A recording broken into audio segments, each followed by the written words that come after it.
Evening, humans. Evening. Evening, humans. Let's do this.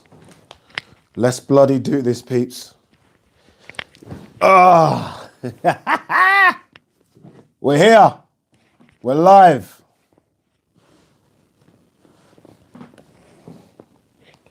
Talk to me, peeps. Talk to me. The champ is here. The bloody champ is here. All right. What have I missed? What have I missed? Can you believe, like, Tennyson, world title fight? Yeah, IBO. Like, was that early? The fuck is going on? Hey, what is going on? All right, so we're into the second round of this one. Craig Richards versus Dimitri Bivol. This has annoyed me that this has happened in between us starting. But you know what? Doesn't matter. We're going to get into it. Shout out to my boy Fresh Ego Kick supporting this live today. We're going to talk about that in a minute. But I had first round even. A lot of you are saying first round Richards. I don't know. All right. Who's in it? Let me quickly say hello to a few of you that are in here as we focus on this one in a second. Mitchell Marsh, love your channel, mate. Thank you, Mitchell. Much appreciated. Andrew Hope, yes, Ade. Yes, I'm here. I am here. Sammy Pavley. Guys, this is going to be a long one. We're going to be here till 11 o'clock. 11 o'clock. But it's going to be fun. Edward Rickett says you're late. Never late, Edward. You're early.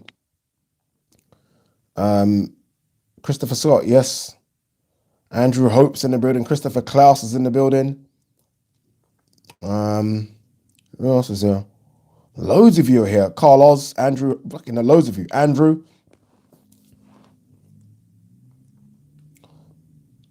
Nice little 1-2 from Richards here. Richards is clearly taller, but Bivol just looks thicker, doesn't he? A lot thicker. But look, Bivol's not fought since sort of what? Autumn 2019, so, a bit rusty.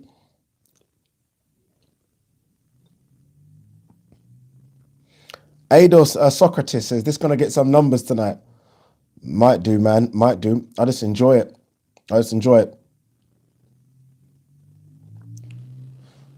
Like, Richards needs, like, good jabs from Richards. Obviously, look, you're fighting to a game plan, but he's going to need to dent Bivol, isn't he? He's going to need to land something clean. Bivol can do this all night. Nice little right hand from Bivol. Bivol can do this all night. Oh, beautiful. Bivol there, yeah? Fainted like he's going to go to the top and threw it to the body, then the top. Clean work from Bivol. This is too good. There's levels to this. Bivol's literally going through the gears here. I've got, by the way, remember, my live is 30 seconds behind the actual live. This is how YouTube do it. So I've got 30 seconds left. By the time I say this, the round's going to be over, if that makes sense to you guys. Hopefully it does. But for me, watching this, Bivol's already going through the gears.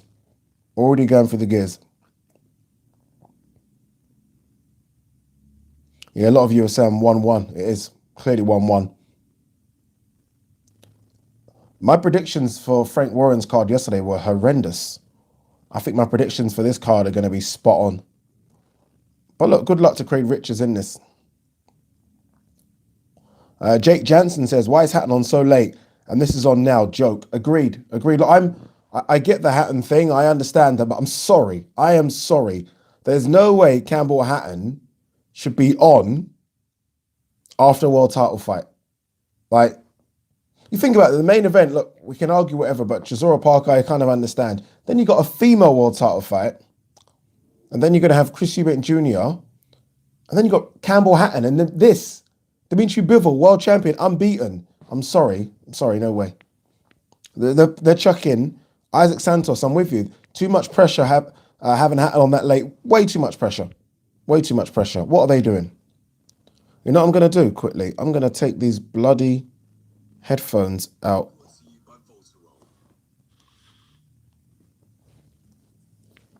Oh, these are fucking annoying. Let's get rid of those. Adil Shakut says Hatton's going to fall apart. I hope he doesn't, but it is more pressure, especially after his performance last time. I think it's far too much pressure. Tamid Udin says, hello from Romford. Hello, brother. Hello. Remember, you guys are slightly in front of me. I'm in round number 3 here. 2 minutes 47 of round number 3. In the fight in that round 2, let's be honest, Bivol was starting to turn it up a little bit. Look, Craig Rich is still on the jab, still popping the jab out, but you need more than this at this level. He's going to need to dent him. He's going to need to land something quick and clean to kind of keep Bivol from walking forward. This must be so demoralizing when a guy's walking forward. And the thing about Bivol's not just walking forward in straight lines. He's very like that. Very difficult to land clean on, but this is the world level, right? This is it. Quinn 40 says, even homeboy, quite looking forward to Eubank Jr. seeing what he's got. By the way, I mean, his opponent, Marcus Morrison, looked really good on the scales, didn't he? I mean, fucking hell, both of them looked in tremendous shape. But yeah, I'm looking forward to you. I always look forward to Eubank Jr.'s fight, especially now with Roy Jones in the corner. Let's see what Roy can add to him, right? But here, we're in round number 3 of this one. Craig Richards, the Spider against Dimitri Bivol. I'm looking at Dimitri Bivol now. As good as he is, and he's very, very good, by the way, he looks so undersized for Bertabiev. Everyone's talking about he should fight Bertabiev. I'm looking at him thinking, he looked kind of small. He looked like he could make 168, and he's spoken about that before, like he would go down to fight Canelo. But yeah, he just looks a little too sharp here for Craig Richards. Look, Craig Richards doing some good stuff, but just looks a bit too sharp for my liking. Connor says, big up, brother. Been looking forward to this one. Buzzing to be spending the night with you guys. Not as much as I've been looking forward to. Honestly, I've been looking forward to it a lot. People putting it on Craig Richards. Now, Craig Richards trying to fire back, but this is going to be a tough ask, man. It really is. But Craig Richards tough, though. He will fire with fire. And that's the scary thing for Craig. If he does go fire with him, he's going to leave himself open. Oh, nice sharp jab from Bivol. Bivol sharp, man. Sharp. Woo. This is not going to be a good night for Craig Richards. It's not going to be. Finbar White says, evening, Ade. Hope you're well. Got plenty of whiskey here. Do you think Joe Joyce should leave Frank Warren? I think Dubois will get title shot before him. No, I do think they are going to do, and I think they're going to announce it next week, by the way. You're hearing it from me first, Joe Joyce versus Usyk, because they will announce Fury versus Joshua next week. You heard it here, people. You heard it here. 2-1 Bivol here, innit? Bivol just looks a bit too sharp for Craig Richards. But Craig Richards looks still doing good stuff, but he's not as loose. Look how loose Bivol looks here. It's incredible. Just loose with his shots. Very, very comfortable. Very comfortable. Like it. Very, very much so. Adil Shakut says, Bivol has the best chance of beating Canelo, in my opinion. I can't lie to you. I am buzzing for Canelo Billy Joe Saunders. Couldn't be more excited. Like, nothing is going to excite me more than I am fully sold and on board. Billy Joe Saunders looks in great shape, and I can't wait for it. I can't wait. Joe Rogan, imagine that was Joe Rogan. But anyway, fuck it. Even though I have Spotify money and not paying for Super Chat. Ethan says, call me crazy. I've got a gut feeling Jonas wins. Possible. I mean, it really is possible. I mean, I think we have seen small flaws in Katie's head. Not a lot of huge ones, but small. Jonas super confident, coming off that win. It was a win against Terry Harper, although the record books will say it's a draw. Look, anything can happen in that one. Patrick Eddy says Parker is going to school Chisora. All right, round number 4 here, Dimitri Bivol versus Craig Richards. I love it when they say things like Dimitri Bivol in the grey and maroon and Craig Richards in the white. You could just say the black guy and the white guy, or the black guy and the Russian, whatever. Isaac Santos says, win or lose, Richards is going to learn a lot from fighting at this level. See, I'm hesitant to agree with that. People said that about Brook and Golovkin, and Brook was never the same after that. People said that about Canelo and Khan. Khan was never the same after that. So sometimes when you got a level too high, it can be dangerous. But look, I don't think that's going to happen to Craig Rich. I think Craig Rich is going to put in a good performance, but still, you got to be careful when you take these kind of jumps. Connor says, over 200 people in the chat loving it. Connor, mate, this chat's going to get to like 1,000 people, Connor. It's going to blow, brother. You know why it's going to blow? because it's a fun chat. It's a fun place to be on a Saturday night. All right. 1 minute 53 for me of round number 4. Bivol will know he needs to step on it a bit as well. It's nice from Bivol. He's not landed anything clean, has he? To kind of really worry Richard. There's been some good work, but nothing clean. Looks very fast though, this Bivol. I don't remember him being this sharp and quick. But he's clearly wary of coming in. I'm guessing Richards has landed something because he's clearly wary of coming in. Articulate Design, yes, brother, says, holy shiz, Bivol was outrageous. He's so freaking fast, man. He's pretty sharp, isn't he? Can't lie to you, he's pretty sharp. Amindeep Jahal says, you're doing UFC videos now, Addy. Would be good after the name change. Yeah, we're going to talk about that name change because a few people really got upset by it. Don't know why. Nice little double jab from Richards, but very slow. It's almost like it's almost a throwing a jab just to say I've thrown a jab, rather than throwing a jab with mean intentions, a jab that's going to ask questions. Bivol just threw a jab and went head body. So again, that's a different jab, isn't it? Richard's jab is more a case of just, keep off me, Bivol, keep off me, rather than I'm trying to hurt you with this jab. Big difference.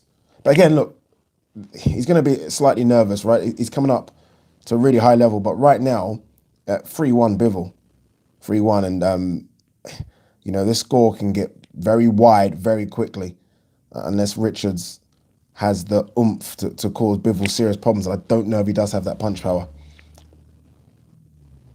Articulate Design says, I do not remember him being that quick, especially impressive considering he's a natural back foot guy. Yeah, he looks so much smaller as well. Yeah, he does. I wonder if, look, Craig Richards is a natural super middle. So I do wonder if he's, normally a lot of these light heavies, they really hydrate to go really big in the ring. I just feel like he's comfortable at the weight. Doesn't look too big, does Bivol? And I think maybe because he knows that Craig Richards isn't a big light heavy either. So maybe he's just coming a bit lighter than he normally does. Curtis Harvey says, War Natasha Jonas. Yeah, I'm split on that one. I don't know who I want to win. Okay, coming up next, we've got EUBANK Jr. versus Marcus Morrison. Shit, this night's going quick. I thought I was going to be here till 11 o'clock. Maybe not, peeps. Maybe I can sneak out and go for a drink after. Talking about a drink, I've got something over there that was sent to me that I'm going to open up in a minute and give it a taste. Jimmy Cullen says, Adi Oladipo, #1 on YouTube. You're damn bloody right. You're damn bloody... I'm owning it now. Those type of things, before I would say, no, I'm not. I'm owning it. I am. Fuck it. Good work from Craig, 2-2. You must be mad. Who said that? Sylvester Lomo 2011. No, mate, it's 3-1. 3-1, Craig. Sorry, 3-1 Bivol. It's not 2-2. Behave.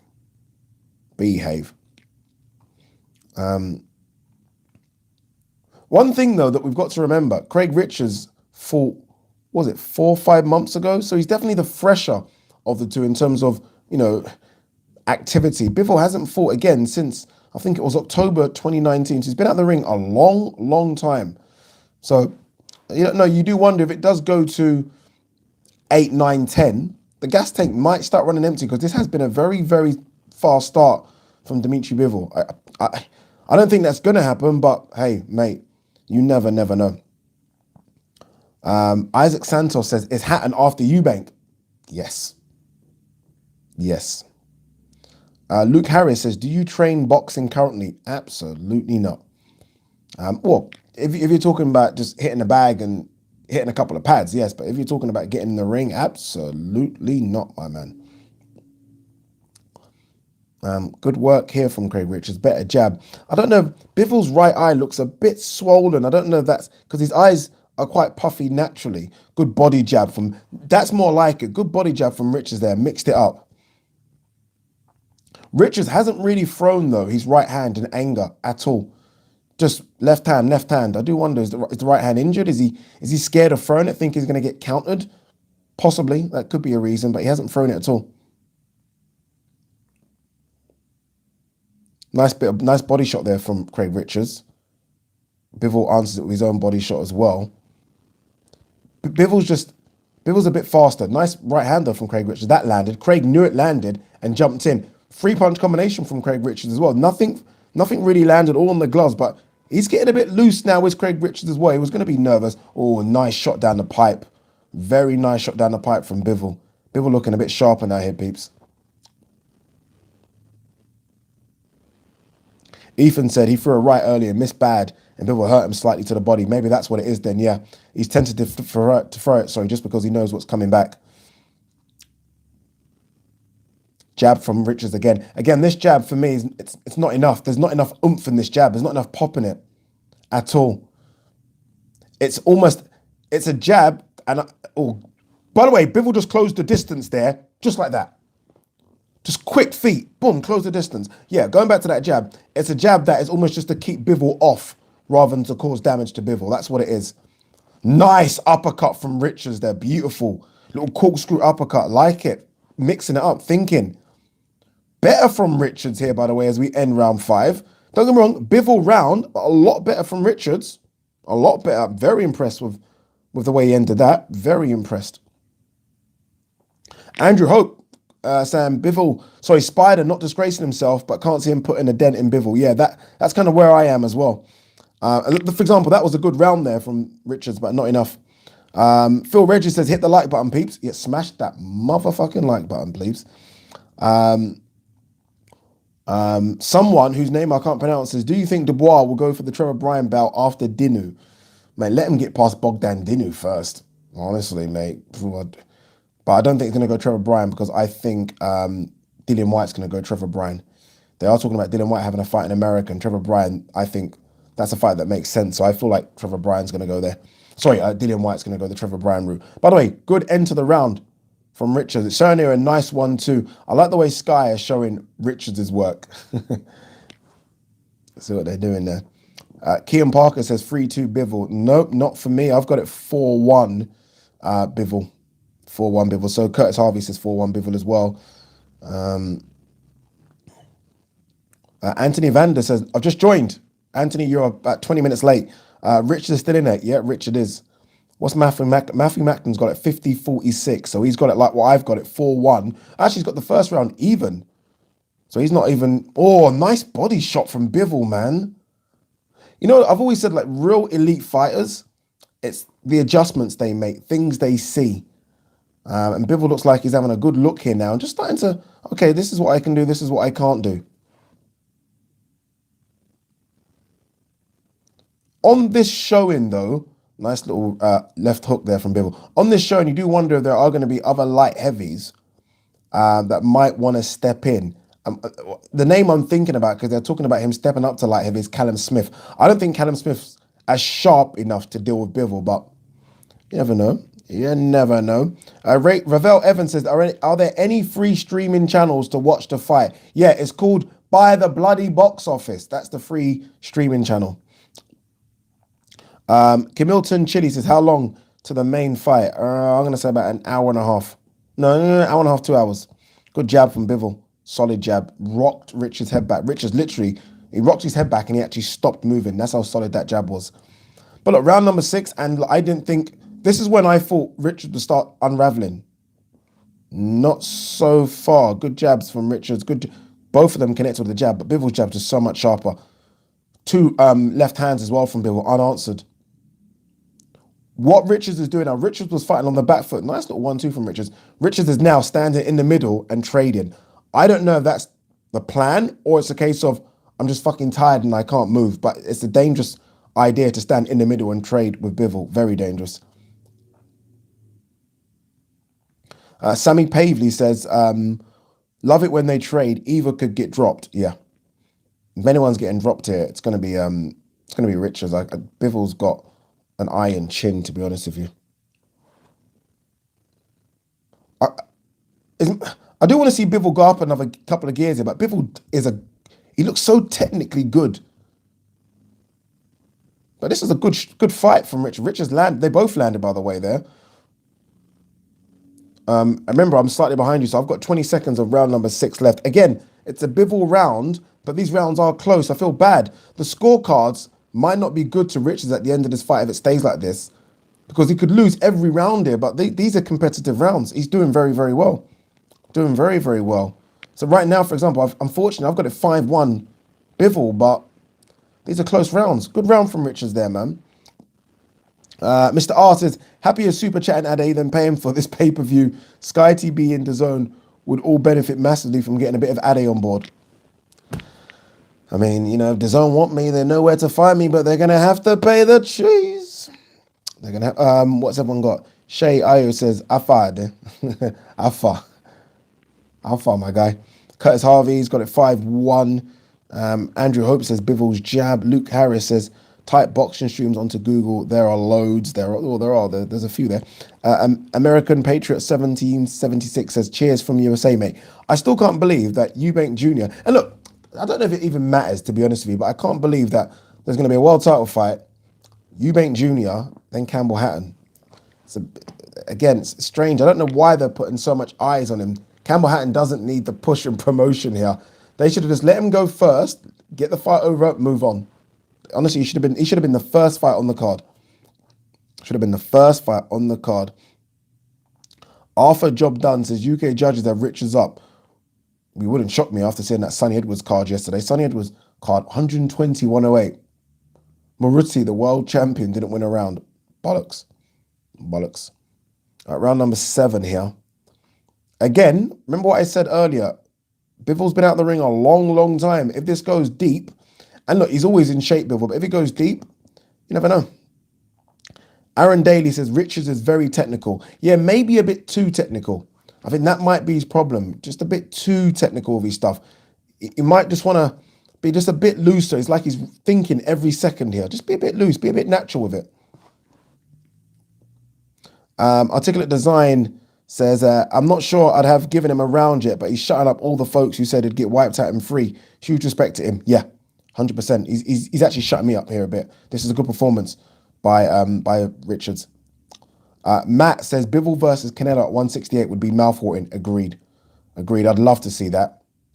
I'd love to see it. I do wonder though if Canelo's probably thinking, I've done what I needed to do and win a belt at 175. Do I need to?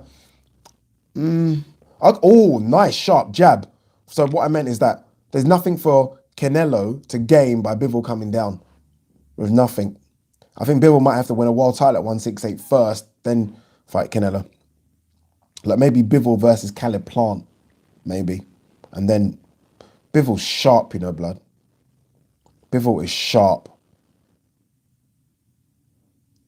I'm not quite sure what Bivol's knockout record is. Has Bivol got pop, people? Can someone quickly check it? I can't be asked to check. Has he got pop? JD Dyer in the building. That's Mr. Sky Sports, by the way. Mr. Sky Sports, JD Dyer's got it free. JD, I'm going to block you right now. You're my boy. I love you, but you're going to get blocked. Free. That must be some sort of South London thing. Must be a South London thing. Shay Ayo says, do you speak or understand Yoruba and Pidgin English? I speak Yoruba, I understand Yoruba, and I speak Pidgin English. Although my Yoruba is it's not great, but we can certainly talk. Remember, I did live in Nigeria for 3 years. And when you go to the market in Nigeria, they do not want to speak English with you. Good work here from Bivol. Starting to unload a bit, landed a couple of big shots. Richard's got to be careful. Richard's trying to fire back, but he's not landing. Bivol's landed like 3 or 4 there. Richards does that thing that a lot of these new boxers do. Rather than just putting their guard up, they try and do this and deflect the shots. And it's difficult, man, when they're coming at that speed. Go into the round, no good action. Another Bivol round. What am I missing? Am I being too harsh here? I don't know. Ethan says Bivol versus Danny Jacobs. Nah, not this Danny Jacobs. I mean, remember, Danny Jacobs looked awful against Rosado. Let's not forget that. Puncher's chances. Bivol is destroying Richards. Oh, come on. Not destroying Richards. Base the Kid's got it 7-zip Bivol. See, I had it 6-1. I gave Richards the first round. And I thought I was being harsh. Base knows his shit. Base is saying 7-zip. Joe Matthews, 6-1 Bivol. Billy Bob Joe, 5-2 Bivol. Can someone tell JD Dyer to leave the chat? Because JD Dyer had it 4-3 Bivol. Or 3-3 or something. Muzzy Moyo says, yes, this Mayweather show needs to be left alone. You know, obviously, look, it's good. But you've got to... I mean, Mayweather's been doing it since he was fucking 8 years old. It's something that's got to be ingrained with you. It's not easy to do. Not easy to do at all. James says Richard's doing well considering he's never been at this level. Yeah, yeah. And look, if he doesn't get stopped, for me, what's the plan then? Do you stay at this level or just drop a couple of levels down? Because there are sharks everywhere in the light heavyweight division, or do you then maybe think European? Do you stick around the British? I think he goes European. I think he goes win or lose. I think lose because I think he will lose this unless he can stop Bivol, which I don't think he can. I think give him a bit another year. I think he'll get this level. He's just fighting a very good technician. I mean, you think of everyone in the light heavyweight division. There's no one technically as good as Bivol. There are stronger. No doubt about it, but there's no one technically as good. Ide, Cy H in the house. Love you, bro. Mad respect. Mad respect. Puncher's chance says 90% of Richard's punches are blocked. Them, yeah. Kian Parker says them Russians are built different at 175 for real. For real. They don't fuck about. All right, so we're in round number 8 now, people. Remember, Chris Eubank Jr. versus Marcus Morrison is coming up after this. Then Campbell Hatton coming up. Scott Fitzgerald fought a bit earlier, fought at 168. Got the decision. Tennyson got knocked out. Fisher won, 3rd round stoppage. Been an interesting card so far. Been interesting. Good work from Bivol here, a bit more aggressive. I think he started to look a bit tired as well. Not as sharp as he was in the, but that's going to happen, right? This is boxing. Nice little counter right there from Bivol. That was nice. That was really sharp. So Richards kind of fell into that. But Richards got a little chin, on him because Richards has stood there to all these punches. Like as much as Bivol's landed clean shots and he's landed some good shots, Richards hasn't took a step back. And now it's Richards in the last minute that's being the aggressor here. Look, he's not. Oh, beautiful jab from Bivol. Oh, timing. Jeez. Another Bivol round here, by the way, people. Nice. It's just nice. With Bivol, it's not single shots. It's twos. It's threes. It's really clean. But again, Richards, look, doing well, trying to aggress. Nice little work there from Richards. His jab needs to be sharper. His jab needs to be a lot. That's something he needs to work on. It needs to be a lot sharper. And another problem with him as well, his jab, this is Richards, is starting from quite low down. So it's almost like you've got to get there and there. His jab's got to be a bit sharper for me. But look, good round again from both. But unfortunately, it's a Bivol round, people. Bivol ends it with a beautiful jab as well. So if it's a Bivol round, according to Base the Kid, which it definitely is, by the way, a Bivol round, he's got an 8-zip Bivol. 8-zip Bivol, peeps. JD Dyer says, how is Hatton higher on the card than a WBA defense? I don't know. JD, my boy, I do not know, my brother. Honestly, like, especially considering what happened last time out, you'd think that they would just want to get him on the card and just move on. That's it. That's all you want to do. Micah Satstominion, I've definitely butchered your name, says, hi, lads. What have been the results so far? All right, so Tennyson got knocked out by a Mexican in the very first round. Eddie Hearn is never inviting a Mexican to this shores again. So he won. Scott Fitzgerald won, 3rd round stoppage, tad bit early, but the fight was at 168 pounds. He looked really, really heavy, obviously. Fisher won, 3rd round, I think it was. And I think that's it. I think that's it so far. Am I missing something? Yeah, that's it. And in this one, most have Bivol winning every round, or I do anyway, Bivol winning every round but one. And that was the first round, which I think was probably even. So right now, Richards needs the knockout. So now the mindset of Richards now, is it a case of, I don't want to get knocked out myself and go into points with a world champion's good? Or do you throw caution to the wind and think, fuck it. If I go out, I want to get out of my shield here. That must be quite difficult to do. Like, what do you do here? Because going to points with Bivol's good, right? That's a tick. You survived against a world champion, a very, very good world champion, the 2nd best in the division. Or do you think, I'm losing this now, I'm just going to go for broke? It's a difficult one. Um, Someone saying they've done this before. It's common with four rounders. No, no, no. It's not, Ethan. What and you're talking about Campbell Hatton, by the way. It's not common. What they normally do is do fillers. So they do fillers in between fights. So if a fight finishes early, you've got a four rounder waiting or a six rounder waiting, and that then goes in just to make sure the times are right. Because, for example, Chisora fight should come on about 10 o'clock, and just to make sure Chisora comes on at 10, you have a couple of fillers. Campbell Hatton is not a filler. Campbell Hatton's a name. So they put him in there because he's a name, not because he's a filler. So it's a bit different. Quinn 40 says, will you get another new intro eventually? Or depends if a subscriber makes one. No, I'm going to get another new intro. Bivel's starting to turn it up, by the way. I'm going to get another new intro. Very similar to what I've got now. Simple, sharp, nothing fancy. I don't really like those big fucking 20-second intros. They actually annoy me. So yeah, just something nice and simple. Luca Illich says, who is fighting at the moment? We got Dimitri Bivol versus Craig Richards. We're at round number 9, Luca. 52. Well, I've got it 52 seconds left of round number 9. Remember, my live is slightly lagged behind what you guys are watching. Bivol winning every single round here. Craig Richards, look, coming on strong, doing some good work, but Bivol's just doing better. You know, I could be more fancy with my words here, but that's just what it is. Bivol jab looking sharper. Bivol looking a bit loose, hands low. And just faster. Faster in and out the pocket, faster, hands faster. I don't know if he's got the pop though, Bivol, because I don't think he's dented Craig Richards once here. Like, I've not seen Craig Richards wobble. Head's gone back like just now. Head's got really rocked back, but nothing to hurt Craig Richards. It's almost like if Bivol wants to get Richards out of there, he's going to need a sustained barrage of punches to the point where the referee jumps in. I don't think one punch is going to get rid of Richards. JD Dye said, I got it 6-2. JD's taking the piss. JD had it 3-3. JD Dye had it 3-3 5 minutes ago. How's he got a 6-2 now? How's he gone back around? Kian Parker, it said, excited to see Parker under Andy Lee. Yeah, so am I.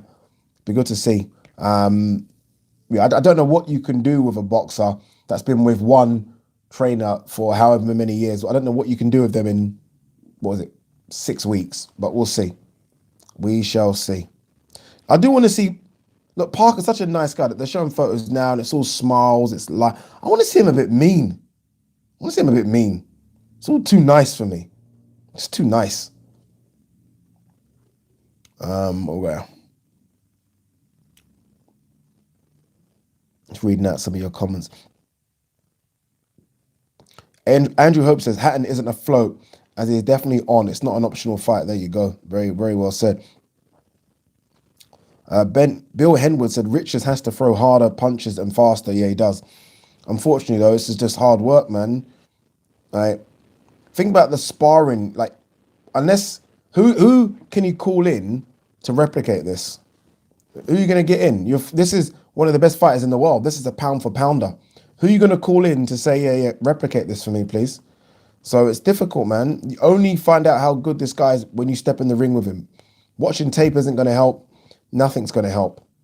But again, credit to... A lot of people were saying this fight shouldn't be made. Round number 10 here and he's still in there. Credit to him, boy. Credit to him. Rubsky 1978 says, Bivol the best at 175 pounds. Nobody beats him. I think Beterbiev might have something to say about that. I think he might have something to say about that. Nice couple of shots there from Craig Richards. Nothing landing really, more on the glove stuff. That jab again. Richards, nice little right hand from Richards, but nothing in it. Nothing in it right now. Oh, nice, beautiful left from Bivol. Bivol sensed that Richards got hurt, then he's jumping on him. That's 4 or 5 shots in a row there from Richards, who says, come on, let's go. Bivol then takes a step back thing. I think Bivol realizes, or has realized early, that he can't really hurt Richards. Richards could threat landing 3-4. Went to the body as well, did Richards. Nice work. Very nice. That must be so demoralizing. Richards landed 3-4, then went to the body, and it's almost as though that had no effect. No effect. Ouch. Jake Jansen says, what the fuck yesterday with the ring walk? Ridiculous. We're going to talk about that in a minute, my friend. We're going to talk about that Queensbury card, actually. Nice right hand from Bivol. Honestly, it's just such good work from Bivol. Really is, man. Nice jab from Bivol as well. Steps to the side. Look, Craig Richards though still there. You know, still throwing, man. Yeah, this is Andrew says as well. Craig Richards can take a shot. This kid can take a crack. He's like Bivol's landed 3 or 4 clean in this round, which makes me wonder: is Bivol a puncher? Because if Bivol's not a puncher, man, that bird to beer fight's gonna be nasty. Good work. The way he swung him around there is really Bivol's really good, you know. Bivol really good. This is my first time or second time really watching him. But in saying that, Craig Richards is British level. Let's not forget British champion. So I have to temper or take back a bit how good I think Bivol is because he's fighting a couple of levels below here. PH says, funny how Richards has stepped up before Boatsi when he was seen under Boatsi, Johnson and Yard. Yeah. Crazy, right? It's crazy to think that Callum Johnson's at a world title shot. Anthony Yard, world title shot. Craig Richards now, world title shot. Just Boatsi, but I mean, Boatsi will go when he's ready. Maybe he's just not ready right now. Shay Ayo says, Bivol's tank seems to be blinking red. Yeah, he's shattered. He's shattered now, Bivol. Andrew says, Richards better than Boatsi. No, sorry. Calm down. Calm down. And you even put it in capital letters like it's fact. No, it isn't. No, it isn't. Boatsi would beat Richards. Come on. Paul Taylor says, I think one judge will have Richards winning. Man's Articulate Design says, Bivol must have been in the gym this entire layoff. How many fighters could walk back into a fight like this at that pace after newly teased out of the ring? Really impressive. Yeah. Honestly, he's definitely feeling it now, though, because his movement has definitely slowed down, by the way. Andrew, in capital letters again, says Boatsi is hyped because he's with 258. That's not true. You think because he's signed to AJ, that means he's hyped? He's hyped because he's an Olympian that can box. You know, that's why he's hyped. Most of these guys that come at the Olympics are hyped. But Boatsi, the real deal, you know, bro. Boatsi can fight. Trust me. Jimmy Cullen says, over 500 in the chat. Nice to have you with me, peeps, on a Saturday night. Nice to have you with me. This is the point for me now. If I'm Richards, again, I said it a couple of rounds ago, empty the fucking tank. I know that sounds stupid because that's the advice that Tunde gave to Yard and everyone critiqued him. No, it's different. Empty the tank. You are not favourite to win this fight. You're losing it by 8 or 9 rounds. Bivol is definitely tired. Bivol's legs have stopped moving. Whatever you've got for 4.5 minutes, empty it. Empty it. Please. This just comes down to just have a fight. Throw it. You get caught. Just go for it. Because you're going to lose this on points and you're going to regret it.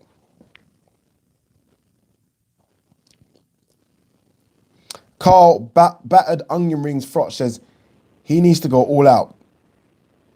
Honestly, he needs to empty the tank, man. This is like, come on.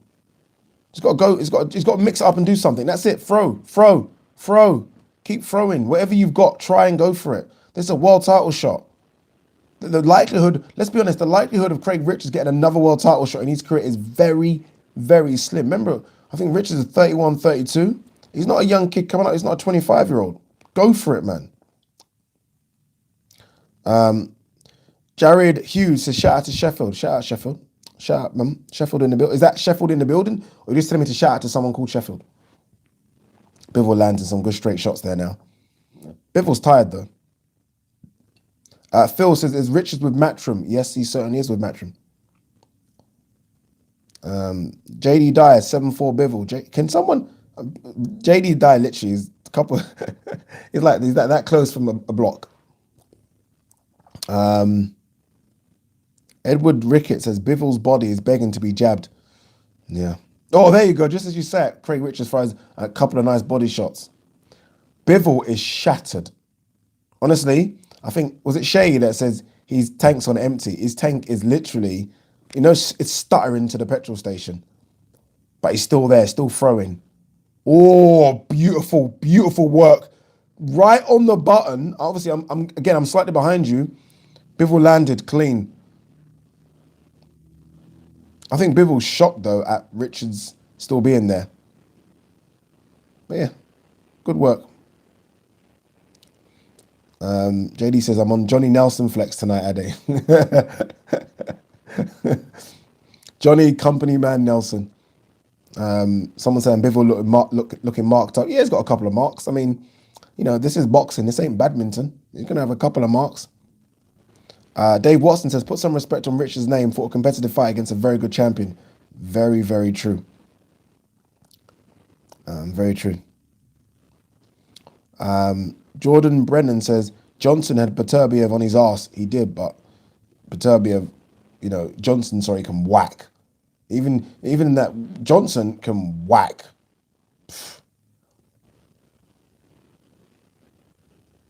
Oh, we got here. A lot of you are rating Richards. Oh, Pretty Boy Flizzy says fight is closer in my opinion. Interesting. I've got it. So Matthew Macklin's got it 109, 101. Yeah, I think that's fair. That's kind of what I got it as well. Amandeep Jahal says, liking Paul Smith on commentary. Is Paul Smith on commentary? I thought it was Matthew Macklin. I didn't know it was Paul Smith.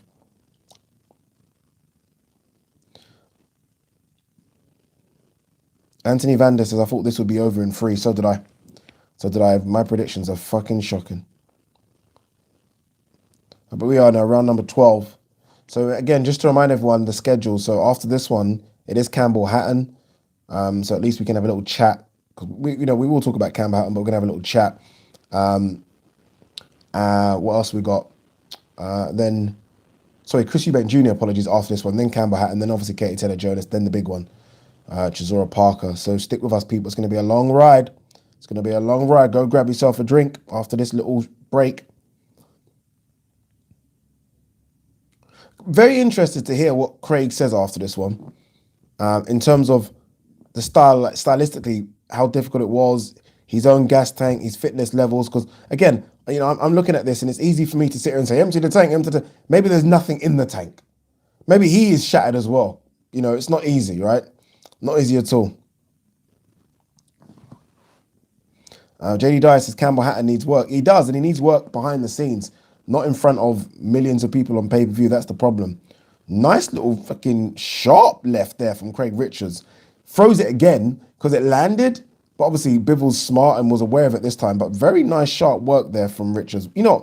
Well done, Richards. Well done, man. You get a little tap on the green char for that achievement. Well done. Good fight. Solid fight.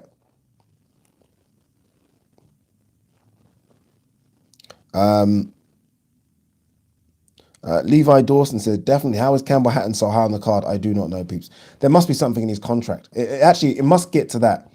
Or Bivol landing some nasty little spiteful shots here in the last 30 seconds. Richards firing back, though. This is that is the road man in Richards, I'm telling you now, that is the road man firing back.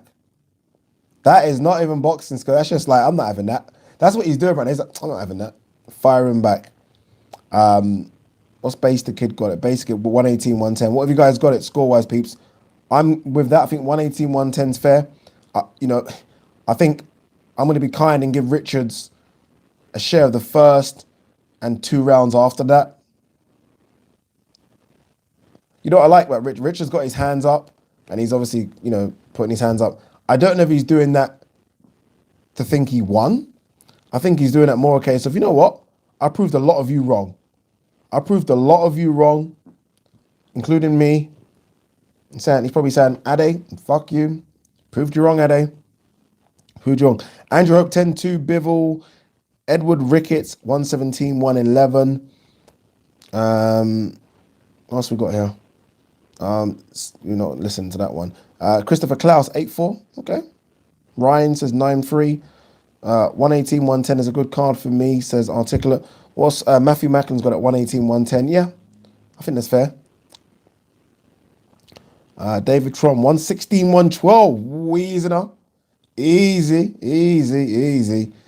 Isaac Santos 8-4. 8-4. What are people seeing? How have you got the 8-4? Abhishek Chan says, how many fights from the main event? Chris Eubank, Campbell Hatton, Katie Taylor. Look, Katie Taylor, if you really, okay, Chris Eubank ain't going to go all the way, right? I think we can all agree on that. Campbell Hatton shouldn't. Tasha and Katie Taylor's going to go all the way. So I'd say we're 3 fights away, but we're about an hour and a half, 2 hours away. Honestly, we're about that far away. Look, congratulations to Craig, man. Really, really surprised that he hang on there. Like, not only did he hang on, it's not like he was ever in big trouble. He done some good work. He done some really good work. That was almost like a very, obviously this is going to sound stupid, but a very, very good spar. Like so I think someone said in the chat earlier, you get a lot from that, and you get a lot from that. Well done to Craig, man. Well done to Craig and that team. Pretty good stuff. Let's hear what the scores are. As we do that, I'm going to get myself a little drink. Someone sent me this. What we got? Someone sent me this. Sly Dog Spiced Rum. Deccan says, what we drinking tonight, Ade? This is what we're drinking tonight. Sly Dog Spiced Rum. I can't even drink that much because I've got a wedding to go to tomorrow, peeps. Yeah, I know. I don't look like it, do I? Got to get a little trim. Got a wedding to go. What? 115, 114. Sorry, 1 second. That can't be the scorecards. What are you saying? Is this a joke? Is it 118, 110, 115, 113, 1... This is madness, you know. Bruh. You know what, yeah? You know what? That's it. That's it. Sack them all. British people are not going to come over again. People are not going to... People are not going to come over it again. This is a disgrace. How? I need a drink. I need a drink. I need a drink. I need a drink. How do we open this? 115. Oh, God. I don't know what to tell you. I don't know what to tell you. Can't even fucking open this. Get that rum down here, someone says. I'm going to. I haven't had a drink for a hot minute. I haven't had a drink in a while. This is my first time trying this, so I'll let you know exactly how it tastes. No. Oh, I like that. That noise. Love that noise. Smells good. Smells good. It says on the back, a quality spiced Caribbean rum with real bite, made for the party animals. Cunningly crafted with genuine expertise, using a ferociously guarded blended of spices, made in secret, drunken style. It's my kind of bottle. It's my kind of bottle. All right, let's do this, man. Oh, man, it's going to be a long one tonight, peeps. Oh, that bottle. All right, someone's saying get on the whiskey. Nah, we're going to get on the rum. Oh, Luke Harris says Sly Dog is nice. I'll tell you, I'm going to give you my own opinion right now.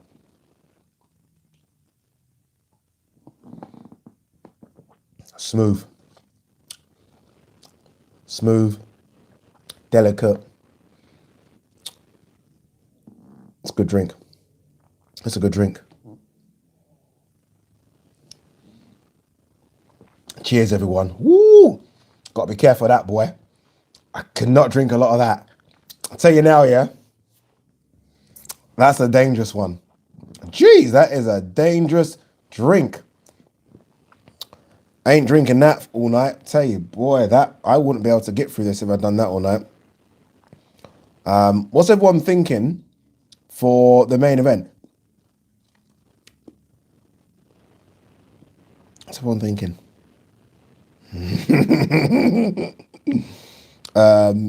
Nathan says judging at the moment is very poor for sure. Scott, that's mate.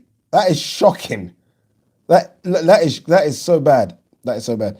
Fun Boxing says Chisora. Joseph Parker stops Chisora late, says Big Matthews. Parker on points. Parker points draw. Hope not. Chisora KO. Chisora has been showing he's got a bit more pop recently.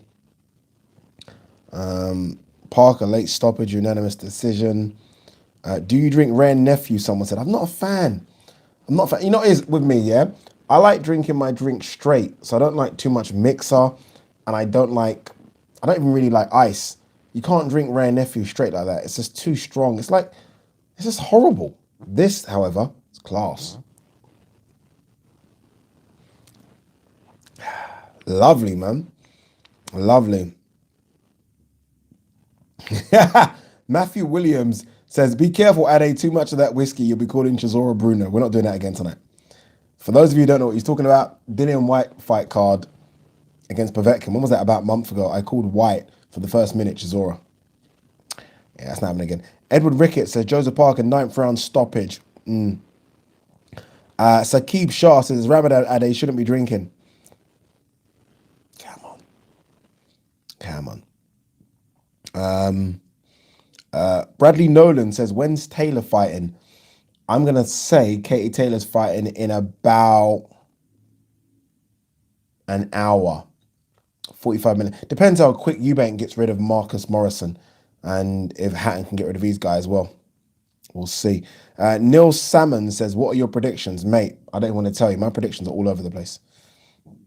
But I do think like Chris Eubank Jr. is going to stop Marcus Morrison. Surely. I think Campbell Hatton's going to stop his opponent as well because his last fight was so bad, they've literally gone to the bottom of the world to get this opponent. Katie Taylor, Tasha Jonas, that's an interesting one. That's an interesting one. I don't know how to see that. Look, I'm going to favour Katie Taylor, but nah, fuck it, Katie Taylor. And then I am going Parker to stop Chisora late. The Broken 1980s says, I'm drinking Glen Fitch tonight.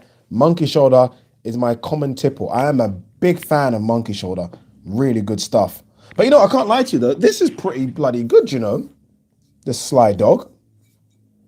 Pretty good. I love. And when they sent this to me, not only did they send me the bottle, they sent me like a hat, a t-shirt, loads of shit. So this is, I recommend it. I can't lie to you. I recommend it.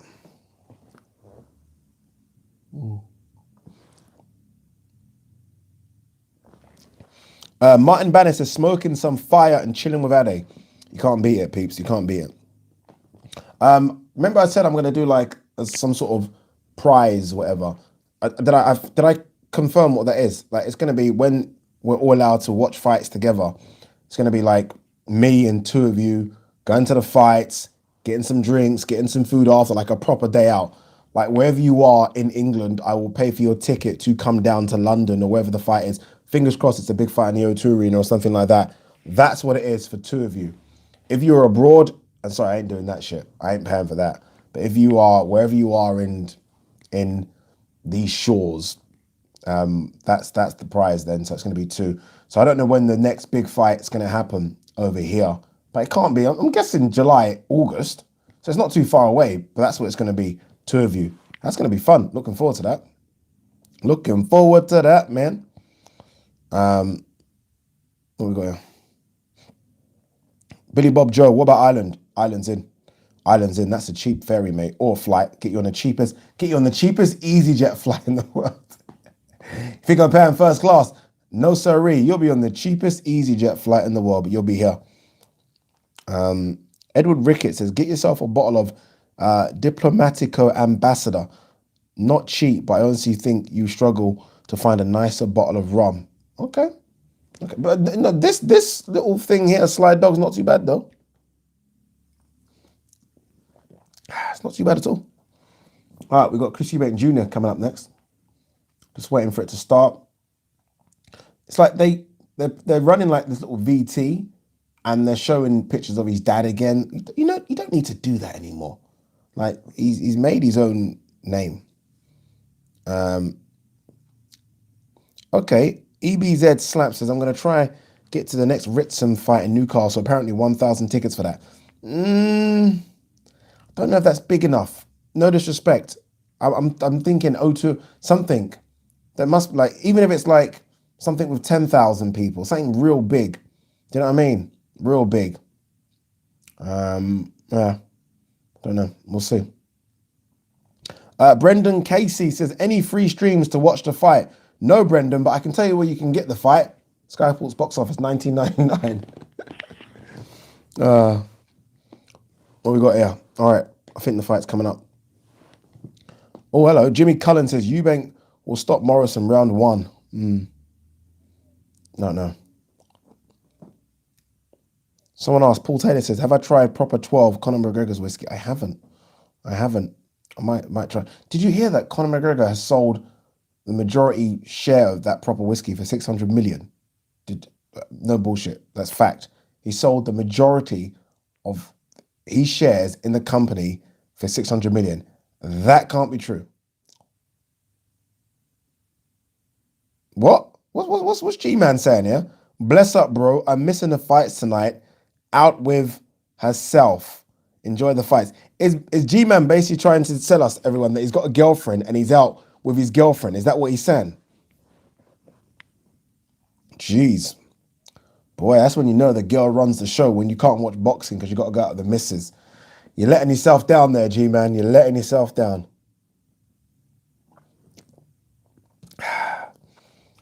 David E says, big up yourself as always, bro. Could you do a timer, Addy, on your live watch longs? I need to sort that. A few people have asked me that, and I do apologize, David E. I will get that sorted. We are doing a live watch long, by the way, for Canelo Billy Joe Saunders, 100%. I know it's at like fucking, I don't know, whatever time in the morning, but nonetheless, we're doing it. Who is on now, says Jack Shaw. Jack, Chris Eubank Jr. is fighting next, so Chris Eubank Jr. is going to be on very, very soon. Isaac Santos said, G-Man's whipped. G-Man's whipped, boy. G-Man's whipped. Articulate Design says, you can take the lasso any day of the week. You can't do it on a boxing night. Mine is tucked up in bed. Tell him. Can we also tell G-Man? What is he doing? Nah, he's whipped already. He's whipped already. Amendeep Jahal says, Sonny Edwards, what a performance, eh?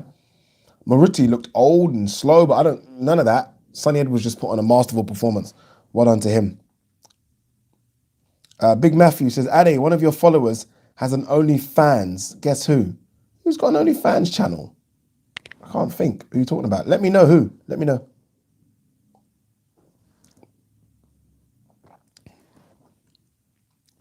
When is this bloody next fight going to start?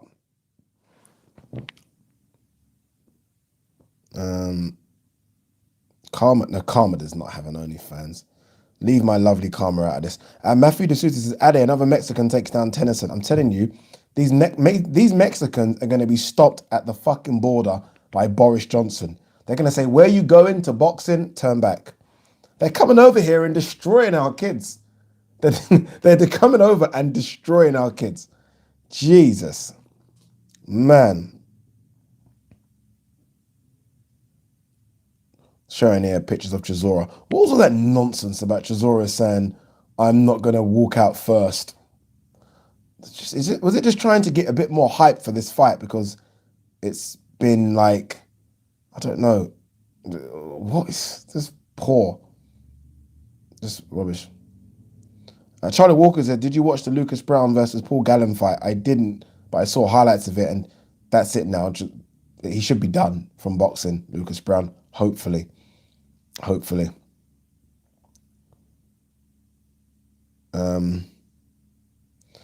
Yeah. Don't forget, that was the Tennyson. Wasn't that the guy that Johnny Nelson tipped to knock out Tank Davis? By the way, Marcus Morrison looks in incredible shape. Incredible. No one's ever looked in better shape for me than Chris Eubank Jr. I think Marcus Morrison might look in better shape than Eubank Jr. I'm so excited to see Eubank Jr. fight, by the way. The Broker 1980 says, can you shout out Can you shout out Darby and Ty Mitchell getting his pro license back soon? There you go. There's a shout out, my man. Pretty Boy Flizzy says Brown got beat up by a rugby player. Tells you how poor he is. A so-called boxer. Yeah, and he was supposed to fight, or there's some talks. I can't remember the guy's name now. Fuck, let's skip my brain. The English heavyweight. What's his name? Wardley. Fabio Wardley. Thank God that ain't happening. Christopher Klaus says Morrison by KO. If that was to happen, yeah. Jesus Christ. Gee, if Morrison puts Chris Eubank Jr. to sleep, then you know what? The way I react all the time is Chris Eubank Jr. walking to the ring first. Not that that really matters, but is he? Phil says, have you put bets on? Nope.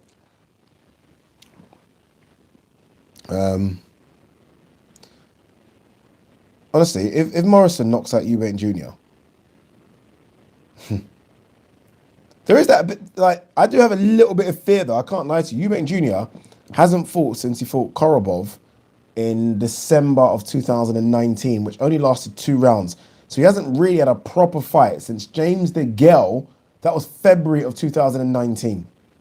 We're now May 2021. Okay.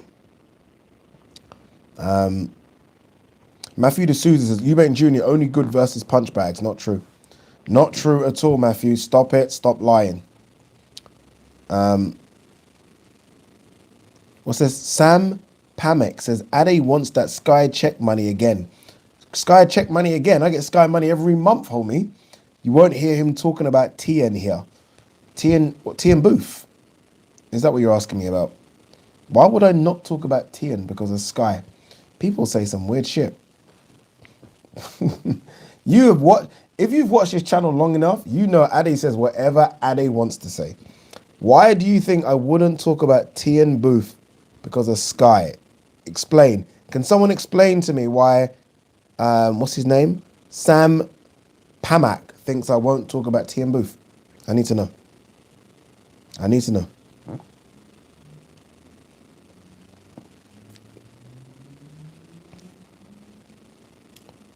This Marcus Morrison looks like a lump. How the hell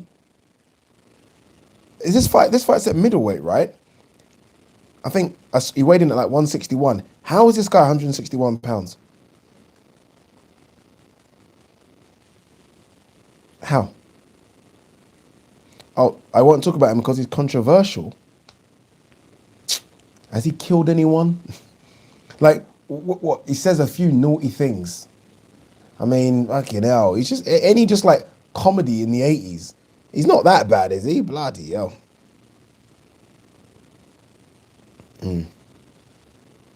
Oh, okay. T and Booth knocked out Marcus Morrison. Is that what it is?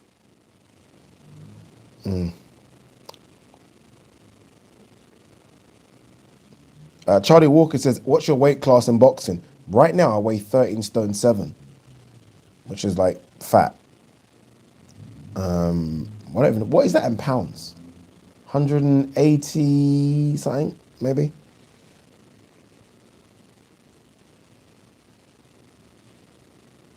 Articulate Design says, I checked out a few of Morrison's fights through the week. He fights, I can't lie, I love that jumping over the rope shit. I'm such a kid. It gets me excited. I do love that. I do love it. I love, why does Eubank Senior wear the sheriff's badge? Like, is it a fashion statement? I mean, look, he's actually a real sheriff in America, isn't he? But you don't need to wear it to a boxing match. I'm a massive fan of that jumping over the rope. Massive.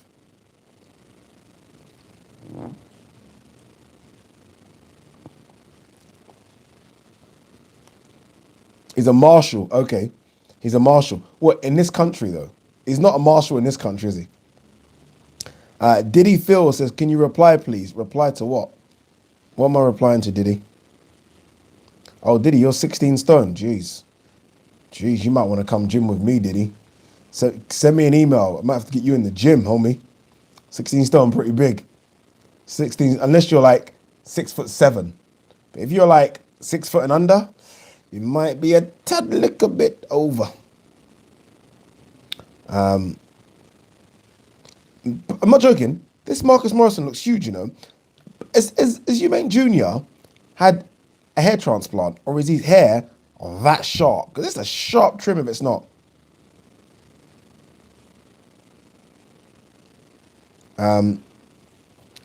Andrew says, Ade, are you watching the Ruiz fight later? Is it on ESPN in the UK? Cheers. No, it's on this Premier Sports app. I might watch it because I'm actually still paying for this Premier app. I think I'm paying like a tenner a month for it. I got a little notification today that about it. So it's on that. It's on that.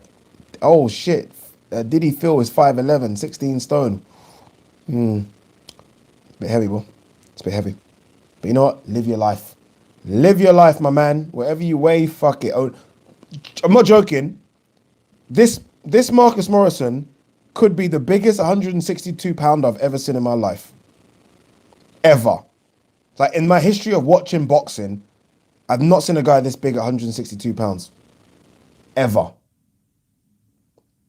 He's massive. And he looks about 6 foot as well. That's a big lump.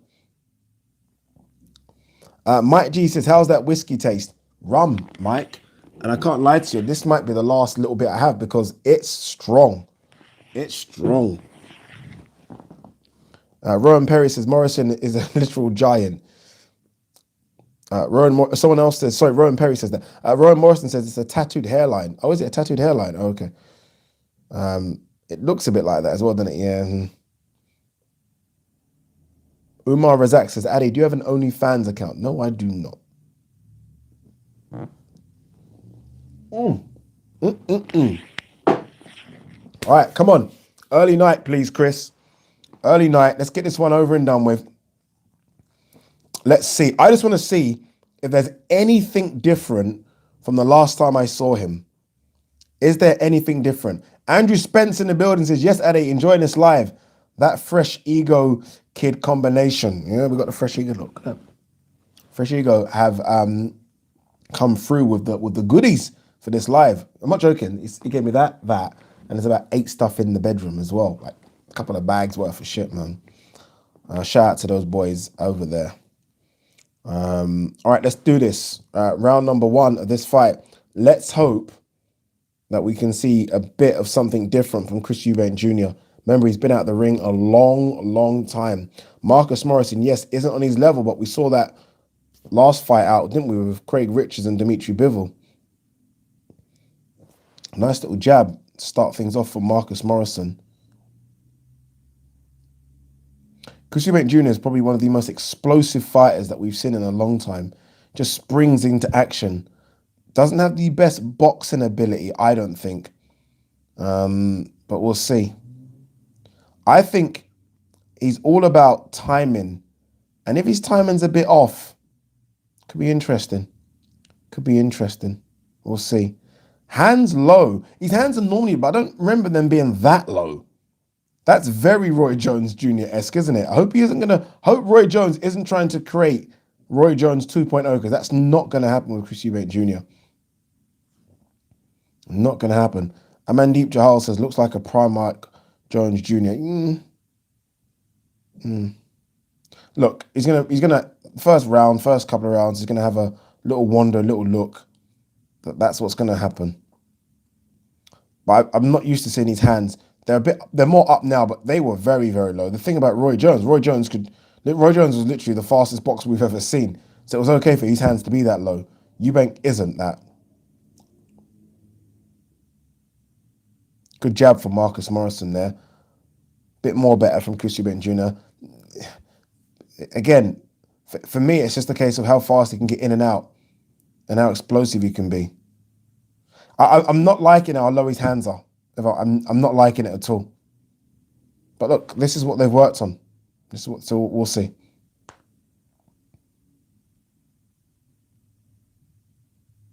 Nice little body jab from Chris Eubank Jr. there as well. They're just looking. Look, first rounds are normally like this, right? Not every first round's fucking Hagler Hearns. We'll see. Both just looking, both very tentative. No one doing much. Nice jab for Marcus Morrison there. Very good jab. Chris Eubank Jr. does this weird thing, yeah? It's almost like he does this no look boxing. Like he tries to pretend he's not looking at you and then throws. It's very, very strange.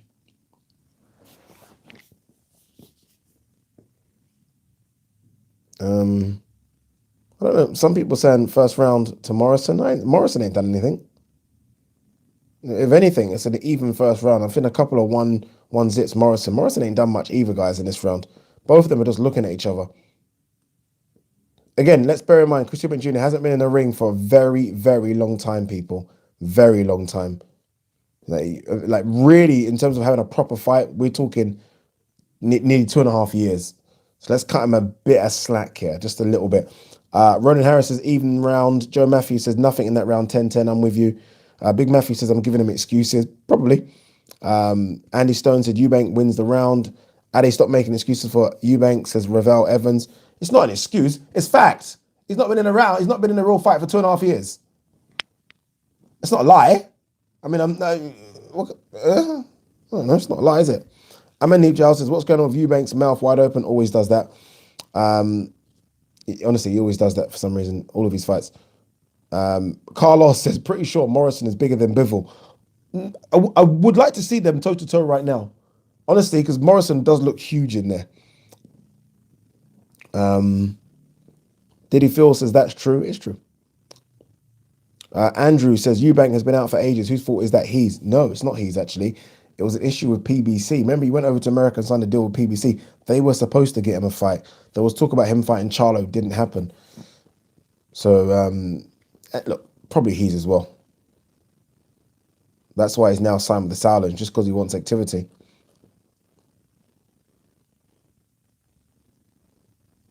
Eubank Jr.'s got a nice jab, but he's not fully extending it. It's hard to explain what he's trying to do with it. You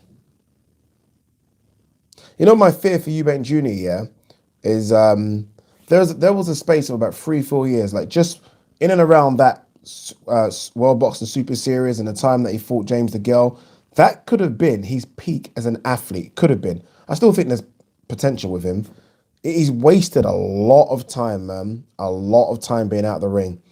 And I'm watching him here and I'm thinking, are you still that guy? Are you still that guy? I just saw someone ask a question. Umar Razak says, do you reckon that Cali will get the Sky Sports contract, Addy? I'm hearing that if they are going to do something, it's not going to go to one promoter. It's going to be a few different promoters. A nice little right hand there from Chris Eubank. Probably the first right hand that he's actually thrown in anger. Marcus Morrison is very stiff, isn't he? Like he's not, maybe a bit too muscle bound. Like it looks like he's a gym kind of guy. Look his back. That's not from boxing training. That's from lifting weights. His arms, look his biceps. Jesus.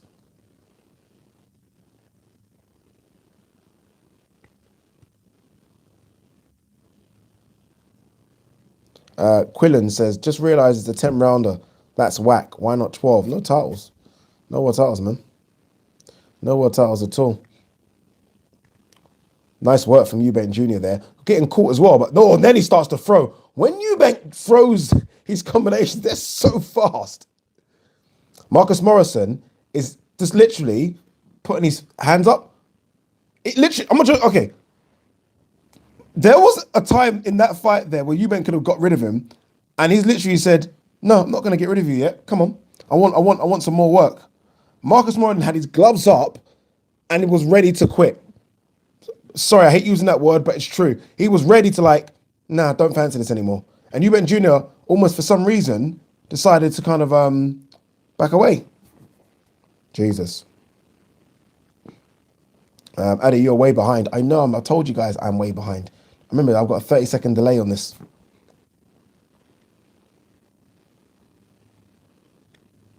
Oh, God. Oh, Marcus Morrison just does not want to be there, does he? Does not want to be there. Oh, that's sad.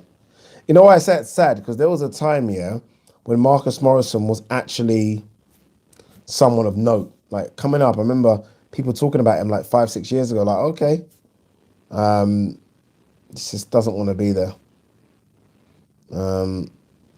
He literally is begging to get out of there. He's probably thinking, you know what, I've got paid. Fuck this. That's what it looks like for me, and that's quite sad if I'm honest with you. Matthew D'Souza says, Ade, would you ever party with Oscar De La Hoya and Cali Sauerland? Absolutely. I just won't take the things that they take. I'm happy to consume the alcohol. That's it. That's it. All right, guys, remember, again, just to remind you, I'm slightly behind on this just because of the YouTube live. That's how it works. It's 30-second behind. But we are going into round number 3 now, and Marcus Morrison doesn't want to be there. Eubank Jr. just unleashed the previous round, like, must have been what? A 20-second burst, and Marcus Morrison just covered up like, I don't like this. And now he's holding. Now he's holding any opportunity he gets. Eubank's super fast, you know. I will say that. James Green. Is that as in James, my man James? That's my boy James Green there, you know. It's his birthday a couple of days ago. Says Eubank Jr. backed off ridiculous. Yeah, he did. Literally, he's like, okay, I need the rounds here.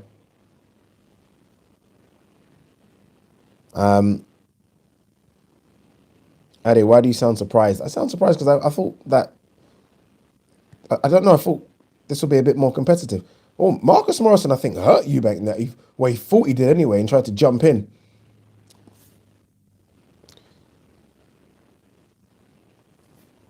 Marcus Morrison at least trying to throw now, which is nice. He's throwing. That's better. Eubank Jr. jabs, goes on his jab now, Eubank Jr. This is a very different... Eubank Jr. is fighting a completely different way, by the way. It's very weird. It's almost side on. It's very strange. Not sure if I'm a fan of it at all yet. and then he just walks around the ring. Oh, he's hilarious, mate. He's absolutely hilarious. It is James Green. James Green's in the building. We got a few of the Sky Boys in the building. We have James Green in the building. Mr. Sky Sports.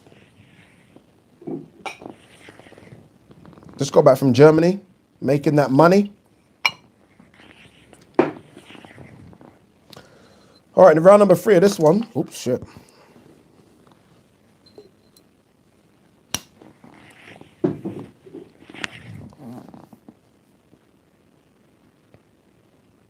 All right, round number, so I'm like 40 seconds of round number 3. Very strange round. Nice little counter there for Marcus Morrison. By the way, I think Marcus Morrison in this round has hurt Eubank. Not hurt him to the point where he's causing him, like, Eubank stumbling, but Eubank's felt the power. Eubank has definitely felt a bit of the power in this round number 3 because Eubank was so aggressive towards the end of round number 2. I thought Eubank Jr. was going to try and get rid of him. I think he came in and got caught, and since then he's almost been a bit on the back foot.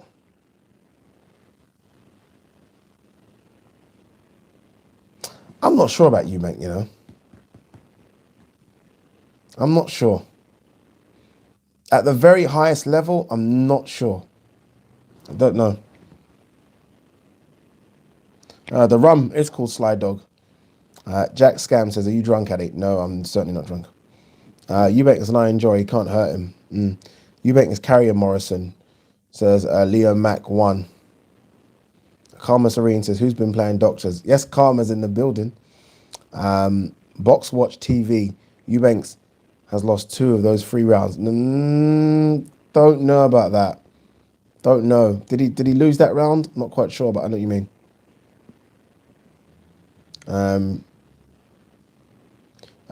Jack Shadow says, Gennady Golovkin does junior on this performance. Mate, GGG does junior on any performance. GGG, mate. Stephen Dodd said, this style of Eubank is strange. He normally just flings in volume constantly. Yeah, it's very weird. Maybe they've asked him just to take it easy and just have a look right now. Again, very, very inactive. I never believe when they say things like, "I just wanted to get rounds." No fighter wants to go overtime. No fighter. But maybe they are just trying to have a look and get some rounds. Maybe. But then again, give some credit to Marcus Morrison here. Look, he's big, he's tough, he's strong, he's a decent level fighter. Maybe that's just that. Mervyn Ram says, "Ade, hello, Ado, hello, dude."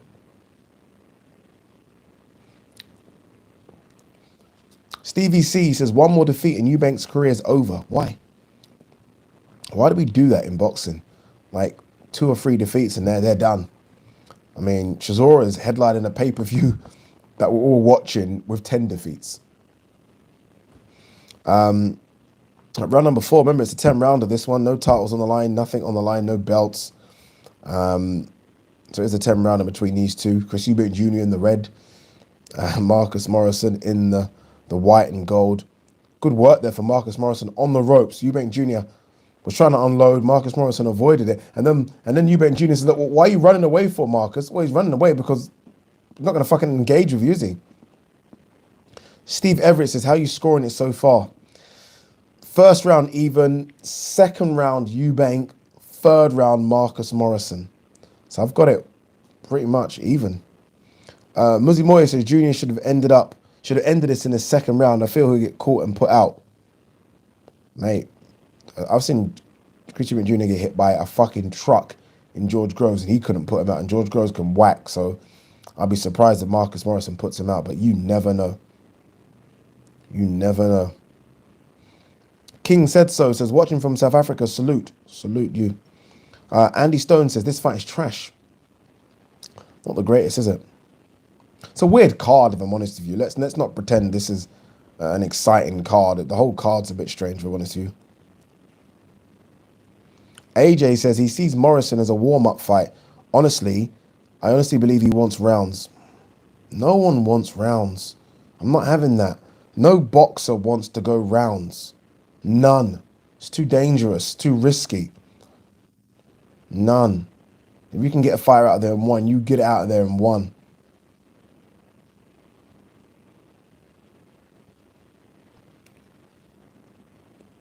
So I've got 20 seconds of this one. This is a Eubank Jr. round, but nothing exciting here.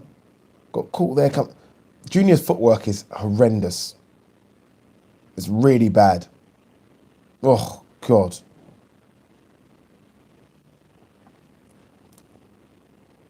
Can I be honest with you, yeah? And I'm sorry to say this. I haven't seen anything in Roy Jones Jr. yet. Nothing. Like zero. All I've seen from Roy Jones is hands down. That's it. I've not seen anything from Roy in Chris Eubank Jr. yet. A lot of you are not happy about this. Christos says, "I haven't seen Junior this bad for a while." I think Base the Kid said he's got a 3-1 Morrison. Yeah, Morrison round that one. Conrad Boxing says Eubank should have gotten him out of there when he had the chance. These rounds don't make him look good now. Ravel Evans says this fight is terrible. Oh, geez. Articulate Design says I think he looks worse. He looked much more measured against Digel a few years back. Jeez. You guys are not being kind. Rowan Perry says Eubank should just walk over to Morrison and let his hands go. I don't think boxing's that easy, Rowan.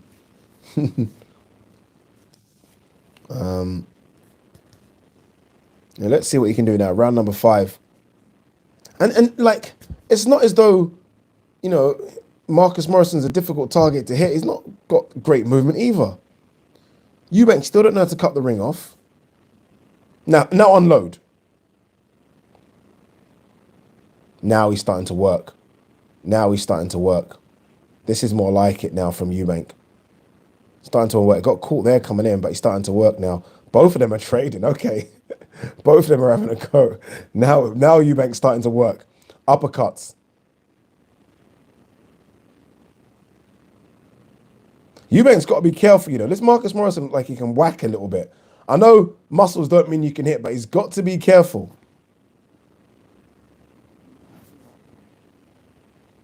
Ronan Perry says, when Morrison gets caught, he shells up. Yeah, he does.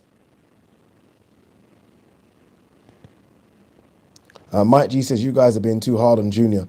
We're only being too hard, or people in the comment section are being hard because they know how good Eubank should be. I think that's what it is. And plus, we haven't seen him for a long time, especially in this country. We haven't seen him for ages. We haven't seen him for 2 and a bit years. Woody says, you can see a lot of Roy in him already. No, you can't. There is nothing in Roy in him. Sorry. I watched all of Roy's fights, nearly all of them. Nothing there yet. James Green says, speak soon, you absolute legend. Enjoy, people. This guy on the screen is a superstar. He's not wrong, is he? He's not wrong. Matthew Macklin is at 38. Eubank had that little blast in the first 40 seconds, and I think he has shot his load for this round. Both of them now back just to kind of posturing and pouring. Eubank there, nice little body jab, couple of jabs up top. Marcus Morrison, his stance is he's got this kind of throwback 1900 stance. Very, very strange. And that's not discrediting him. He's a good boxer. He is, but it's just a very, very weird stance. It's like he only fires when you fire at him. And I don't think he's a counter puncher, but it's like he only wants to throw his hands when you hit him. It's like it pisses him off. Good work from Eubank Jr. Very fast, in and out.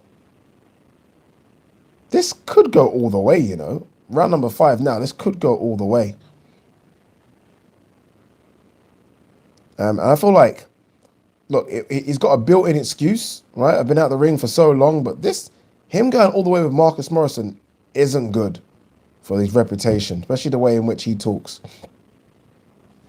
And around 5, man. Curtis Harvey's got it 4-1 Eubank. Interesting. If a lot of you have scored differently. I love the way they're showing replays of Eubank, the way he went in and out of the ropes. It was beautiful. They're showing it again. Didn't get caught, like literally threw his 1-2s and stepped back. Really good work there. Dan Kane in the building. Dan Kane for TalkSport. Oh, beautiful, beautiful right there from Chris Eubank. They're showing it again. Beautiful. T Kelly 81 says, who would pay for this card is mad. Yeah, I feel like this card will get really, really weak buys. Like really weak buys. Like normally, in my head, I'm thinking a Chisora card gets 200,000 pay-per-view buys. No, this one I'm thinking something around 60 to 80,000. Honestly, I think it'll be low. I think it'll be very low. Quinn 40 said 965 watching, 108. 965? Is that many people watching? Jeez! Let's get to 1,000. Let's get to 1,000, man. Thank you, everyone. Honestly, thank you so much for watching the stream, guys. Really appreciate it. Dan Kane says, what's he saying? Scores. I think I saw a score from Dan. JD Dyer says, Eubank Jr. is just going through the gears. Yeah, I think so. I think so. But he needs to go through them very quickly, JD, because we're in round number 6 now. It's only a 10-rounder. Big Matthew says, the women's fight is a decent one. Yeah. That might be the best fight on the card, by the way. Because Jonas is going to bring it. That's one thing. She's going to bring it. And Katie Taylor loves to have a scrap as well. That's a really good card. So I've got it 2 minutes around number 6 here. Eubank Jr. needs to kind of just, like JD says it and he's right, but he needs to go through the gears now. Because I think he's a few levels above Marcus Morrison. He needs to show it. Again, this guy's calling out a lot of big names, right? He's talking a lot of smack as he always does, which is good. No problem with that. Show us. Show us. Nice little right hand from Eubank Jr. I love when people land right hands and they kind of throw it back to say, look, this is the right hand I landed with. We know. We saw it. A couple of nice little sort of check hooks left. Oh, he's throwing the uppercut now, which is his favourite shot. Marcus Morrison is literally gasping for air here. This is going to get stopped. I think this is going to get stopped soon. Marcus Morrison is literally gasping. Now Eubank Jr. is going through the gears. Got caught there, though, but he's now going through the gears. And he is moving through them quickly here. Oh, nice body shot from Marcus Morrison. Oh, got caught with a big right hand. Referee might step in. No, Joe Gallagher should throw the towel in. This is done. This is done. Jeez. 57 seconds left for me. That was beautiful work from him, just putting pressure on. Stingy body shots. Fucking hell. I don't know how Marcus Morrison's not folded. Jesus Christ. I think Joe might stop this in the corner. I think he might stop this. This has been a dominant round. Very, very dominant. And credit to JD Diasan, he's going to go through the gears. He is going through the gears. Articulate Design says, Eubank's performance worsens when he thinks, I know that sounds odd, but he's a much better boxer when he's fighting on instinct. Agreed. When he's not that kind of guy that can think, right? Just go for it. You wind him up, let him go. Now, when he lets his hands go, he's a problem. He's a problem. Good round. Good round. Looks a bit tired walking back as well, did Eubank Jr. Showing images now of Barry Hearn and Chris Eubank Sr. All right, we get it. It's his son, yeah. Oh, is it really? Well, we didn't know. Rodney Marsh says, does anyone have a live stream link? Jeez. The funny thing is, yeah, when I didn't used to pay for shit, because I didn't, I wasn't always that guy, I used to find links easy. I don't know why everyone struggles to find them. Dan Kane says, I'm more excited for Tasha Jonas versus Katie Taylor than every fight on the card. Yeah, same here. That's going to be such a good fight. Such a good fight. This isn't a bad scrap, by the way, either. The first couple of rounds were a bit dead, but Eubank's really coming into it now. Eubank is so explosive, by the way. Smash them likes, people, says Scott C. Smash them people, them. Said Masters says, you guys are too hard on Eubank. He's destroying Morrison bit by bit. Props to him. Yeah, maybe. Maybe. Sammy Pavley, yeah, bloody hell. We've got Campbell Hatton next. I forgot about that. Jesus Christ, we might talk movies in between that fight. Can't believe that fight's coming up next, by the way. Really can't believe that's coming up next. Eubank Jr. just on the back foot here now. Marcus Morrison trying to be the aggressor. Problem is that when he comes in, he's going to get caught. I can just picture it. When Marcus Morrison comes in, and Eubank Jr. is just almost playing around with him a bit now. I think he's felt his power. He can handle the power. He's faster than him. Eubank Jr.'s got pretty much everything better than Marcus Morrison at this stage, and I think he knows that as well. Solo Raider, super chat. Thank you very much, my man. Says thank you, mate. No, thank you. Thank you. Adil Shakut says, Addy, you're too peak on Hatton. No, I like Hatton. I just don't like the idea of a guy who's had 2 fights fighting above like world champion fighters like Dimitri Bivol, world level fighters like Chris Eubank Jr. I'm not a fan of that kind of stuff personally. I'm not a fan. Kevin T says, nice chair, fantastic. Thank you, Kevin. It's the green chair. Welcome. Remember, if you're new to the channel, hit that subscribe button. Marcus Morrison trying to throw a haymaker there. Yeah, close. Nearly landed. I mean, Eubank Jr.'s defense, by the way, is pretty good. But Eubank Jr. relies a lot on his movement. Almost a bit like Roy Jones. He's going to have a problem when he has to use these to defend with. Because his defense is like hands down and all good lateral movement. When your legs start slowing down, that's going to be a problem. What we got here? El Boxio says, Eubank doesn't have that X factor. Stiff, poor punch selection, meh. Nah, I disagree. I think Eubank does have that X factor. Guys, first fight in such a long time, he does have the X factor. He does. He really does. And when he swarms you, I would really want to see, I really now want to see Eubank Jr. versus Demetrius Andrade. I really want to see how that plays out. That will be an exciting fight. In fact, I really want to see that now. I think Eddie should make that fight if he can. All right, last few seconds of this round, number 7 here. Carl Palmer says, Eubank Jr. versus Andrade in the UK on pay-per-view. No, thank you, not pay-per-view, but I wouldn't mind it anyway. I mean, Eubank Jr. is comfortable fighting in America. A fight can happen over there. Shay Tumble says, Golovkin will jab his head off. Yeah, Golovkin will. Richie Johnson says, when Eubank Jr. lets go, Morrison is scared to death. Yeah, he is. He's frightened, isn't he? He is frightened. They're just showing pictures here of Katie Taylor getting her hands wrapped. Imagine, like, you know, you guys, I'm sure a lot of you guys have seen that Ebony Bridges, right? Who's obviously fought Shannon Courtney a couple of weeks ago. She's been over here in the UK everywhere. Like, her popularity is going, bubbly personality. Imagine Katie Taylor had that kind of personality. And look, she doesn't have to, but she would be a fucking superstar. A superstar.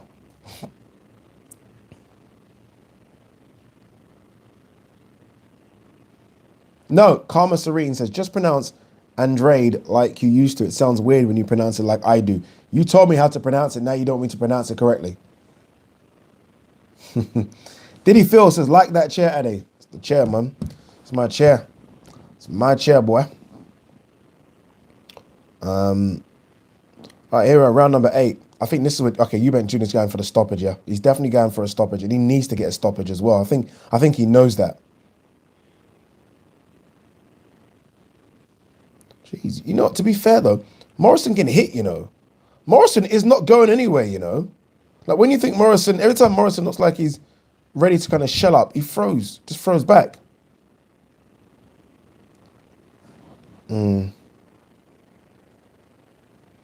Articulate Design says, that green chair equals the throne of YouTube boxing. You, sir, are correct.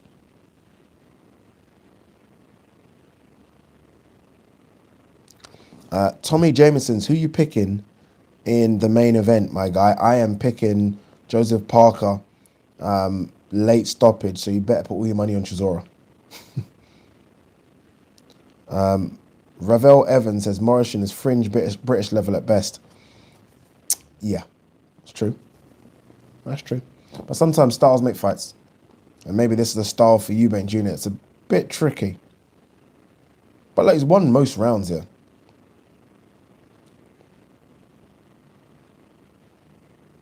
Kevin T says, do they sell that green chair in orange? Yes, they do. They do. BT1 Power says, Chris Eubank thinks he's Roy Jones Jr. No, Chris Eubank thinks he's Chris Eubank. Let's stop this now. He doesn't think he's Roy Jones. Chris Eubank he's such an ego. He thinks he's himself. And he only wants to be known as himself. Does look a bit tired, though, here in this round 8. Looks a bit tired. You know, I think as well, I think he's landed Chris Eubank Jr. is going to... There was round number 2 where he kind of backed off Marcus Morrison a bit for some odd reason. I think he's going to regret that. Arthur Job Done says, Eubank seems gassed after he put 10 punches together. Yeah.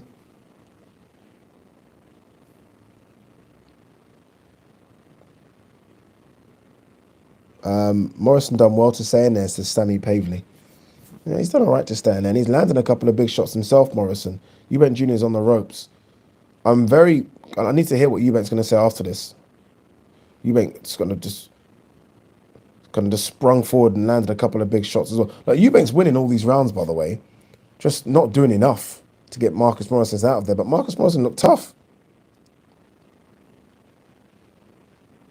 And by the way, another thing as well, I've never thought Eubank Jr. was a big puncher, by the way. I know he's knocked out a few people. I've never really thought he's a big puncher. Never.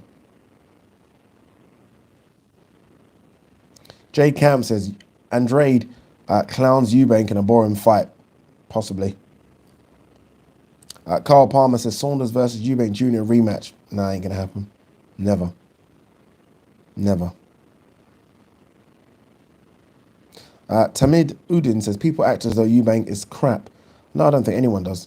He's a good fighter, but not a very elite fighter. I don't think anyone thinks he's crap. Ade, don't forget, Chris had a couple of rounds versus Korobov. He's hardly fought in 2 years. Yeah, I've said this. I said this earlier. That he's been at the ring a long, long time. A long time.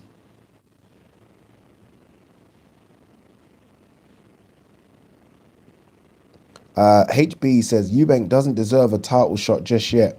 He should fight Williams. But Williams got a title shot. So you don't think Eubank deserves the title shot, but Williams just fought for one. If Williams fought for one, fucking Eubank should fight for one. MKDB says Felix Cash, Eubank Jr. would be a great fight. You know, there'll be fighters like Felix Cash looking at this thinking, okay, you know, there would be. Like, Felix, I spoke to Felix Cash on Monday and I asked him about Eubank Jr. and Williams. And he was like, no, you know, I want a couple more fights first. So he knows he's a couple of levels below them. But watching this, he might think he's got a chance. He might think he's got a chance. By the way, Morrison landed a couple of hooks, by the way, and they're both having a go now, you know. It's like both of them thinking, like, fuck it, let's go. And Morrison is not afraid to swing with Eubank, by the way. Not afraid at all. Jesus Christ. So Morrison and Eubank Jr. both swinging for the fences here in round number 9. Credit to Morrison. Again, it's very similar to the credit I've got to give to Craig Richards in the previous fight. Credit to Morrison.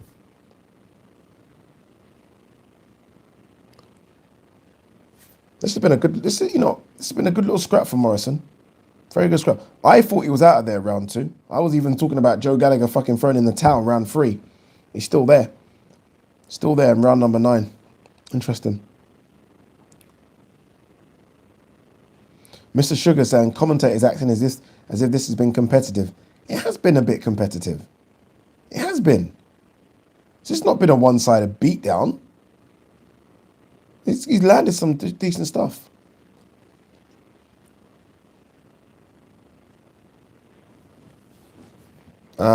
Joshua J says the fight's $1.99 under the Zone app. Not if you're in England, it isn't. This fight isn't on the Zone in England. I think globally it is, but not over here. H2O says Eubank versus Kell Brook. That's what they're talking about. That's what they're looking at, you know. If you're Kell, do you look at this and think you got a chance at 160? Don't know. I don't think he has at all. I think he's far too small for Eubank. Far too small. Not as explosive. No, I think Eubank will bust him up. Curtis Harvey says Kell Brook could beat Eubank. In what world? In what world?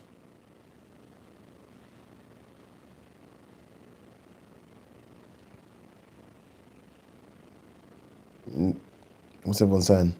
Brook shot to bits. Yeah, Brook would get destroyed, man. Come on. Brad James says, I can feel that Parker is going to hurt Chisora.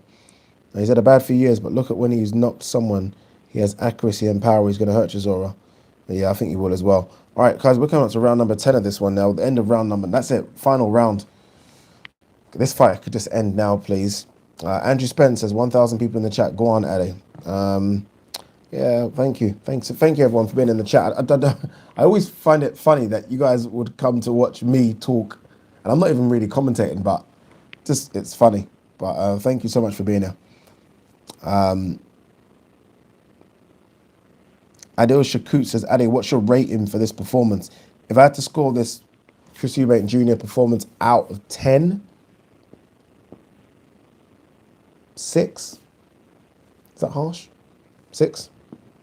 Yeah, 6. Well, it's not great, but it's not the worst performance as well, considering you. I know people say I'm making excuses for him, but you have to talk facts about a guy that's been out the ring for a long time, working with a new training team, training setup. It's going to be difficult, so I'm going to say a 6.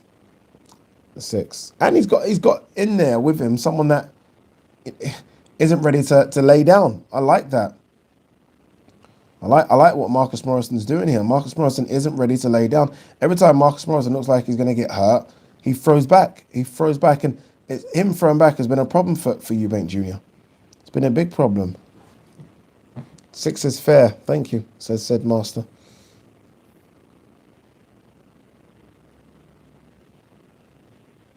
What we got here?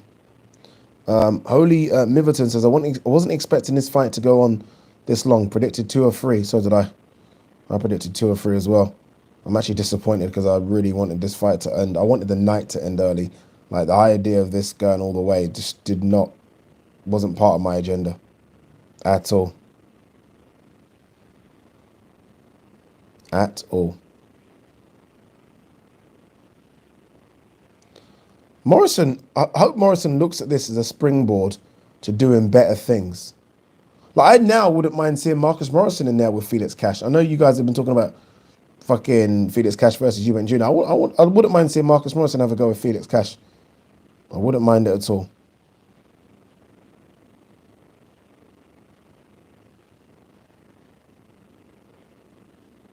Good work from Eubank Jr. Nice combinations. When he plants his feet, sorry, and throws his combinations, very, very good from Eubank. When he tries to be flashy and box, unfortunately, it's just not there. Articulate Design said, I'd argue Morrison has hurt Eubank more than anyone else ever did. I think George Groves hurt him. I think George Groves hurt him as well, but I know what you mean. I think he's actually felt the weight of Morrison's punches a lot here, by the way. I think Morrison surprised him as well. Oh, good. That's a good shout. Eubank versus Derevinchenko. I like that. I like that fight a lot. Because Derevinchenko goes 10 rounds as well all the time. And he is tough as old boots. Good jab from Eubank. Last 40 seconds here. Eubank on the back foot. He's the one backing up now. It's Morrison the one that's the aggressor, by the way. It's a good little scrap, you know. I mean, I think it's not what we expected, so we're probably going to say it's a bad fight, but no, good little scrap. Very, very good scrap. Good work from Morrison. Morrison has made Eubank work for this. Like, really work for it. Credit to Morrison, this. Did TM Booth stop Morrison? This is a better Morrison now, though, I will say that. Christopher Klaus has it 8-2 Eubank. Rowan Perry 7-3 Eubank. Adil Shakut says, how does Eubank do against Murata? Tough. Be a tough fight. Look, Eubank will compete well against most top people. He's because he's got the engine, he's in good shape. Holly Middleton says, Taylor Jonas next at a no. Campbell Hatton next, but it's only a 4-rounder, so it should be over very quick. Andrew Hope says, I think Richards beats Yard now. Not sure about that. Not sure if he beats Yard now. Oh, look, decent performance from Eubank. Again, out the ring a long time. It was always going to be difficult, I thought. But I didn't expect him to go 10. Fuck, no way did I expect him to go 10.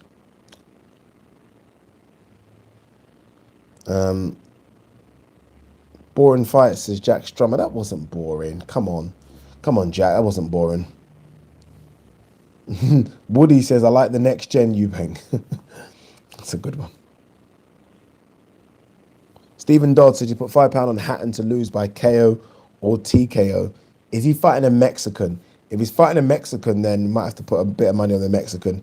If he's not fighting a Mexican, Hatton is going to win comfortably.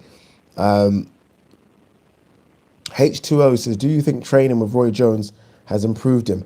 I don't know how good Roy is as a trainer. Roy, look, everyone's waxing lyrical about Roy as a boxer, which is so true. Is he a good trainer? I do not know. I do not know. I mean, who is Roy trained? Has Roy trained anyone to a world title before? Don't know. I don't know, man. Problem with Roy, look, he's got so much experience, but is Roy trying to turn people into Roy? You know, I don't know. Rowan Perry says Hatton is fighting a fellow Mancunian, but he calls it a Manchester man. Adil Shakut says Charlo would KO Eubank. What people say that like Eubank's been KO'd or knocked down before. Eubank has one of the toughest chins there is. He's not easy to KO. Trust me on that one.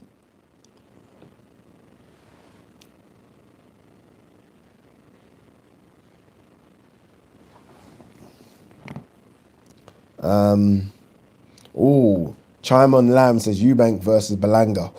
Man, you like to see people get hurt.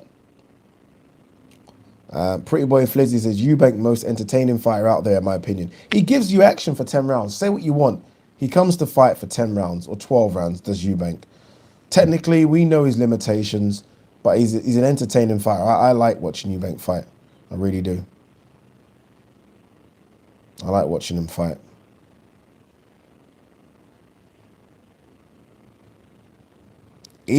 Like his ego is going to be hurt a little bit here. For him to not get Marcus Morrison out of there, his ego is going to be very, very hurt. Very, very hurt. I wonder if Eubank Jr., this is going to sound strange because there's not much fat on him at all, is there? I wonder if he can make £154. He still looks small for 160, I think. I think so anyway.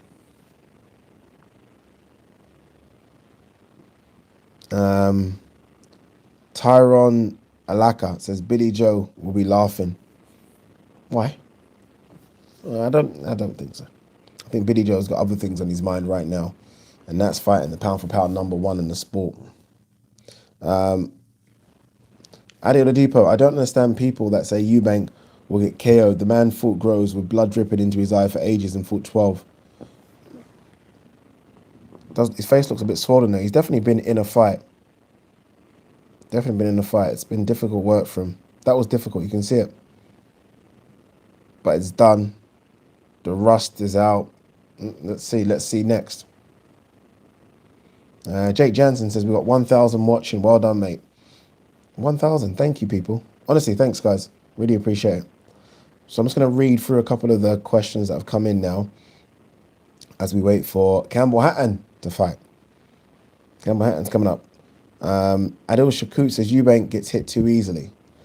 Those kind of statements, I don't understand those statements. Like, he's got a couple of grazes on the face. He's not like his face is bust up and lip. Like, it's boxing. You're going to get hit, man. Not everyone's Floyd Mayweather or Pernell Whitaker. This is boxing.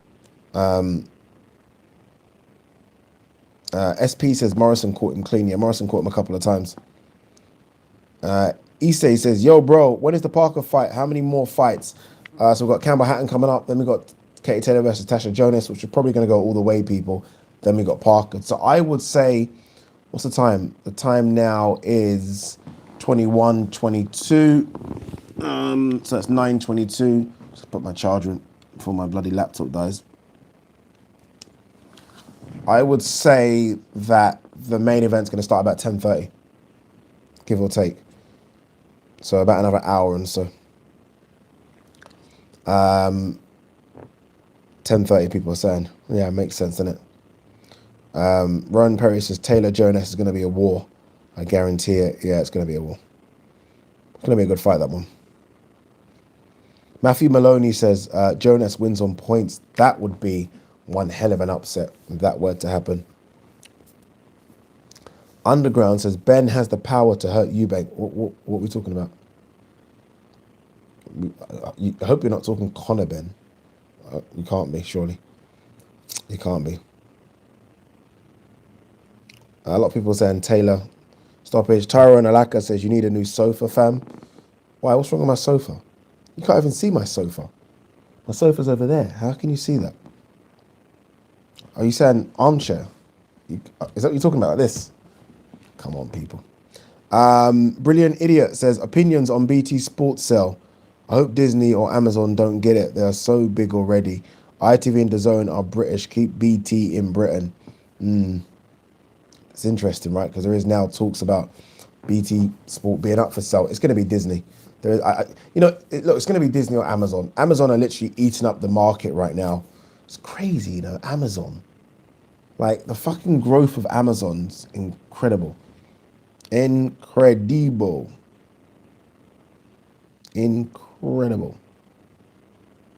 What we got here? Stephen Williams is classic Chesterfield. Of course. Zoe Duffy, cheers for the channel. Patrick Connors, is your hair upside down? You guys are kids. Disney is PG. It is PG, but Disney could do a little something, Disney could upgrade. What we got? Fix it, Addy. Fix your armchair. I'm not fixing nothing. DA says, do you think Chisora will retire if he loses? Absolutely no chance. Chisora literally is ready to make as much money as possible. Ian Moore says, Addy, where can I get a jumper like yours? Fresh Ego Kid, my man. Fresh Ego Kid.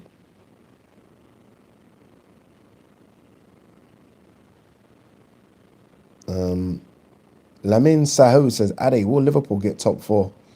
No. What? What did someone just ask there? Matthew Maloney says, who's the picture in the background? Block yourself, Matthew. Block yourself.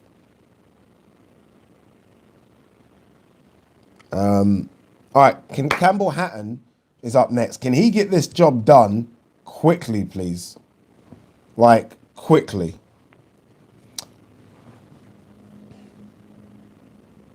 I think Campbell Hatton's only a 4-rounder, right? I think he's only a 4-rounder.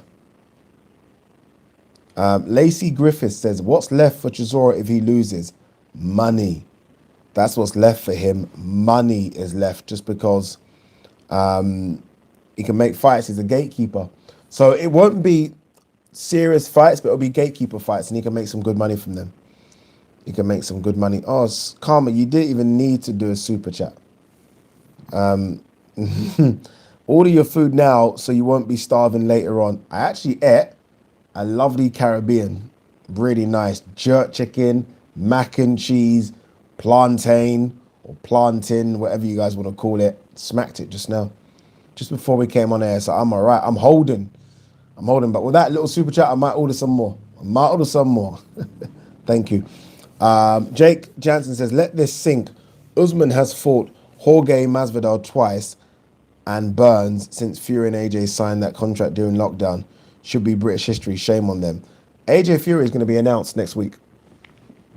You heard it. Next week, AJ Fury is going to be announced. Saudi Arabia. It's happening. No joke. Happening next week. It's happening next week. What we got here?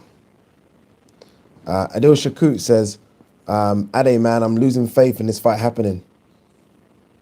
No. What we got here? Palm Wine says, when do you think Chisora will retire?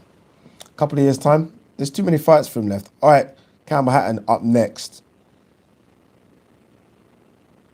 He's fighting Levi Dunn, 4 rounds, lightweight. St. Pierre says, Addy, you flop back and forth too much with this AJ shit. AJ Fury. Yeah, because it's confusing. It's confusing. But goes down next week. It's going to get announced next week. Amandeep Jahal says, Addy has gone for a roller coaster of emotion with his AJ and Fury fight. Looks a broken man. Guys, do you know like how stressful this bloody AJ Fury shit has been? This has been so stressful. Eddie Hearn has said since January the 2nd, 1 more week. Yeah, man. Lee wants it to happen though, doesn't he? He wants it to happen. But no, next week this fight gets announced. I'm telling you now, this fight gets announced for August next week. It does. It does. Bradley Wilson says, Hatton on after EUBANK and Bivol world title fight. It's a joke. The worst thing for Hatton right now is if he doesn't put in a performance. So if this next fight coming up now is a dud and he really doesn't look good like he didn't look. First fight's tough, right? But if he looks bad in this one, then there are gonna be questions as to why he's on so high up on a card again. But I will say this though, his dad done so much for British boxing, he's got credit in the bank. Credit in the bank.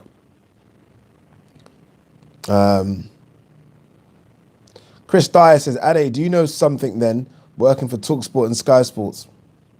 Might know a little something. I just told you the fight's getting announced next week. I just said it. Evil Mayor says, how comes there's been no Adam Smith interviews with IFL TV? That's a norm, right? Is it because of the DAZN deal? I don't think it would be because of the DAZN deal. Maybe, I think there will be an issue because obviously Coogan will ask that question and it's quite a complicated answer for Adam Smith. I don't think Adam Smith wants to answer those things back, or maybe there's something else going on behind the scenes. Interesting. I never noticed that, by the way. Jake Jansen says, Eddie, I spoke to AJ last night, Hearn. Sammy Paper says, Ade, how are you going to get out there to AJ Fury?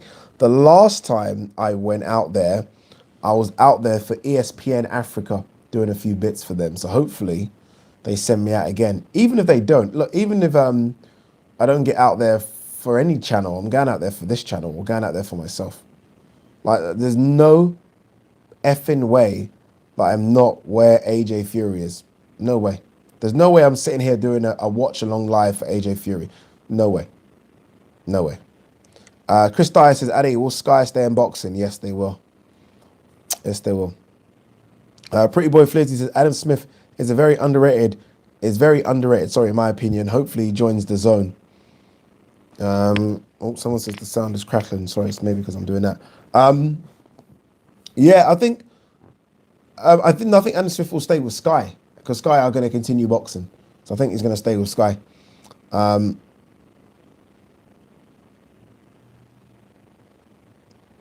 That's interesting. That is very interesting. Someone just said something here. Where is it? Someone said that Sky are now showing, where's it gone? UFC's interviews or presses or whatever. That's interesting. I've got a feeling that Sky will start showing UFC.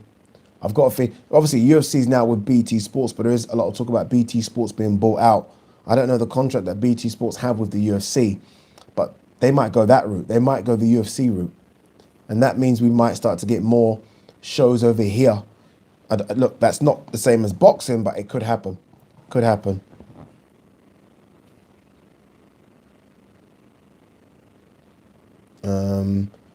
Boom says, surely your mate Gareth can pull some strings. No, I don't think. Well, Gareth's definitely going to be there. Gareth A. Davis. He's bloody everywhere. Gareth's going to be out there for DAZN. Wherever the fight is, Gareth will be covering it for DAZN and for William Hill.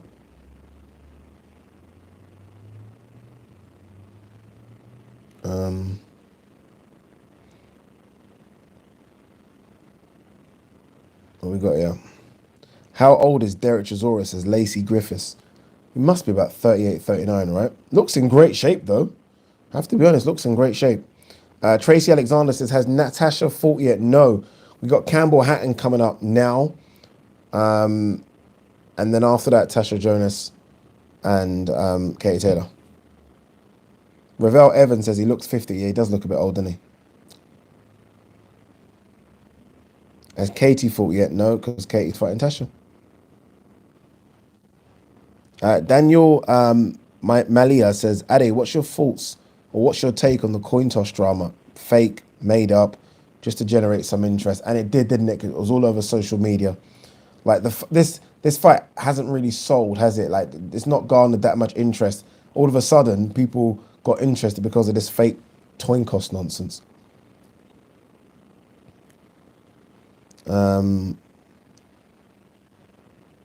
Apollo Dean says, have you tried contacting DAZN to sign you up? Perfect matchup for you. No, I haven't. I think DAZN, I think they're going to go the Chris Lloyd route. Chris Lloyd obviously does their promotion. Does their commentary. I think they're going to go him and a few other people. But look, you never know, man. You never know what could happen, boy. Jake Jansen says, does anyone even care about this Hatton fight? I think they do.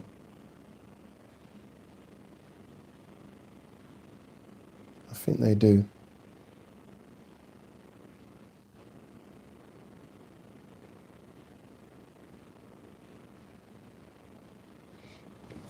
All right, here we go. Hatton versus whoever. No disrespect. Looks in ridiculously good shape. This Campbell Hatton looks in fantastic shape.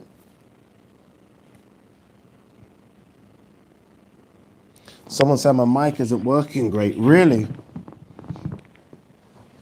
Don't tell me my battery in my mic's going to go. That would be like the worst thing in the world. That would be like a nightmare. Guys, quickly in the comment section, is my mic starting to sound a bit... Oh, mic is okay, a bit crackly. Someone says buzzing. Mic is fine. It's weird. Okay, Karma said the mic sounds great. Mic's okay. Oh, okay, cool.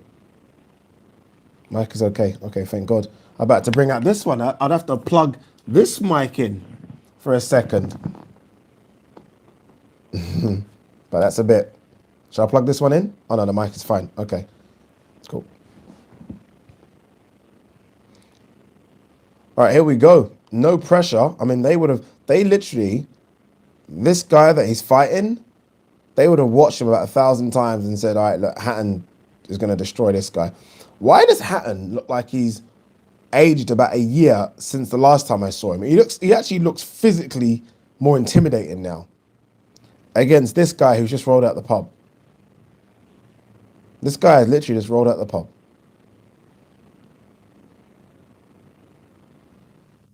Okay, Scott C said it crackles if I move around. Yeah, that's what it is. That's all. That's why I need to get this mic plugged in and working, because this one is just so much better. But I'm just lazy to do it.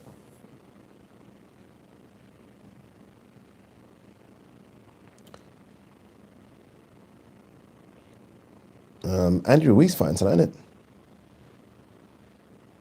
Oh, this guy's fighting 4 fights, 4 losses. Oh, jeez. Look, it's his first. How, like, I'm not joking. For a 20-year-old, he looks a lot physically bigger than a 20-year-old, doesn't he? That's just me.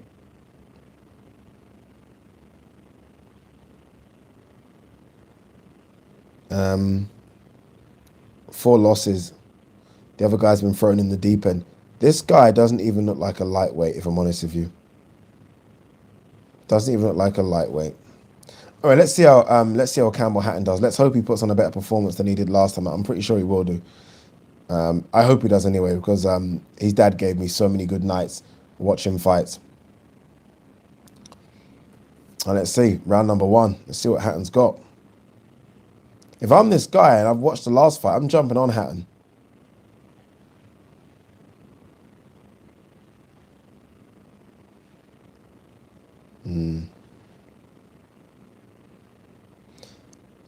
This guy looks pretty sharp, though. He does. His opponent, but...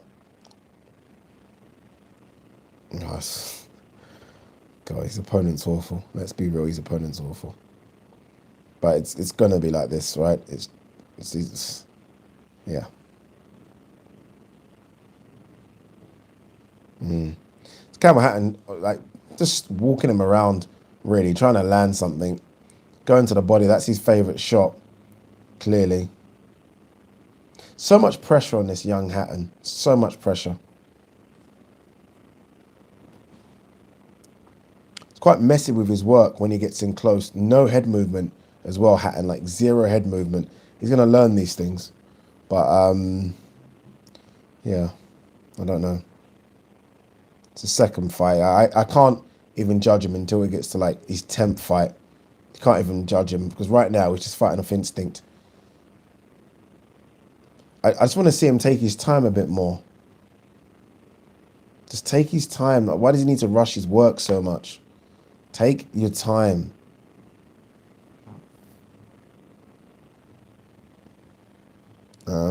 What's this? Why is Hatton showing more love than Khan? Standard British racism. Are you having a laugh?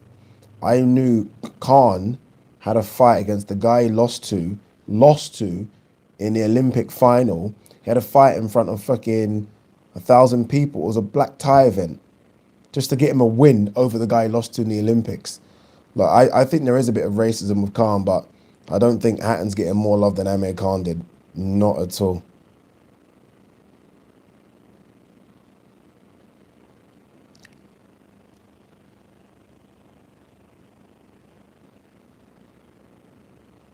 I feel bad because I want to say, I feel like I know what I want to say about Hatton, but I have to kind of hold myself back because it is only 2 fights. But I don't know, man. He doesn't fight like he's not.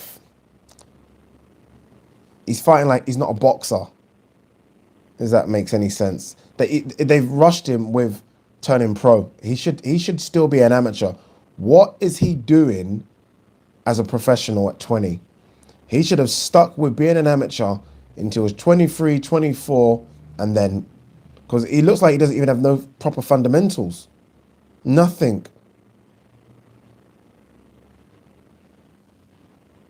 Oh, man. Jeez. Paul Clayton says, Addy, stop being polite. Say what you think. I just said it, but he needs to learn how to box. And I feel like he should have stayed as an amateur. I don't understand what the rush was. I don't get it. I don't get the rush to make him pro, because he's doing things there that are just not good. Not good at all.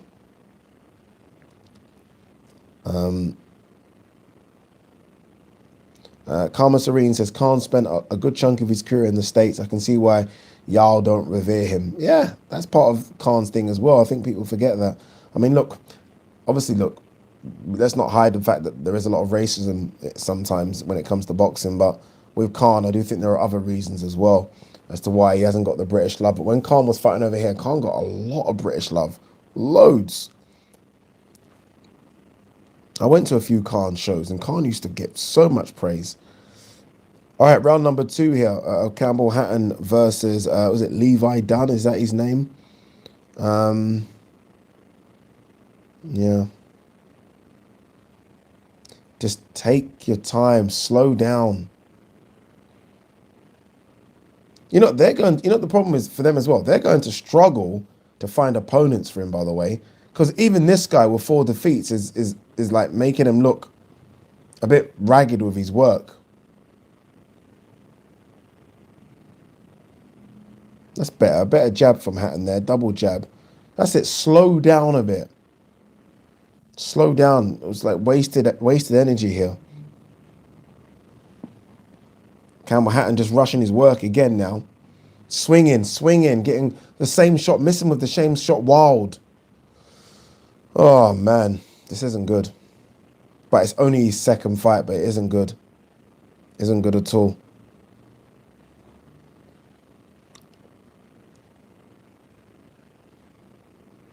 One minute 40 of round number 2.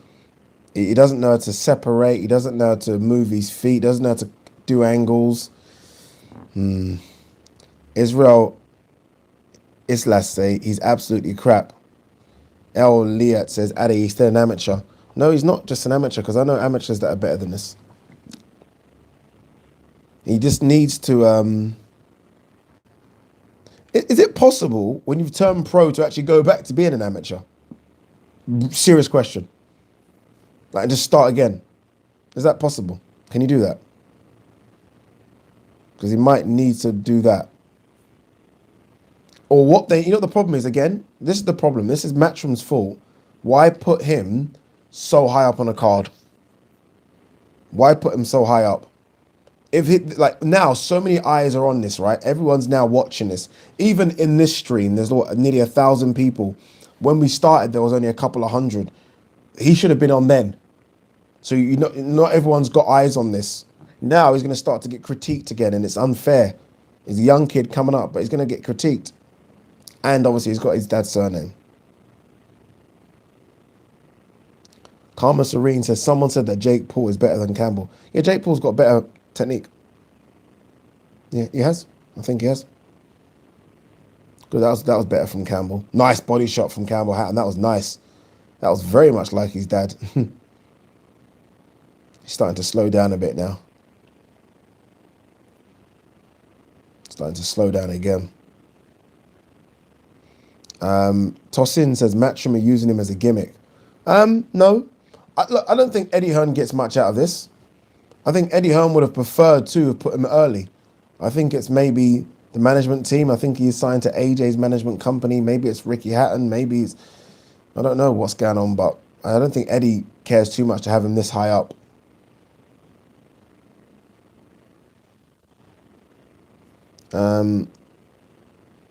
Campbell, who says this? Arthur Job Done says, Campbell, the soup Hatton looks just a bit better than White Collar. I know he's just started, but he will get iced if they don't match him properly. Yeah, they've got to be very, very careful with the matchups.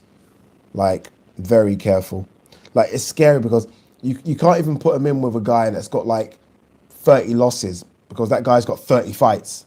And that guy's going to be way more experienced. He's going to have the engine to go the distance and the rounds.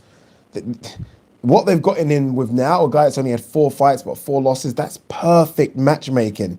And that's the worst thing for Campbell Hatton, is that that's good matchmaking. And he's not looking good with this.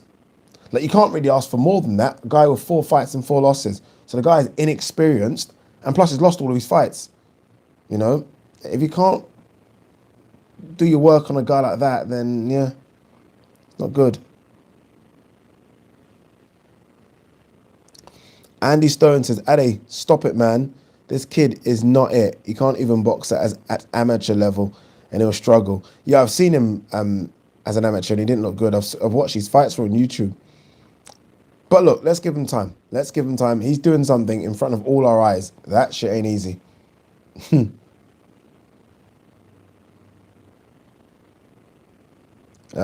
Your boy's TV says he just smothers his work. Yeah. Pete says it's his second fight. Chill out. Yeah. I have no problem with it's been his second fight. Pete, you're right. I still want to see something, though. I still want to see something. Because, again, let's not forget, it's his second fight. It's the guy's fighting. It's his full fight. And the guy's lost all 4. So let's see something against a guy that's lost 4 fights. It don't have to be brilliant, but let's see something. What we have seen that's better than the first fight he had is his gas tank. That's a lot better. He looks really tired in his first fight. This one, 3 rounds in, looks like he's still got a lot in the tank.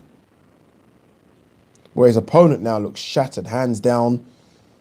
I think he might stop his opponent just based on his opponent being tired here. Simon said, should he switch trainers? No. It's nothing to do with that. It's just about getting the fights under his belt. Just a few fights. You make that decision after sort of 10, 11 fights.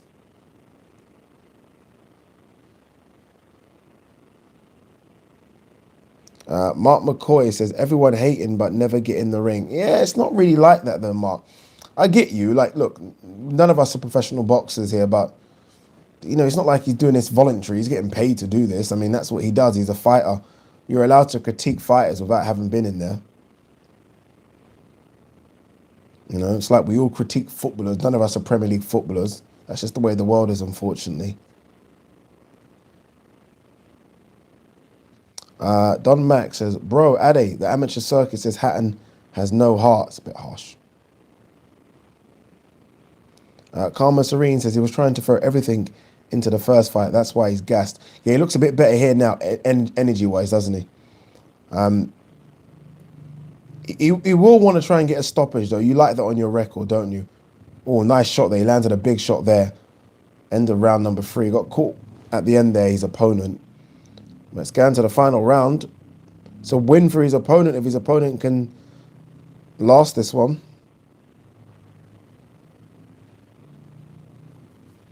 A couple of people asking, has Katie Taylor had a fight yet? No, Katie Taylor is next, people. That should be a good fight. That's going to be an exciting one for all of us. Someone asking, did Chris Eubank Jr. win? He did on points. Andy Kenyon says, come on, pub guy, get a draw. He probably will. He's not going to get a draw, but he's probably going to go the distance. All right, final round coming up, people. Final round. Jordan Coleman says, what site are you watching on your laptop? I'm not. I've got my phone here. I'm watching it on my phone.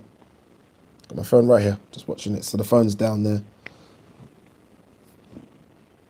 They've got a camera in the Hatton house. Jesus.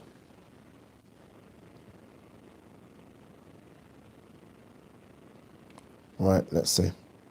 Let's see what he can do. Final round. Again, he's definitely got the engine as opposed to his last fight. He's trying to get a stoppage as well.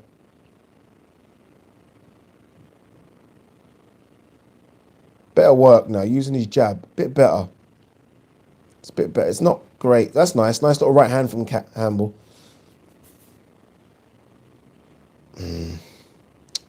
I'm trying to be positive about this because it's difficult, but no. Someone asking what site on my phone. I'm paying for it. It's no site. I've actually paid 19.99 for it because I don't. You know what it is about streams. I don't like when they go down, and most streams go down. So I'm actually paying for it, guys. What's someone say here? Guys, though, this boy has a lot of pressure on him. Y'all shouldn't add to it. Yeah, I know what you mean. I know what you mean. I think they should take. They've put pressure on him. They've put him above world title fights. They put pressure on him. Put him on the card, yes. But why does it have to be so high up? Oh, got caught there on the chin. All right, 1 minute 37 left. He's going to want to try and get the stoppage here. I don't think he's going to get it, but he's going to try his hardest to get it. Credit to his opponent for still being in here, by the way.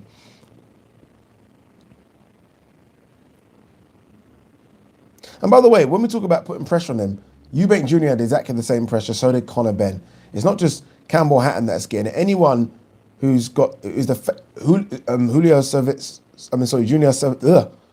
Cesar Chavez Jr. had exactly the same pressure. Anyone with a famous dad's gonna have the pressure. Anyone. Just how it is. And trust me though, like as much as we're saying it's pressure, he's getting high up on these cards because of his dad's name. So it goes hand in hand. It's a hand in hand thing, man. Yes, you've got pressure, but you're getting these cards. He's probably getting a bit more money than he should for someone that's only had a couple of fights, so it goes hand in hand.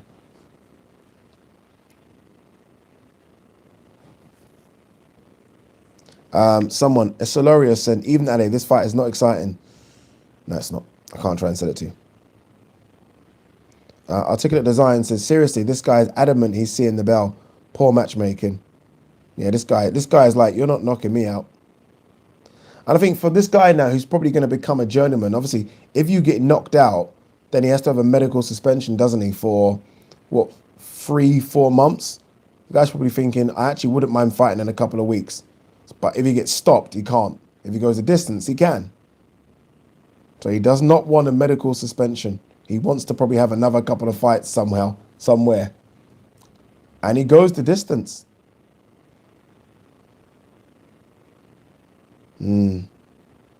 Jeez. Look, Campbell Hatton won every single round. That's all he can ask to do. 4-0. BG London says, Addy, what you drinking? I've actually had a couple of sips of this one. Slide Dog Spiced Rum. Let me have one more. It's a long night. Let me have one more.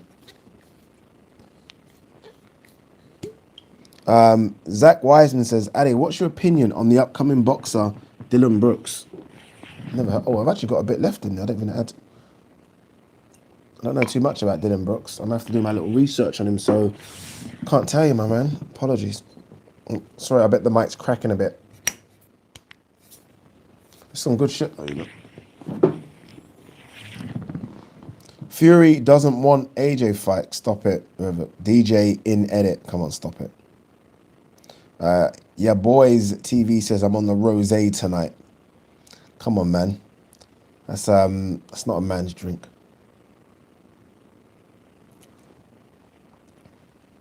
Tiz says some good shit. Yeah, it's good. Man, I can't lie. It's good. It's really got a nice flavour to it. All right. Up next, it's Tasha Jonas versus Katie Taylor.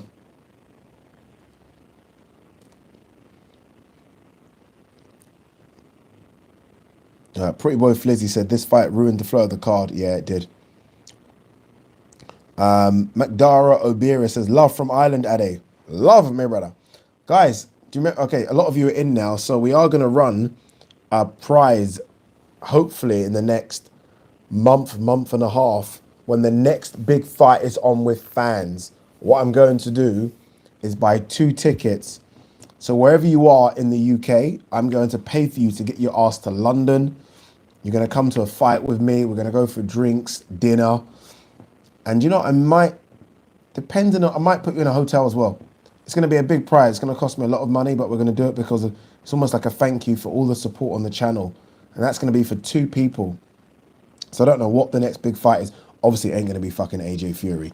But the next big fight in either the O2 Arena or wherever it's going to be, that's what it's going to be. So yeah, it's going to be good. Someone asking me, am I doing international flights? No, I am not doing international flights. This is only in the UK. But that's what it's going to be. Yeah, I'm trying to think of what the next big one is. We don't know yet, obviously, because of fucking Matchroom and Sky no longer being with each other. So I'm guessing it's going to be in and around July, August, or maybe after the AJ fight. But keep reminding me, because we are 100% doing that. So it's going to be for 2 people. Wherever you are in the UK, I'm going to fly you, train you, whatever it is, get down here. And we're going to go out for food, go to the fights, go for drinks after. That's what it's going to be. So that's what's going to happen. 100%. That's going to be it. Kian Nye says, I'm cheap. Sorry, you are cheap. You're so cheap, I'll probably pick you up myself. And Northern Ireland as well. So I know when I said UK, but everywhere. So the Heart of Ireland, Republic, Northern, Scotland, England, Wales, wherever you are.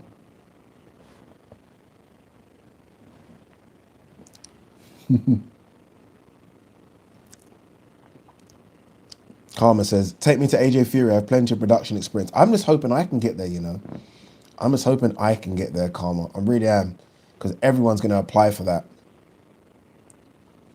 Everyone's going to apply for that. Ramel says, that's a good prize. Yeah, I've been really thinking about it. Because in my head, yeah, remember I'm saying I want to get to 30,000 subscribers. I think that's going to happen by August, September. I actually think I'm going to get there. So that's going to be it. So it's going to be the 30,000 subscriber thing. That's it. Yeah, so it should be good.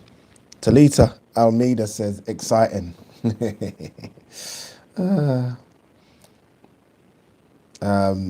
Parker says, I'll out drink you any day of the week, Ade. I don't think you will. I don't think you will, boy.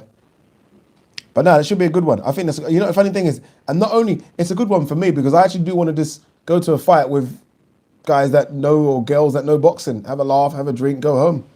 So it'll be a good one for me as well. But I do want it to be a big fight card. I do want it to be. I don't want it to be York Hall, Bethnal Green. It's not the same. It hasn't got the same feeling. It's got to be either O2 Arena, MEN Arena. Copper Box isn't too bad. Copper Box is good because Copper Box is so close. I might even let a couple of you come and see the green chair.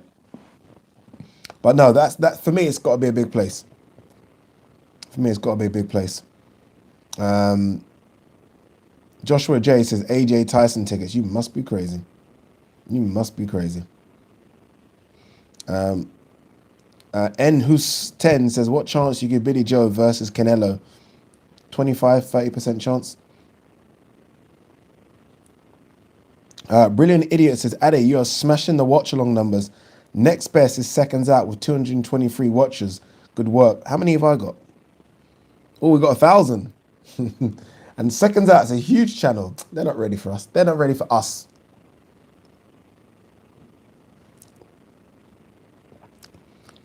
Fun Boxing says, hold on, York Hall is much better than Copper Box.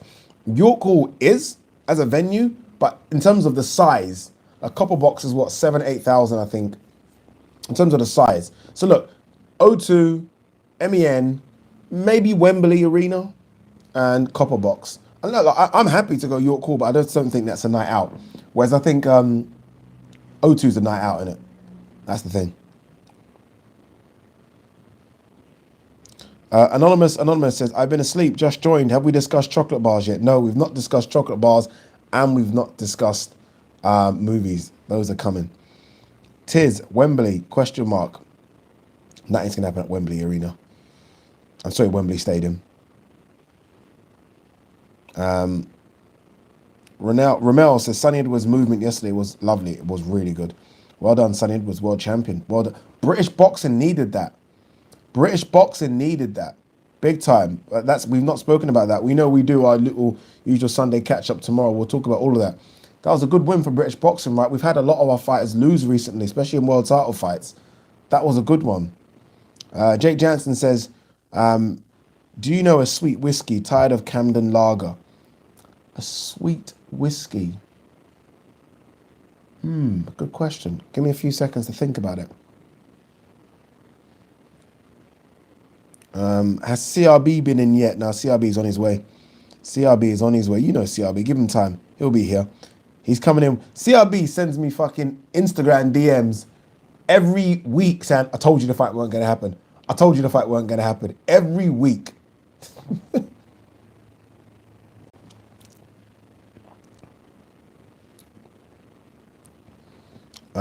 What's this little super chat here from Quinn 40 says, I have moderate knowledge of the sport but love it and never been to a fight. I've ended up going to my first fight with you. Wow. You've never been to a fight, dude. Like, watching it on TV is one thing. Going into an arena, but no one screams boxing like the Brits. Sorry. No, well, the Mexicans, actually, they're going mad as well. But yeah, going to a fight's amazing. And the thing is, when you go as press, which I won't be for if and when we go, you're right ringside. So it's the equivalent of like being in like a 2,000 pound ticket. It's incredible. It really is incredible. But yeah, man, we'll see. We'll see. But it's definitely got to be a big fight. Ronan Perry says, I've been to my gym amateur shows as I fight on them, but I've never seen a pro boxing match. Well, look, that excites me for who's going to come then, because it should be really fun. It should be fun. Let's look to see what the next big one is, and we'll go. We'll go, 100%. Even if it's not a big one, like even if it's just one that's open to the public, and we go, and then we can have the bigger prize for a bigger one. So maybe we'll do that. Maybe there's a smaller card that's allowing fans to go, and a few of you want to go. We'll arrange some sort of prize for that.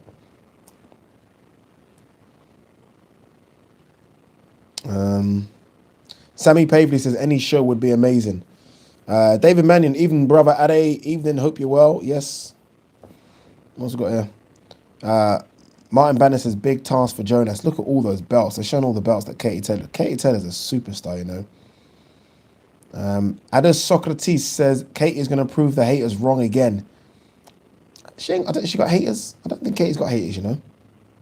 I don't know anyone that hates Katie Taylor. Junjo Giant says, what happened to the other guy you used to do box talk with? Ryan, he's still there. Ryan lives about 10 minutes from me. Ryan's there. Ryan's watching this right now. When I say this, I don't mean me doing the live stream, I mean boxing. Ryan's still there watching his boxing.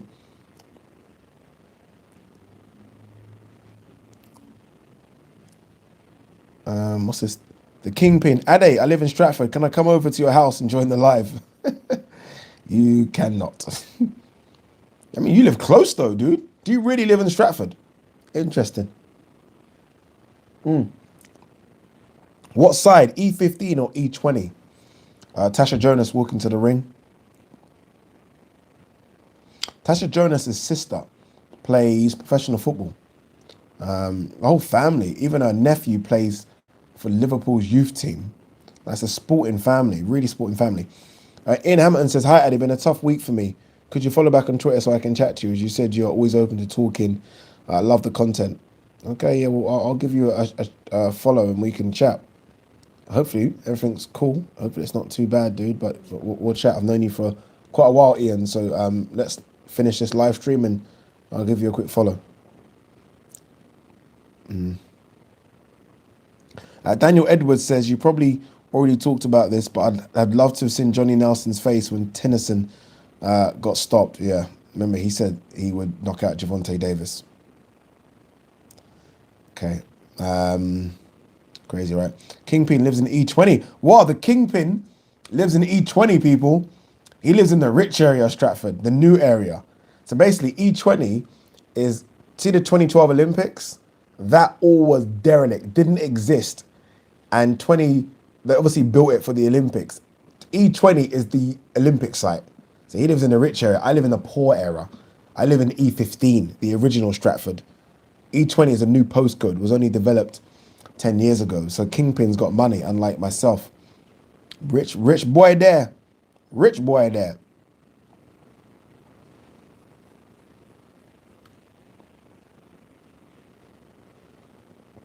MD says, Ade, I remember when you came back from Cuba and you had almost no money in your bank account. Look at you now, respect. Man, that was tough, boy. That was tough. Yo, that was hard. Let's have a drink to that, boy. Fucking hell.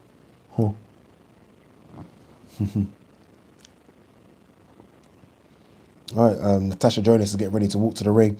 Amendeep Jahal says, Ade, what's the best moment on Talk Sport? What's the best moment I had on Talk Sport? I've had a few good ones, like sometimes you just, when you have a good show, no mistakes. That when you have a show, no mistakes, you just walk out thinking, thank God. But I think the best show ever for me, or the best moment, is when I did my first show of Andy Cole. Bear in mind, I am 40. So obviously Andy Cole growing up was like, a very, very good Premier League striker. So me sitting there and Andy Cole sitting there and going back and forth with him is a bit weird and surreal. So that's probably my best moment. But look, when I just finish a show and there's no mistakes, happy. Happy. Deccan says, love that. Stay strong, everyone, and try and hang in there whenever you may be going through. Yeah, look, honestly, guys, we've all been through shit, man. But like I've always said, my email is always open to anyone. Most of you will know that I've called a lot of you. Like, I'll just call you. Like, there's a lot of you guys that I've called. You left your numbers, I've just called you, and we've had a good chat for 30, 40 minutes. I'm always open to doing that just because I'm that guy. I like talking to people. I've been through my own shit and people reached out to me. So look, if you are going through something, you just want a phone call, my email's in the description. Is it in the description? It is in the description. Drop me an email and I will call you because fuck it. Why not, eh? What's a call? What's a phone call? But it might cheer you up. You might be going through some shit and fucking Ade Oladipo calls you. Might cheer you up, so you know what to do. You know what to do. Pretty Boy Flizzy says, did you commentate in a palace? Yeah, I did commentate in a palace in South Africa. Yeah, it was a palace in South Africa I commentated in. Crazy.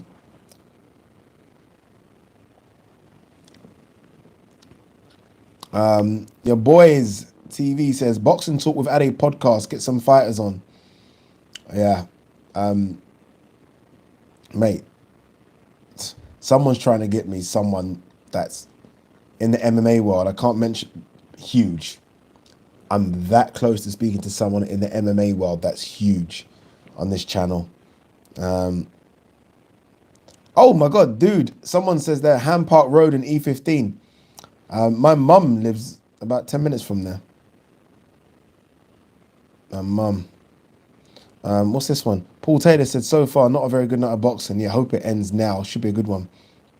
Should be a good night. Imran Uddin says, Stratford is a rough area. I saw a group of boys take a guy's McDonald's. So ghetto.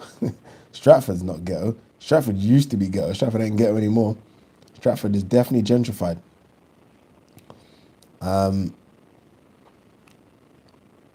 Jimmy Cullen says, how do you start your own YouTube channel? Boy, where do we start? That's a whole video in itself. I'll probably do a video. People saying names. Bisping, no. Leon Edwards, no. Usman, no. No, none of them. None of them. It's not Conor McGregor before we even go there. It's not Conor. All right, here we go. Katie Taylor. It's going to be a good fight, you know. Matt W says, is the name Oladipo Nigerian? Yes. Yeah, is it a common surname you're asking? Because obviously the NBA player Victor Oladipo, was he Houston Rockets? It's not really common. Someone says Adesanya. Maybe. Someone says definitely Adesanya. Maybe.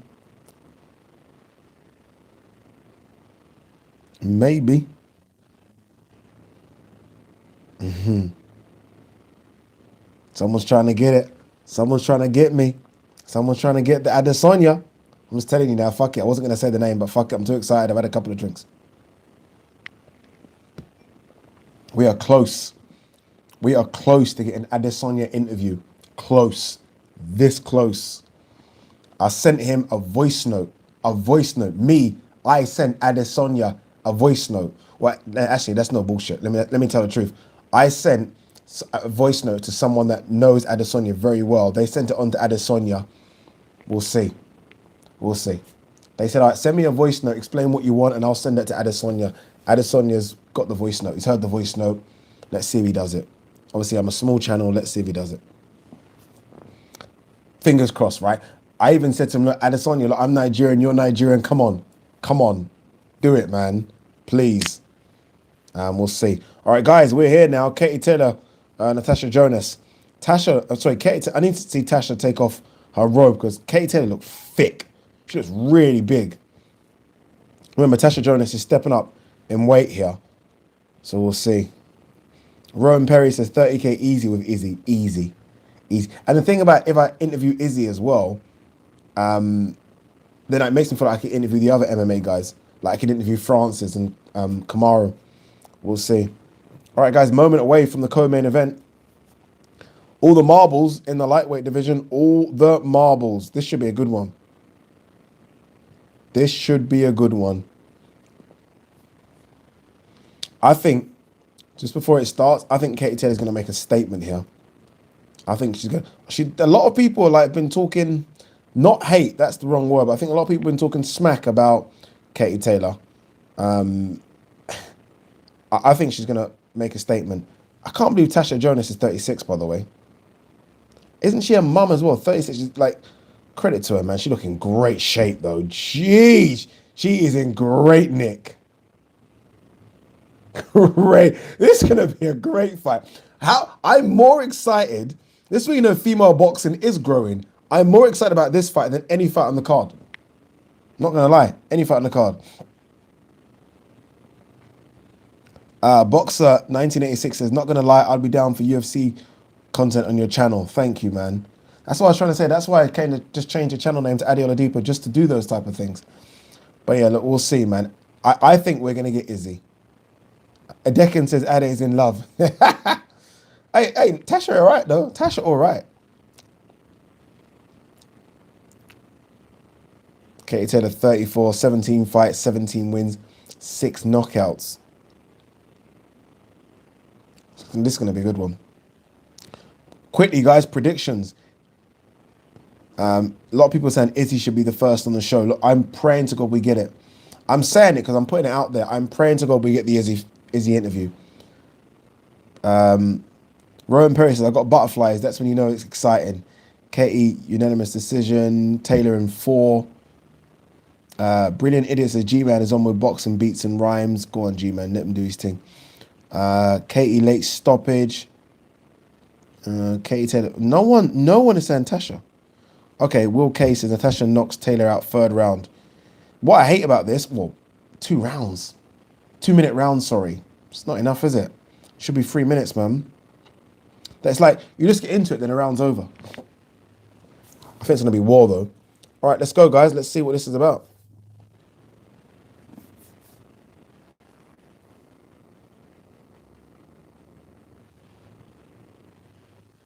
You can see the size difference, by the way. If Tasha's trying to outbox, there's going to be, obviously, look, for the first 4 or 5 rounds, Tasha just got to make sure she stays in this. But if Tasha tries to outbox Katie, she's going to have a problem. Because Katie's just too good for her. Katie's just too good as a boxer. Katie is such a good boxer. But a lot of the talk has been that Tasha's got more power. Let's not forget, though, Tasha got stopped in one of her fights. Her only loss is her getting stopped. It's crazy to think we've got a minute left of the round already. The rounds go so quick. Rowan Perry said Katie is so fast. Yeah, she's too fast. She's too fast. She's in and out. Like, literally, Katie Taylor's in and out here. But so far, even round, none of these girls have done anything first round. Katie's tried to land a couple of sort of straight rights, but not. Tasha off balance a couple of times as well. Tasha, very high guard, sort of wary of that right hand of Katie Taylor's. It might not be a power punch, but it will buzz you. Tasha just looks a bit, I don't know, she's a bit static here. You know, I'm not joking here. Just on the first round, just boxing ability, Katie Taylor looks like just so good. Too good on boxing ability. But we'll see. We'll see. First round.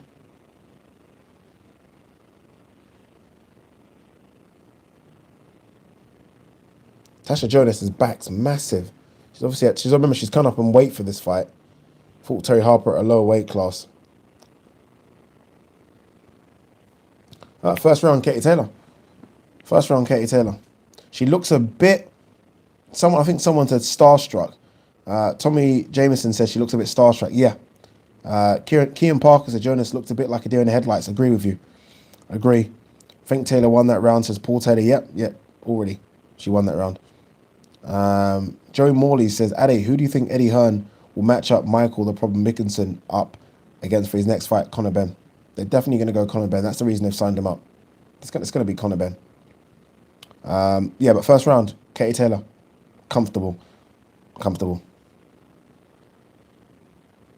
Stephen Dodd says, Ade, do you agree from the UFC to boxing, the women are killing it at the moment? Yeah, they are. Not as much in boxing, I don't think.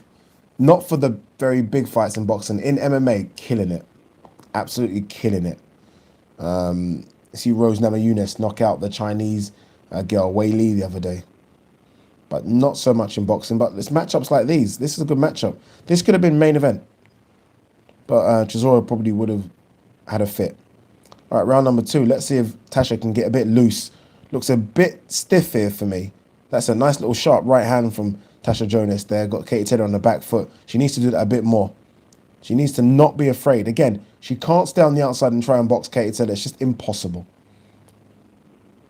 Just impossible.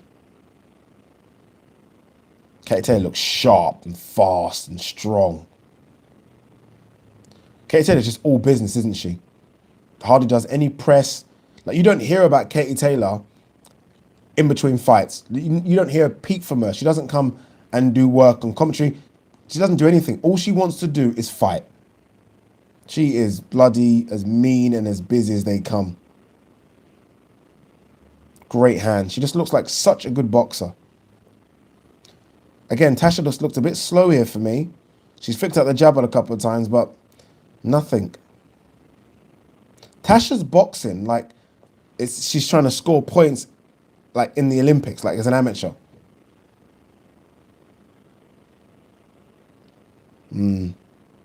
So far, another round to Katie. Katie's not done much, but she's done more than Tasha here.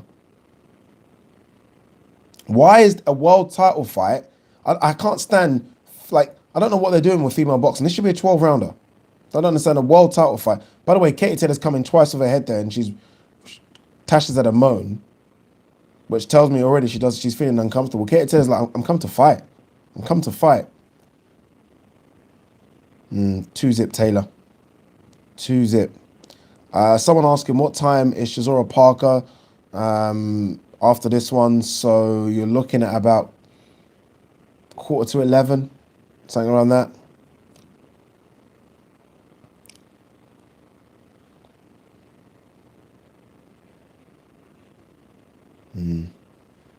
Interesting round.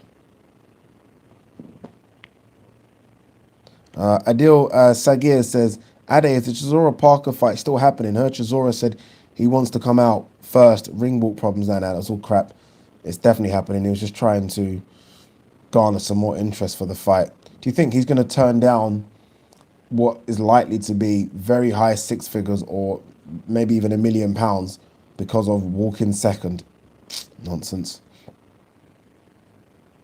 Paul Clayton says, Ade, would Katie Taylor beat Campbell Hatton? We're not going to answer that. Your boys TV says she ain't ready for the speed. Yeah. Is that true? That can't be true. Miles Cobbett says, Sonny Edwards, 149th champion for Warren. That can't be true. Kean Parker says, Jonas looks uncomfortable. Yeah, she does. Oh, there was a clash of heads. No. There was definitely a clash. She's complaining, but they're showing it again. There was definitely a clash there. But we need to see a lot better from Jonas here. A lot more.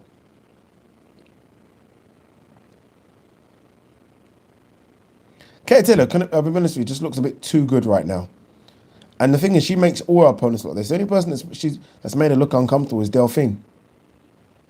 Because Delphine just thought, I'm going to put it on you. So Delphine, clearly, that was nice from Jonas. That was much better. But then it's almost like it's angered fucking Taylor.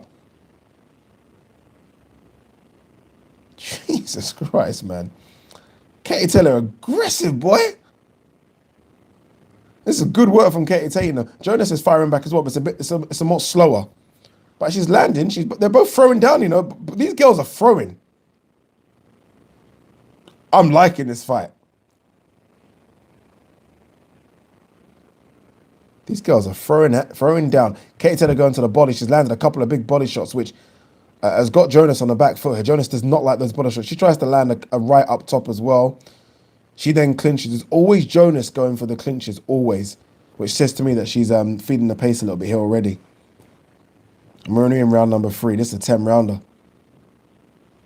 But better work from both.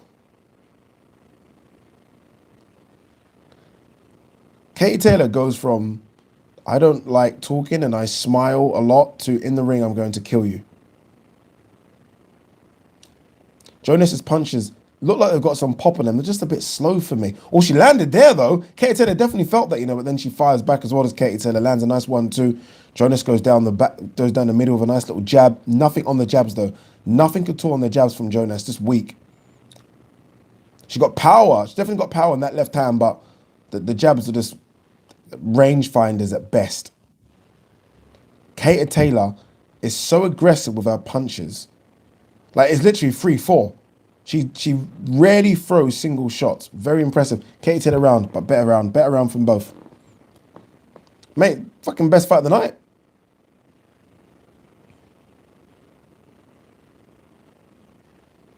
In-house says, hey man, need a new chair. A few rips on the left arm. Where's the rips? There's no rips. It's called antique and vintage. Kian Parker says, women box and show them how it's done. Yeah.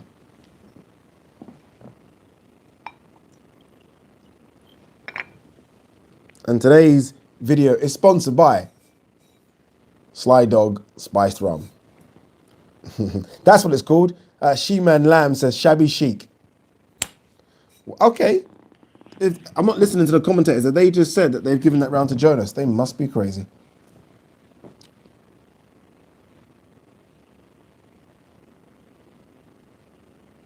Hi, Ade. Leo again. Disappointing to see fake Michael Buffer. Painful, beautiful to see Adam Smith's final moments. Thoughts on Chisora Farage friendship. Yeah, that's a bit weird, isn't it?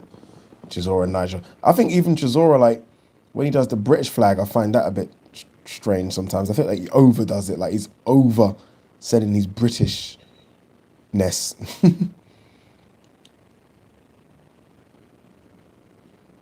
Katie Taylor's too aggressive. Tasha just can't breathe here. She's just getting swarmed all over the place.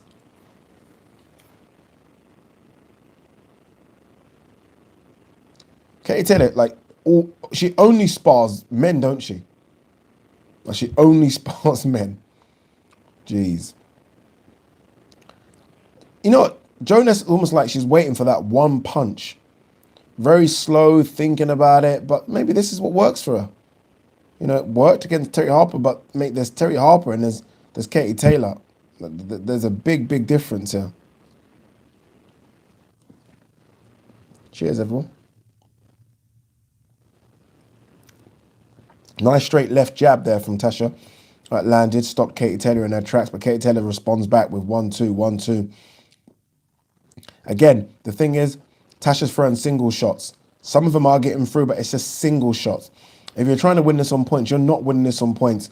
Because every time she's throwing single shots and lands, Katie Taylor just comes back with 3 or 4. Like now, aggressive, 3 or 4, bang, bang. Tasha tries to respond back and they miss. Tasha has got center of the ring, but it's a Katie Taylor round. Nice little cheeky left there from Katie. Another Katie Taylor round. Another Katie Taylor round. Some of you are saying 4-0 Katie Taylor, yeah, 4-0. But given the scorecards of the last couple of fights, who knows? Christopher Klaus has got it 3-1. Christopher, what round did you give Tasha? Let me know, my man. What round did you give Tasha? Jonas won round 3. Okay, you guys I didn't. I gave it all to Katie, but okay, I can see why. Andy Kenyon saying that Sky gave third to Jonas. Mitchell Marsh says, big up to you, Addy. Over 1,300 in the chat. No, big up to you guys for being in the chat with me on this Saturday night. All right, round 5 coming up. Remember, it's a 10 rounder. For those of you that are new to female boxing, only 2-minute rounds as well, so it's very, very quick this. Someone asking, has the Chisora fight happened? No, that's going to happen next. Time, what's the time? 20 past 10. I think Chisora fight, quarter to 11 is my prediction.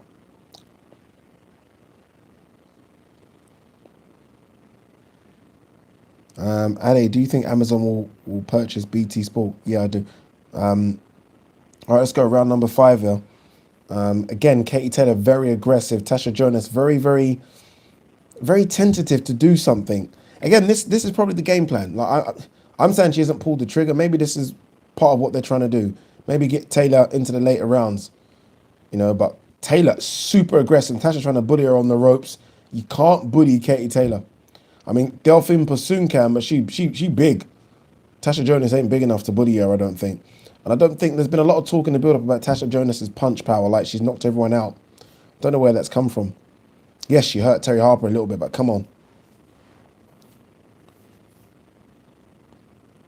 I need to see stats of Katie Taylor's punch output. It's incredible the amount of punches she throws per round. Incredible. But let me tell you something now. For all the men out there, and there are a lot of these men that are women's boxing shit, look at this. Look at Shannon Courtney, Ebony Bridges a couple of weeks ago. I think both great fights. This is really good boxing. Really good boxing, like technically very good. It's not a slugfest. These girls are really thinking about what they're doing. Katie Taylor's a fantastic boxer. Really good. It's a shame that there is no way she can meet Clarissa Shields because the weights are just too far apart. But I'd love to see that happen, but it's just too far apart. Like right now, you kind of wonder what's next for Katie Taylor, who they're going to match her up with. There's always someone coming through. Probably going to be Serrano, Amanda Serrano, if they can. But I think Serrano's too small for her. Again, Katie Taylor round for me. Tasha doing decent, but not land anything. She needs to really land something to crack Katie Taylor. I just don't think she can.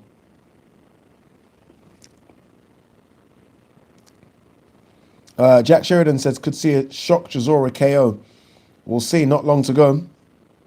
DCI Gene Hunt says, round 3 was the closest. Yeah, round 3 was. But other than that, it's been kind of Katie Taylor all the way. Talita says, 1,300 watching. Really? See, I've got my phone where I can't even see the amount of people watching. Thanks, guys. Thank you very much, man. Much appreciated. It's fun. Alan Taylor. Alan Taylor is such a man, isn't he? The birds are getting stuck in, that's for sure. Oh, God. Tess Quigley says, Katie throws an insane number of punches in fights. She's an effing legend and doesn't get enough credit or praise because she's a woman. Agreed. I have to agree with that statement. It's so true. It's so true. Because she is an absolute... But I also think it's because of her personality as well. She's very shy, very quiet, isn't she? She doesn't put herself out there. Like, you don't see her do anything other than box. Like, I've never even seen her on an advert before. Nothing. I'm trying to think, nothing. But she deserves a lot more credit. Like, when you think of all those Sports Personality of the Year awards and everything like that, she deserves to be mentioned. She's such a good boxer. Has done so much for female boxing. So much for female boxing. Never speaks down on someone, never rude, never discredits people. Really good. All right, round number 6 here. Tasha actually started a bit more aggressive. She's obviously been told, like, look, we're halfway now, you need to be aggressive. Tried to land 4 punches there. Katie Taylor just literally fucking avoided them like the Matrix. Like Neo, like literally like...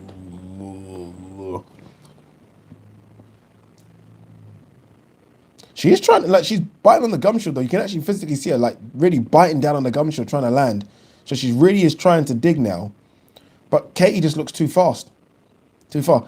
Katie is never standing in the pocket to be hit. Just too fast. Nice body shot. Disguised it. That's from Tasha. Nice body shot from Tasha Jonas there. Nice little left to the body. Disguised it well. Looked like it was going to go up top. Went to the body. Both of them look like they're having just a bit of a breather. Especially Katie. Katie looks like she's having a bit of a breather in this round. It's almost like she's taking a round off. This is a round that if from Tasha, you step on it for the last 40 seconds. Nice double jab from Tasha. And nice little hook to finish it as well. You hit Katie Taylor, it seems to piss her off. Because she seems to like, okay, you hit me, I'm going to hit you back 5 times. She must have been a naughty school kid. big, deep breath there from Tasha, who's definitely feeling the pace a bit here. If she can stay on the outside, I think she might have won that round. I think Tasha might have won that round. Someone, oops, no, no, someone, everyone's saying 5-1. What people saying? Tasha's round. Katie to win. Knock down next round. Kim Clark is smoking that good stuff. I didn't see, what did Clark say? I didn't see his scorecard. I just missed it. What did Clark have? Everyone's saying Clark is smoking the good stuff. What did he have? Don't tell me Andy Clark had it even. He didn't have it even, did he? Clark had it 3-3. Oh, for fuck. Clarky, gee. He's obviously on the run. He's obviously on the run. Oh, my God. Oh, God. My car from 87 has got it 3-3 as well. Jesus Christ. What are you guys watching? Go to Specsavers. But to be fair, look, a lot of you are saying 4-2. Not that far off. Mate, he's on the absinthe. Do you remember that drink, absinthe? That green alcohol drink. Something like 80% volume. Fucking awful. Right, here we go. Round number 7, a minute 41 into round number 7. Remember, I am 30 seconds behind your stream. If you think I'm late, I'm not. It's just because YouTube stream's a bit lagging. Katie, very aggressive here. I can't believe Andy Clark's had it 3-3. That scares me for what this could be if it's close. Good work from Tasha, but nice little right down this. Left. Straight down the pipe from Tasha. I didn't know if it landed because of the angle, but a bit better. Nice jabs as well from Tasha. Good jabs. Katie Taylor's definitely slowed down a bit, by the way. And she looks like her face is swelling on the left side as well, Katie. Tasha's got through with a couple of those big jabs. Interesting. Tasha might be getting into this, you know. Taylor has slowed down. Nice body shot from Tasha doing work here, you know, people. Guys, Tasha's doing work here. That's a Tasha round. Tasha's obviously felt that Katie's starting to slow down and Tasha's starting to do work. You know, Tasha's digging to the body and she's landing. Don't get me wrong, Katie Taylor's still there. Let me not act like Katie Taylor's not doing work as well. But Tasha's going to the body and she's landing. Joe Gallagher's get a warning there for giving advice. That's so stupid. Like, that's dumb. I don't know why you get a warning for that shit. Like, you're not going to give advice. But Jonas is working. Jonas round. So look, I've got it 4-3 Taylor. Andy Clark would have it 4-3 Jonas. Interesting. Solarios says, this is a close fight, Ade. Maybe watch the fight on something bigger than your mobile. No, my mobile's big enough. Got it here. Andrew says, Tash is tasty.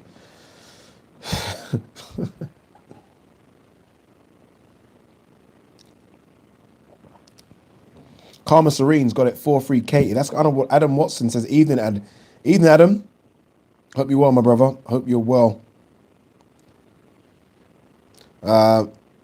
DCI Gene Hunt says, round 7 is Jonas's first round. Well, okay, that's a bit harsh. JD's still in the building. Says, Tasha's working. I'm telling you, it's a close fight now. It's a close fight. It's weird. Everyone's got this weird. Someone just said here, Ginger was saying this fight is 6-1 Taylor. Anthony Vandar saying 4-3 Tash. Okay. Fucking hell. Jeez. This is interesting. Let's see how Tasha gets on in this round. Remember, this is round 8 of 10, you know. Only got like 2 rounds after this. This is going to be interesting to score. Tash doing some good work here now. Nice little movement now. She's really thinking about what she's doing. And she's starting to dig. You know, she's now fighting fire with fire. It's almost like she's felt Katie Taylor's power. There isn't much. Let's be honest. Katie Taylor doesn't have that much power. And she's like, okay, I can walk through this. I can walk through this. Doing some good, definitely the more aggressive in this round, but Katie Taylor landed some really good shots and a stinging shot. The body shots are hurting Katie Taylor. Jonas is going for the body all the time, and every time she does it, you can see Katie Taylor wince. But Katie Taylor really just trying to almost force those punches through the guard. What Tasha has, oh, beautiful uppercut from Tasha. Both of them are landing beautiful shots. Jesus. Katie Taylor landing, Tasha landing. How can you not like female boxing? What's wrong with you, man? Both of them landing great shots. Biting on the gum shield. This is a brilliant round. This is a round. This round 8 is special. You know what it is? Taylor's work looks better. It's perfect. It's technique. It's clean. Tasha's is just throwing and it's landing. But Taylor's work definitely beautiful. Definitely better. I don't know if I give that as a Tasha round. I don't know who to score that to. I've stopped scoring. This is it. People are saying tied up. JD says Tasha's winning. Luke says female boxing always delivers. Man. What we're saying here. Stephen Dodd says, what a fight, man. Big time. Absolute class. What? Honestly, class. Absolute class this is. Taylor cleaning work will get her nod. Yeah, I think so as well. I think Taylor's work is better. It's cleaner. It's more flashier. But look, Tasha landed a beautiful uppercut. Body, head. Tasha's doing work as well. No. I'm not having that. Tasha's doing work. They're just showing a repeat of the uppercut she landed. It was beautiful. It wasn't just a single shot either. Jeez. They're going to do a rematch. Whoever wins, they're going rematch. They're going rematch. More volume from Taylor. Yeah, Taylor's landing definitely more volume. Quinn 40 says 1,500 in the chat. We want 2,000, blood. We want 2,000. Tasha is no way getting a decision. Nah, no chance. No chance. But I'll tell you what a decision does, though. A decision makes the rematch massive. Massive. On pay-per-view. It'll be on pay-per-view or headline as well. So trust me, there'll be that in the thought of people behind the scenes. Katie Taylor loses. It's a big rematch. All right, round number 9. These are, I guess, the championship rounds, right? Let's see. Again, both throwing. This is such a good fight. Female boxing in this country has really improved in the last sort of 2 years. Katie Taylor almost just fighting on the outside now. Remember, she was the aggressor for the first half of the fight. Now fighting on the outside, almost as though a counter puncher. Springs into action now and again. It's almost like she waits to get hit by Jonas and then she just goes fucking mental.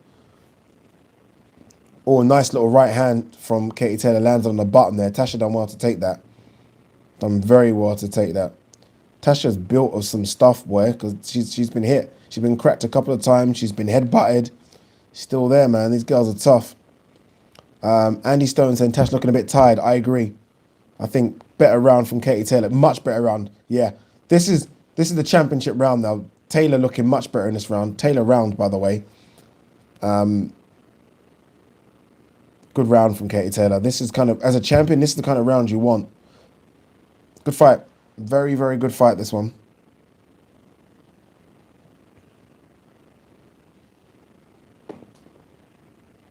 Bit sloppy there from Tasha. She's just looking tired.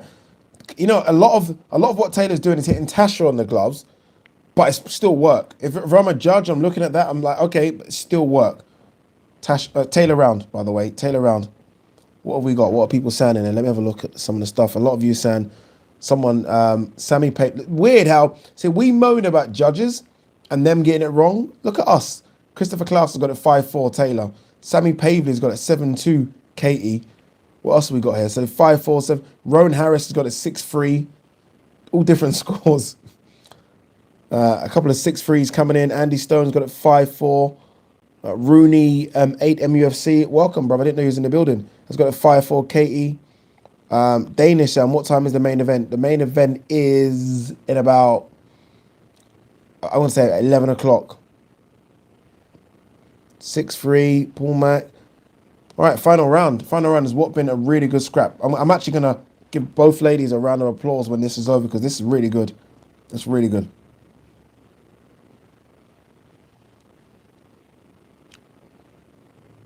Paul Mac. It's gonna end up 6-4. We'll see. We'll see how it ends up. All right, final round of what has been a really absorbing fight. Honestly, it's been, I think, a pretty boring night of boxing. If I'm honest with you, this has kind of cheered me up a little bit.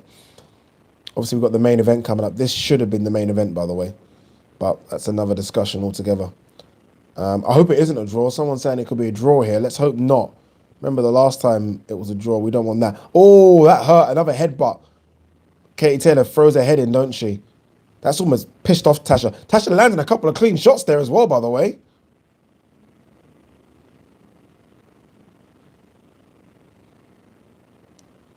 Tasha's gritty, man.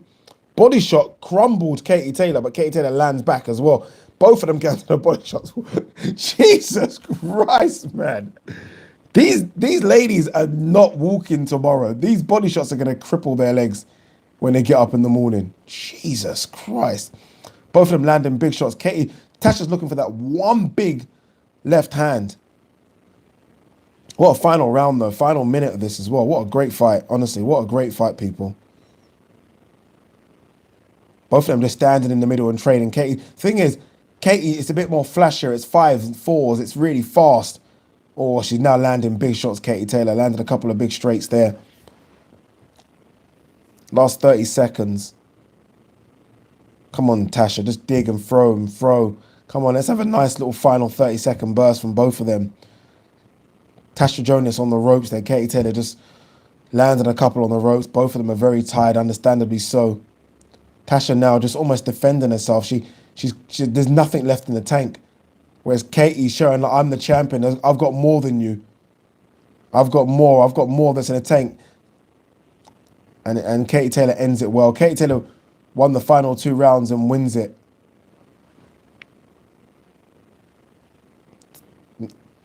Taylor's a fucking mad woman, you know.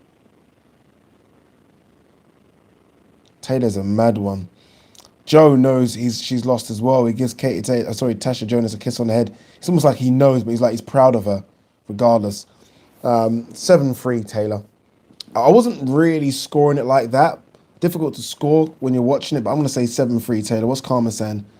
I think Katie might have edged it in the last round. No, I think she's won it more than that actually, but I know what you mean. Ben Zen says women's boxing needs 3-minute rounds. Yeah. At least let's go 2:30. Let's go halfway. Let's give us at least 2:30. But good fight nonetheless. Relentless. Yeah, so I would call it as well. 6-4 Taylor, but Jonas showed she belongs in there. Yeah. I wonder if this will be Tasha's last fight. I do wonder if she might just call it after this. Remember, it's been 2 world title fights back to back now. And yes, they've been close, but it's going to be, in the end, a draw and a loss. Maybe she gets the Terry Harper rematch. Maybe. Maybe that's the plan. Okay, Ronan Harris says, that's more like, 2 minutes, 12 rounds instead of 10. Yeah, I like that.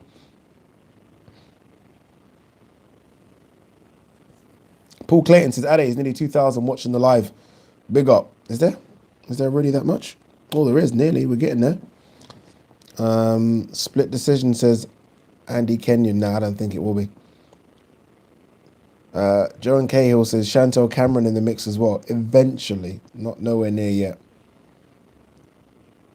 It's funny, it's true. This is Rowan Perry says 2 minutes keeps it really high paced. That's true. There's no lag in any of these rounds. Sometimes in the men rounds for 3 minutes, there's like sometimes they're just so slow. So I actually like 2 minutes. 2 minutes, you're right. It's fast paced. It's high action all the time.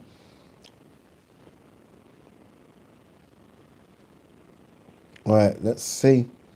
I think they'll make the McCaskill rematch. Yeah, they're going to make the McCaskill rematch, but that's her going up in weight as well. Taylor going up in weight. Remember, McCaskill fought Cecilia Brackers at a higher weight class. Adam Watson says, keep up the good work, Ade. Love your channel. Thanks, Adam. Much appreciated, bro. Thank you very, very much. Minstrels Orient says, love the name change, dude. Keep it up. Thank you. Thank you. Really appreciate that because it's quite a hard decision to change the name from Boxing Talk Ade to Ade Oladipo, so thank you.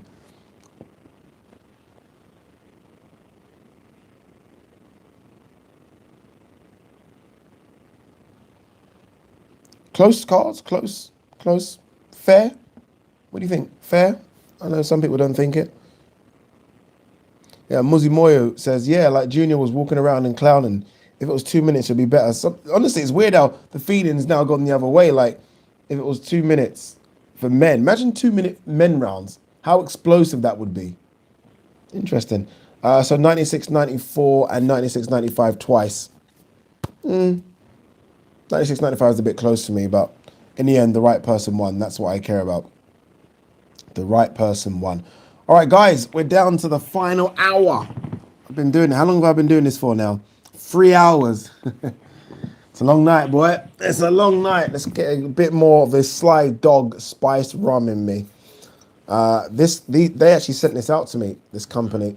Sent it out to me a couple of days ago, which is nice of them. I was like, yeah, you know what? I'm doing a live watch along. You might want to send me out your rum. You know. Maybe I should ask them for more bottles. I should say, look, we got 1,700 people watching this live. Right now, send me out a couple more bottles.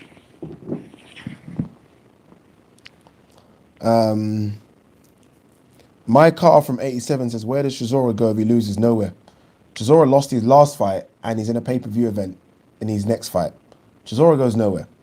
Like, you know what it is with Chisora? The expectations aren't... It's weird because the expectations aren't on him fucking winning a world title.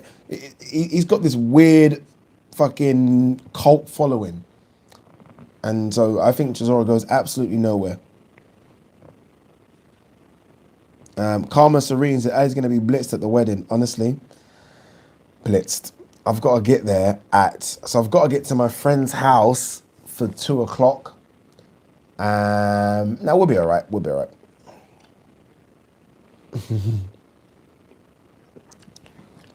We'll be all right. The funny thing is, yeah, that friend is clearly watching this right now. He just phoned me. He's probably phoning me to say, stop drinking. And I'm like, I ain't stopped drinking. Katie Graham says, I'm so annoyed I paid to watch a fight. I watched less than an hour. It went blank screen on Virgin. Shit. Sorry. I like that. Alan Taylor, that's a Sly Dog maneuver to get free booze. Hey, gotta get it, man. You gotta get it. This Chisora gimmick is over now. We'll see. Honestly, we'll see if it is over. I'm not quite sure. We'll see. It's coming up now, though, so we'll see what's going to happen. Okay, JD says, Addy, I've changed my opinion. I can see Joseph Parker seeing this out on points only because of Andy Lee influence. Yeah. I actually see Joseph Parker stopping him, if I'm honest with you. What we got here? Solo Raider says, roll safe, Ade. I'm always rolling safe, bro. Always rolling safe. Shane Peacock says, great channel from Ireland. Go on, Katie. Katie Ted is all about her business, you know. All about, I hope she's getting paid well. All about her business. What do you think Katie Ted is getting paid a fight? I'm so intrigued by how much these females are getting paid. Do you think Katie Ted is getting paid $500,000 for this? I wonder. I do wonder. Justin says, hey man, from New Zealand. Oh, we're going to have a lot of New Zealand people in this stream in the next sort of 10 minutes or so. A lot. What we got here?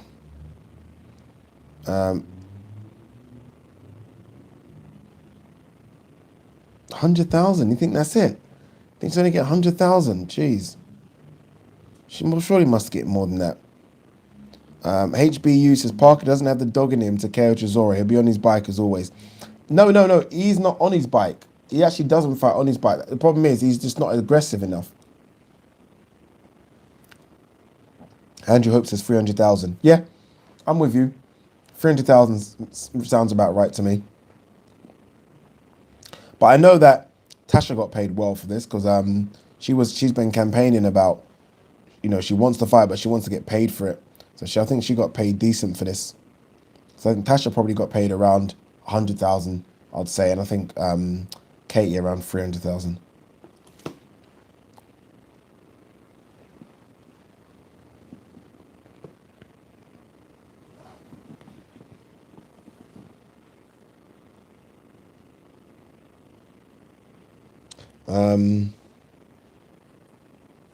What we got here? Katie Taylor purse per fight 1 million. TSM reported that Taylor got paid 350,000 for fight against Christiana Linadatu. Okay. Soda Raider says, cheered, plenty Kiwis here already. The Kiwis are in the building. When I done the Joseph Parker Jr. Far watch along, and there were loads of Kiwis in the live chat. They support their man, boy. They support their man. The Docas says, why is EUBANK calling out Kell Brook? His division stacked. Why is he calling out Walters? I don't know. Honestly, I have no idea. My car from 87 says, Katie sounds punch drunk. She's not. That's just how she talks. That's just Katie Taylor. I like Katie, man. Look, not everyone can be Ebony Bridges, out there, spoken, good on the mic. Katie Taylor's just a boxer. She's just all about her business, and I don't mind that sometimes. Not everyone can be who you are. Don't try and fake it. And that's who she is, and I can fuck with that. I don't mind that. What we got? Haggis Supper says, yo, Addy, did you see Kieran Smith fight? Was gutted he lost. Supposedly a good fight. He was actually winning that fight until he got caught. But yeah, I actually think that's it for him, if I'm honest with you. I was speaking to someone that knows him well, put it that way, after the fight, a couple of voice notes, and I was saying that maybe he should just call it quits. Like, that was it, right? It was almost the case of no one wanted to fight him anyway. He couldn't get a fight. He got a fight. That was his opportunity. He got knocked out. Maybe just call it quits and just do something else. Like, boxing's hard enough, man.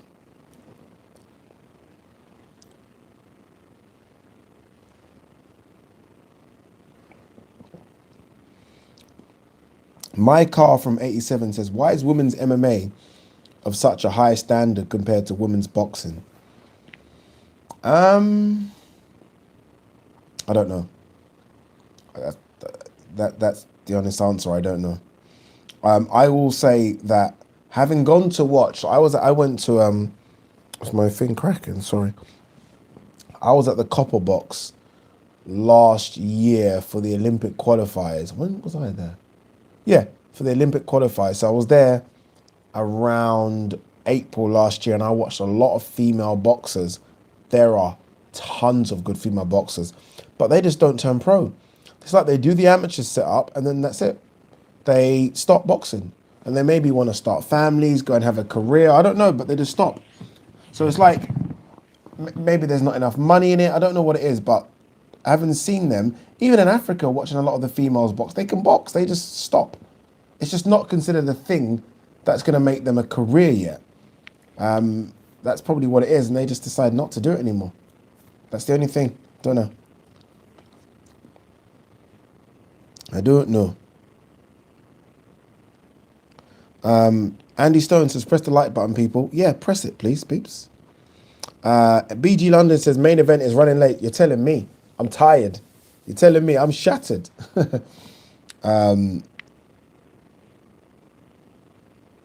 Yeah. My car from 87 says, Nunes, Chris Cyborg, and Whaley beat Katie Taylor and Shields. What do you mean? In a boxing match? You must be crazy. Hope you're not talking about in a boxing match. You must be crazy. If you're talking about, obviously, in a huge MMA fight, of course. In a boxing match, no chance. All right. In boxing, oh, stop it. Oh, come on, dude. Come on, don't be silly. Clarissa Shields is a double Olympic gold medalist. Katie Taylor's won everything you can as an amateur. They would smoke any MMA guy, so girl in boxing. Smoke. Come on, man. No chance.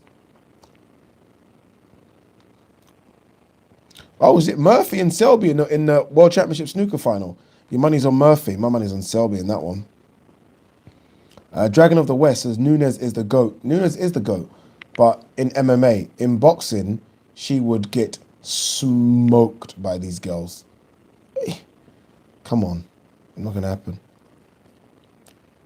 JD Dyer says Shevchenko is a madness. Yeah. I think you forgot about her. Valentina Shevchenko, the bullet. Crazy. But yeah, not in a boxing match. Someone asking me, will I collaborate with Hatman? Hatman just doing his own thing. Hatman good in his own world, doing his own thing. He certainly doesn't need my collaboration. But yeah, I love Hatman. Hatman really good.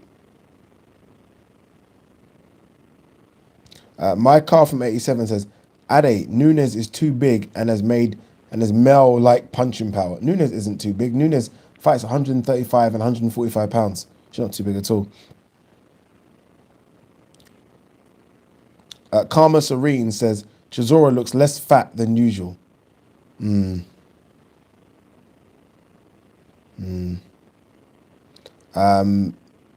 did someone just say? Someone just said, Ade, let's not act... Oh, sorry, 1 second, I need to see that statement again. I think someone just said, Ade, let's not act like these boxing girls have got power. Guys, give these boxing girls 4-ounce gloves and let's see what they can hit. Remember these boxing girls are fighting with 8 and 10 ounces. I think 10 and 12 ounces.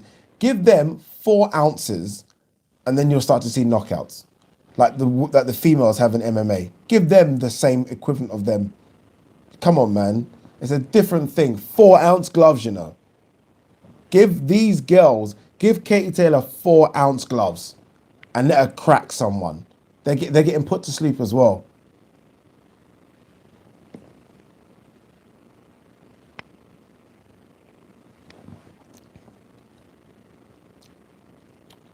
And that's another good point as well that Andy Kenyon makes. They're fighting over 5 minutes. Give these girls 5 minutes. Give Katie Taylor the opportunity to wear 4-ounce gloves and hit on someone for 5 minutes. They're going to sleep. Out. Someone says they prefer me to Hatman. Like us both. I mean, Hatman, very good. You can like us both. You know, you can like us both. No,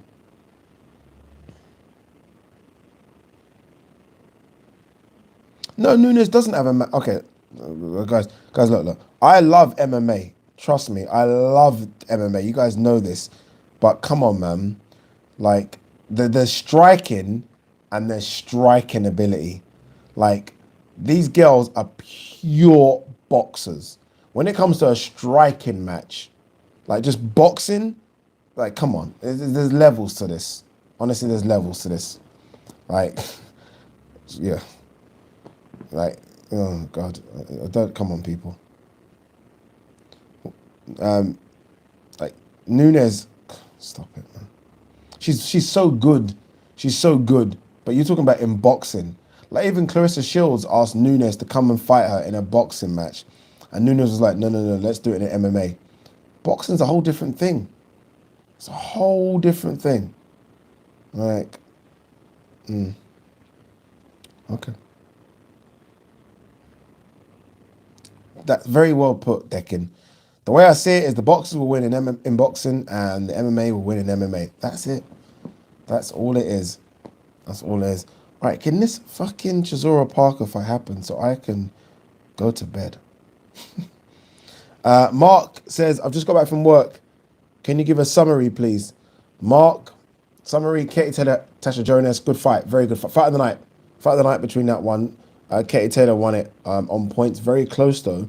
96-94, 96-95, but very good scrap. Round 8, if you've not seen it, go and watch it. Really good round 8. Chris Eubank Jr. got taken all the way with Marcus Morrison. Chris Eubank Jr. put it on him in round 2. For some reason, decided to step back, and then it went to points. Close fight as well. Chris Eubank Jr., I thought, won it, but... Sorry, he did win the fight, but I thought it was a lot closer on the scorecards. Campbell Hatton won all 4 rounds. Yeah, a bit disappointing. Needs to work on a few things, but won every single round. A couple of other fights very early on in the night. James Tennyson got knocked out in 1. by an unknown, really Mexican. Scott Fitzgerald is back as well. Had his fight, not 154 pounds, fought 168 pounds, just because it's his first fight back. And Fisher, heavyweight, had his fight as well, and that was stopped in round 3, I believe. Is that it? Have I missed anything? I don't think I have. There you go. Summary done. Oh, I have missed one. Dimitri Bivol, Craig Richards went all the way to points as well. Interesting. I think that's it. Derek Chisora, is he walking to the ring first? Derek Chisora, old Del boy.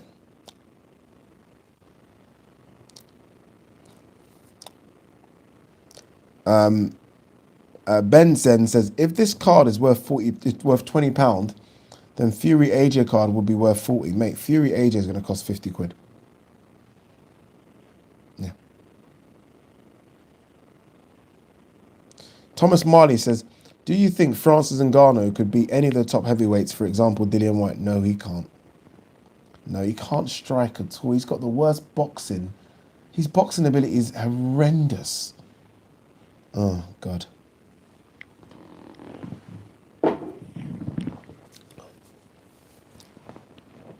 It's so weird to see David Haye and Derek Chisora, like, close. So weird. Wait. So Chisora is walking to the ring first. After all that bullshit.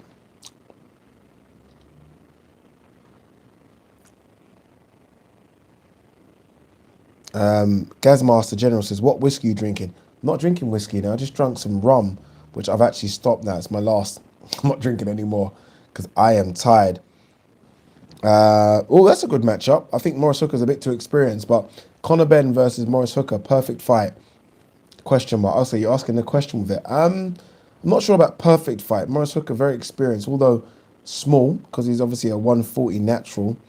But it's a good gauge finder. Obviously, I actually found that fight was really exciting between him and Virgil Ortiz, but I don't think they're going to do that with Conor Benn. That's far too risky.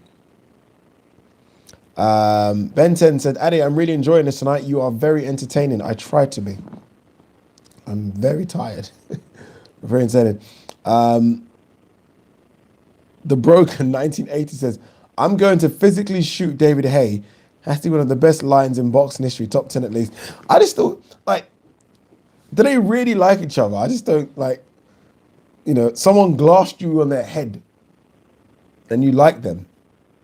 Weird. I think they just make money with each other. Mark, super chat. Thank you, brother. No question, but thank you so much, man. Really. What we got here? Fighters are different. Fighters are different, yeah. He glassed me. That Chisora is a madman, you know. Chisora is a madman. And Chisora is a lump. Like, he's a massive human being. They're just thick, wide. Obviously, he's not tall like, you know, AJ and Fury, but he's just wide and thick. He's coming to the ring. He looks like an old man. I love Chisora, though, but let's hope he gets the job done, but I'm not sure. Christos says it's purely business for them too. I can't imagine David and Derek go out for drinks. Nah. I actually don't think they speak until like a week before the fight. I think it's all smoke and mirrors. That's what I personally think. Joseph Parker looks in good shape coming to the ring now. I just hope we see a bit more aggression from him. Alan Taylor says, money talks, Addy. Money does talk. And I think David Hayes probably been able to negotiate better contracts for Chisora. I think Chisora's probably thinking, you know what, don't really like you, but you can make me money, and that's what's important to me right now. Reese Goff says, Parker chins him round 4. Does he? JD died. This is a good point. Chisora needs the fans. I think so.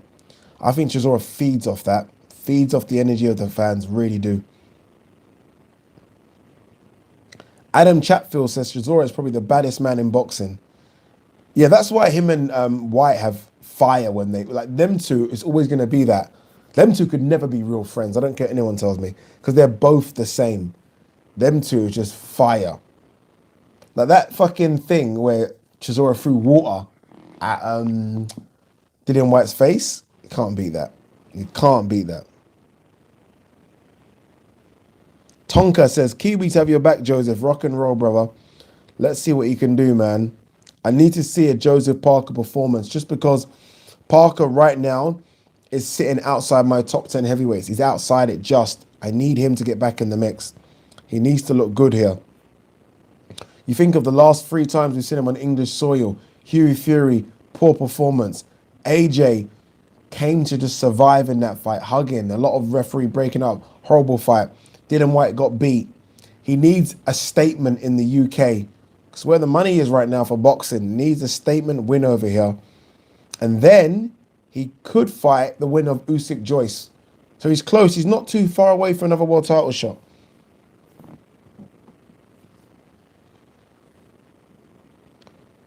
Jordan Wizard says, who's the 10 above Parker? Give me a few minutes, Jordan. I've had a drink.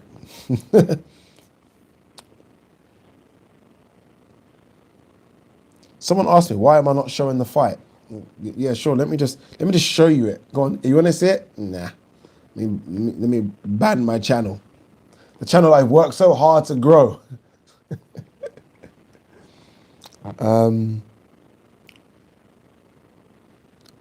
Red Benjamin says, who ring walked first? Chisora. Chisora came in first after all that. What we got here? Christopher Klaus says, I see either Chisora, Povetkin, or Hughie Fury after this. For who? A Hokey Pokey says, put a mirror behind you. Guys, it's not difficult to find streams, though. Is it difficult? I don't. When I used to it, I don't do it anymore, I promise. Sky, I swear, if anyone from Sky's watching, in my younger juvenile days, I found finding streams pretty easy. Smithy says, Richards went the distance with Bivol. I know Bivol has been out of action for a while, but respect to Spider, huge step up and against such a dangerous... Yeah, and the scores, one judge had it 115, 114. So, yeah.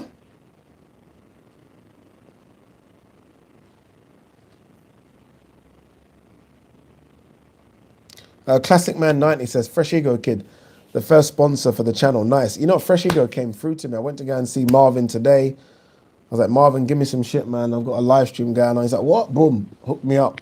Not just this, by the way. Can you see this jumper? Not just the jumper, but hook me up with a few bits. So I've got more stuff in there in the bedroom. I say there like you guys know where I am. But I'm in the front room, obviously, and the bedroom's there. All right, let's see how this fight plays out. Chisora looks really light compared to what it used to be.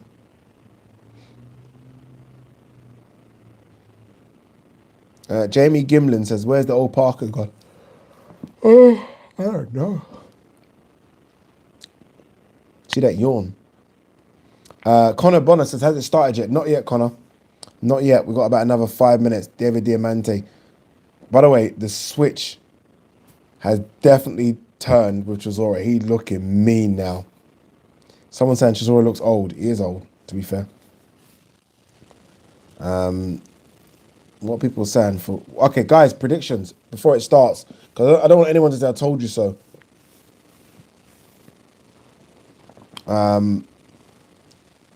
So you can... Give me some predictions. Parker, 8 years younger. Parker win. Rohan Perry says, that's not Chisora, that's war. Adil Shakut, Parker win points. Parker win KO. Anyone got Chisora here? The Broker, Chisora stoppage. Anyone else? Deccan says Chisora 6. Ben Wood says Parker decision. Curtis Harvey, I hope Chisora wins if he's in shape. Frankly Cutler says, what's your prediction? My prediction is Parker late stoppage, sort of 9-12. Andy Kenyon, Chisora round 3. There is no way that Chisora is knocking out Joseph Parker in 3 rounds. No way. Lee Irvine, Chisora 7th. Mitchell Marsh, Chisora 4th. Parker coming through. Parker. Jake Bowden, Chisora wins in the 9th. Andy Kenyon, let's see. All right. War. A lot of people think, well, you know, most think Parker, which I think is a sensible bet, but a few are saying Chisora. Derek round 5. Rachel Evans, or Ravel Evans, sorry, draw. I hope not, bro. I hope you are wrong. Sam Adden, Derek in 11. I hope this fight doesn't go 11. I am not lying to you. This has been a long day. And we are approaching 4 hours on this stream. Parker, I just want a good fight. Fuck it. Even if it goes, I don't mind the fight going 12 as long as it's good and entertaining and it's fun. If it's a case of just it's boring, and to be fair, Chisora fights aren't really boring. Chisora does look old, doesn't he? Shit. He's a big lump though. He's built for like rugby. Jesus. Remember, he's with a new training setup as well. Okay, this is so weird. Why is Buddy McGirt not in the ring? Is there something? Where's Buddy? I don't understand what's going on here.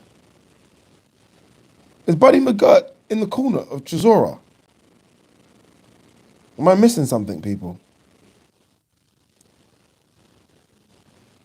I didn't see Buddy McGirt, by the way. All right, there we go. Round number 1. Guys, I'm going to hide the chat just because I'm behind. Let's see. And then I'm going to bring the chat back up. What in the hell? What the is going on? Did Chisora just knock him down in the first second? What the fuck is...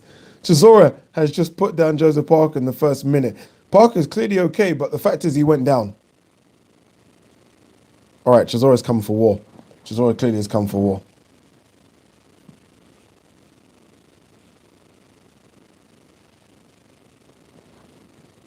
All right, sorry, Chisora's just on. Sorry, let me. I'm gonna commentate this now. Chisora's just being super aggressive. We are 2 minutes 10 seconds into round number 1. Chisora very aggressive. Parker very tentative here, but Chisora had Parker down in the very first seconds of the first round. Parker just threw a nice little left hook there. Almost like a hook / uppercut. I need to see that knockdown again. That surprised me. I didn't understand what happened there. I need to see it again. Very messy. The referee's going to have to really get involved in this one because it's constant. Like they're always just hugging. This was a bit like Parker when he was fighting Junior Farr. Chisora just needs to get some distance here. Chisora actually is shaping up like he's doing a peekaboo style like that, which is very new to him. Normally he crosses his arms like that and goes over, which is a bit strange. But he's not doing that anymore. He's fighting in a Philly shell like way, which is strange. But look, very aggressive start from both. But look, exciting fight, first round. I have to admit, it's a bit of a strange one. I mean, in theory, it's a 10-8 round to Chisora, right, with a knockdown. But we'll see how Parker does in the last minute here. Parker 3 or 4, good jabs, nice jabs, sharp. I need to see that knockdown again. I'm very confused, but I need to see the replay of it. Very, very confused as to how that was even a knockdown. But Parker down in round number 1, people. Chisora landing lever here. Chisora very erratic with his punching though. Parker needs to give himself some distance. It's difficult because Chisora swarms you, but he's got to give him a good jab there from Parker. Very good jab. 1, 2. Good jabs from Parker. Off the rope stings Chisora as well with a right hand. It's very messy, this fight. Referee's going to have to get involved. Tries to break it up. Chisora throws a punch on the break there, which lands. Got to be careful. Always put your guard up when Chisora is there because Chisora is dirty as anything.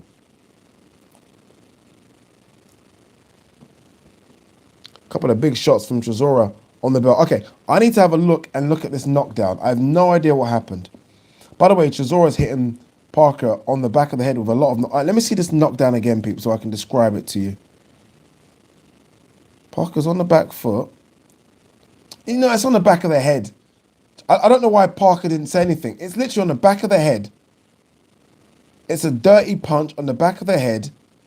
Nah, it's not even a knock proper. This goes back to Parker being so nice. Parker doesn't even complain about it. It's literally here. He lands here. It's a bit of a dangerous punch, that. But hey, I think it's an illegal punch, but who am I? Chisora fighting really dirty, but you know what? 10-8 round. 10-8 round. Interesting.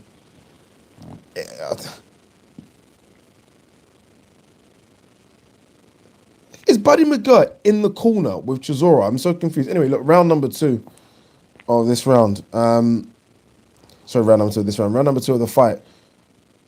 Parker using a jab a lot. Again, we all hoped we'd see a bit more of an aggressive Parker with the hookup with Andy Lee. Nothing yet.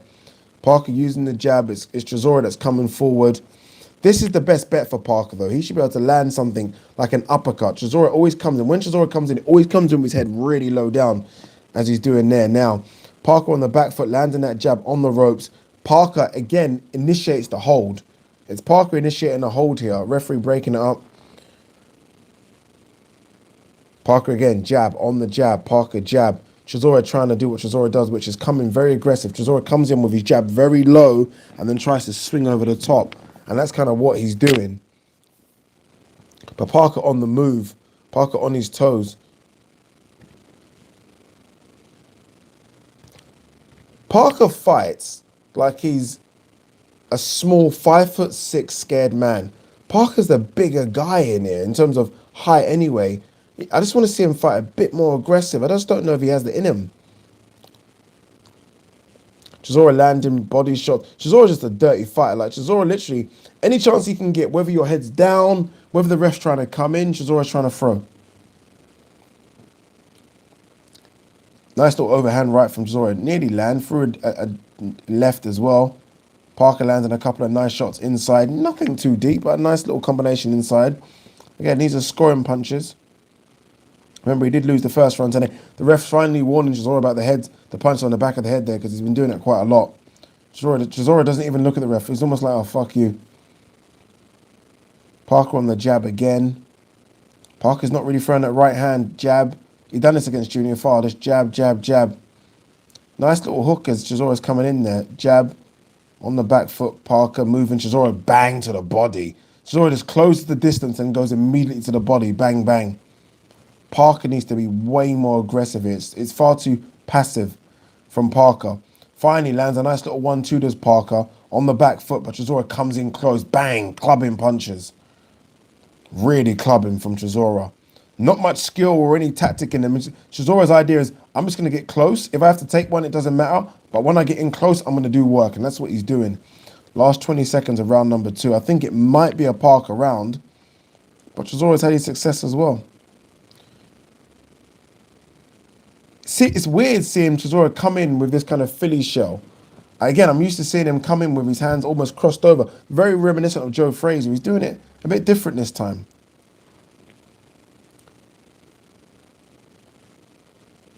Nice little shot there from Chisora. Nice little right hand.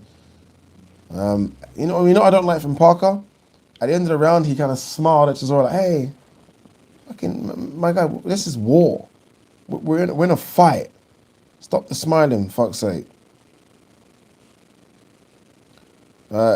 Jamie Gibbling asking who's winning. Even round. I think I'll go 1-1, but Chisora's winning because he had a knockdown in the first round. 10-8 round, first round for Chisora. Second round, I'm going to give it to Parker just. It's close, but I'm going to give it to Parker. What are we going here? What's everyone saying? Chisora looking tired. Now, Chisora always does that. Chisora always does this kind of thing on the ropes where he just does that on the ropes. Chisora's just, he's just like, he always does that. That's just him. Okay, Buddy McGirt is on the outside. I didn't even see him there, but Buddy McGirt's on the outside giving advice. Parker holding. Chisora getting stronger. Hay got him doing bridge work. I think Hay's got him on some other stuff, if I'm honest with you. All right, let's go. Let's see what we got here. Round number 3. Chisora again, aggressive. Chisora, by the way, is just a lump of a man. Aggressive.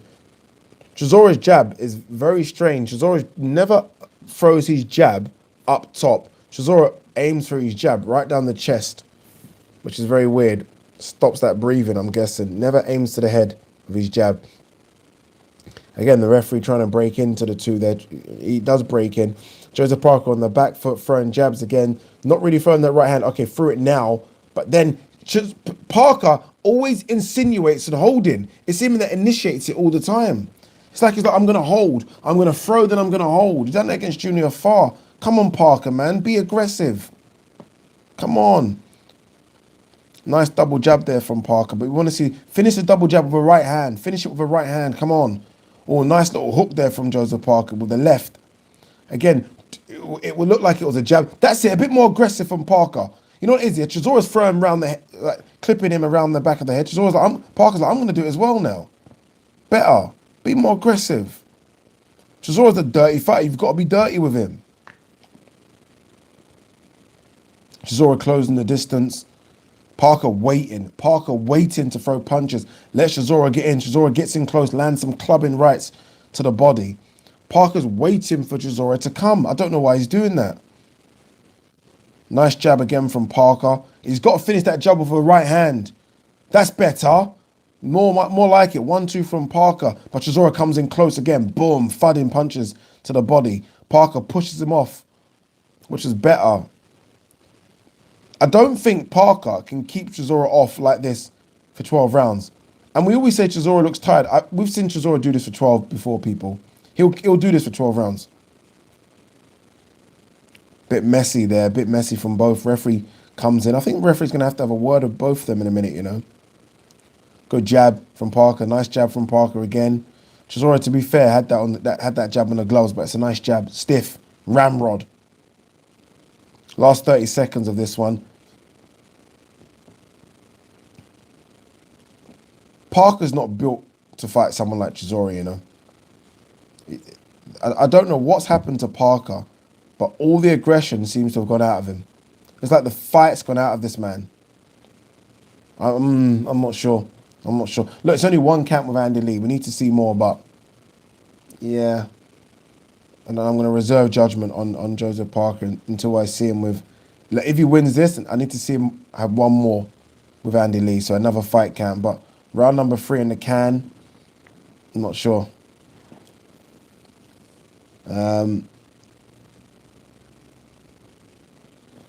What we got here?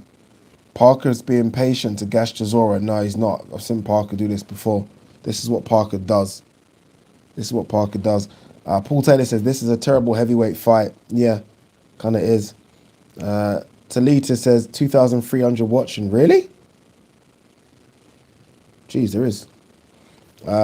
They need to adopt the long stool because getting up from that little one is draining. Come on, Del Boy, wind up the left, says Andy Kenyon. Parker, similar to Huey Fury, neither have enough aggression. Agreed. I need more aggression, man. More aggression from Parker. Come on. Albert Peter says, who do you think is winning, mate? So tight, Albert. Honestly, I honestly, I think Chisora's winning because Parker's not really doing much for me, but still plenty to go. Remember, this is only round number 4. Remember, it's a 12-round fight. Right, let's see in this round. Oh, beautiful hook there from Parker. Best shot he's thrown through it again as well. Left hook. Beautiful. Chisora thought it was going to be a jab, and in the last sort of second, he turned it into a hook. Really good shot. But more of that. More. I need more. I can't believe he's not throwing an uppercut. Chisora always comes in with his head slightly down. And I can't believe Parker's not throwing an uppercut. It seems like the obvious shot to me. Easy for me to say. Bit more aggressive there from Parker. Chisora is there for the taking, you know. I mean, this is Chisora that's been through a lot of wars. A lot of wars. Chisora is there for the taking. Chisora comes in, not much bobbing and weaving, just comes in straight lines. 1 minute 57 here of round number 4. Bit more aggression from Parker in this round. Chisora on the ropes, though, just, you know, digging in with uppercuts. Parker throwing shots back as well. Parker being a bit more aggressive as well, and I think he needs to be. Better from Parker. I don't know why Parker's fighting on the back foot like this all the time. It really annoys me because I think he'll be such a good front foot fighter. But he fights on the back foot all the time. Nice work from Parker. When Parker does throw his one to it, it's really sharp, but it's not often enough.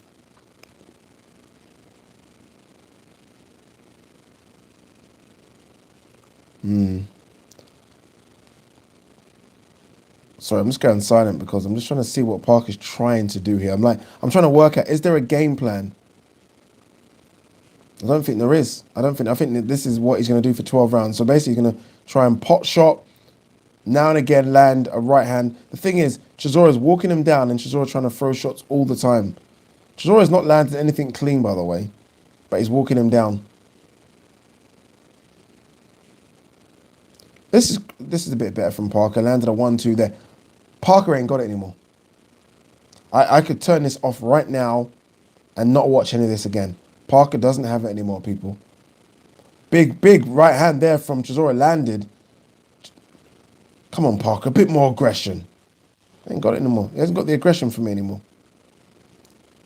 Nice from Chisora. Nice from Parker, but he missed. Chisora whipped it. Both on the ropes. It's very sluggish, this fight. Very sluggish. No one's landed anything clean. It's very just... It's just not good work from either fighter, if I'm honest with you.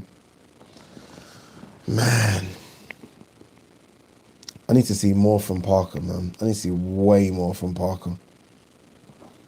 What's everyone saying? Lackluster fight. Parker should go back to doing those funny videos. Fucking hell. Sluggish fight is perfect for Chisora. Dulla's a dishwasher. Parker is a fluke. Parker needs to retire. Jesus Christ. Been watching Parker from the beginning. He's never had any aggression. Parker will have to stick with his side hustle. Both need to retire. Jesus Christ. I thought I was bad.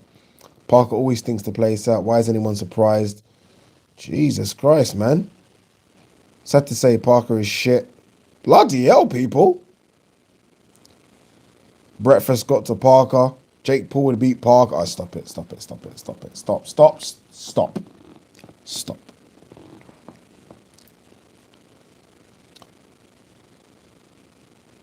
Yeah, it's disappointing for Parker right now. All right, round number 5. Let's see what Parker's got. I don't think Parker's got anything personally, but let's see.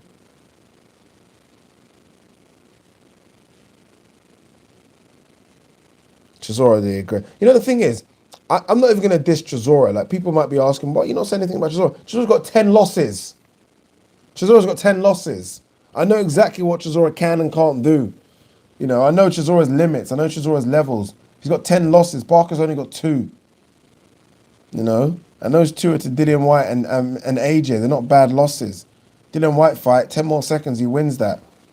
So I'm expecting more from Parker. I'm expecting a guy that's, you know, wants to be in the world mix again. I'm expecting a guy that's a former world champion. That's what I'm expecting. And right now, I'm not seeing it.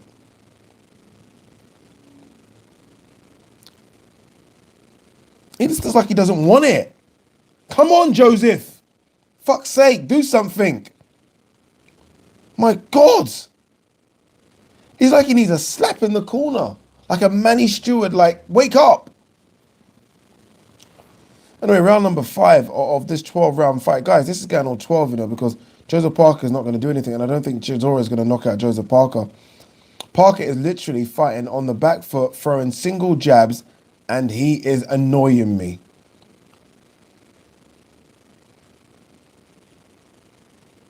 Eddie might not use him again, you know. Because, look, at the end of the day, he's getting paid well for this pay-per-view event. Eddie might think, you know what? It's not working, is it, son? You've been over a few times, and you just ain't that guy.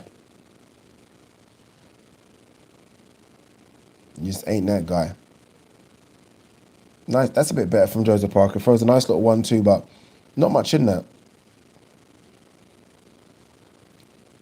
Again, jab with nothing on it. It's a jab with nothing on it. Oh, this isn't good, homies. This isn't good. I wish I could sell it to you and pretend it was. Chisora went to try and find him in the corner. Joseph Parker spun him around. Referee broke it up. Blah, blah, blah. Chisora just missed with a swinging right hand. Chisora gets him on the ropes again. Guess what happens? Parker holds. Referee breaks it up. Blah, blah, blah. Joseph Parker trying to throw a jab. Wake me the fuck up when this fight gets better. Fucking hell, I paid for this shit. I'm legit, I'm not joking, I paid for it. I'm not streaming it, this is me. I paid my money for this. Jesus Christ, man. Fucking hell. Can someone do anything in this fight, please? God, can Stone Cold Steve Austin just jump in the ring and fucking stunner them both? Jesus Christ.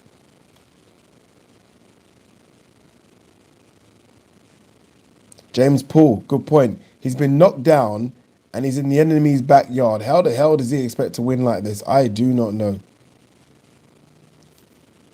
I do not know.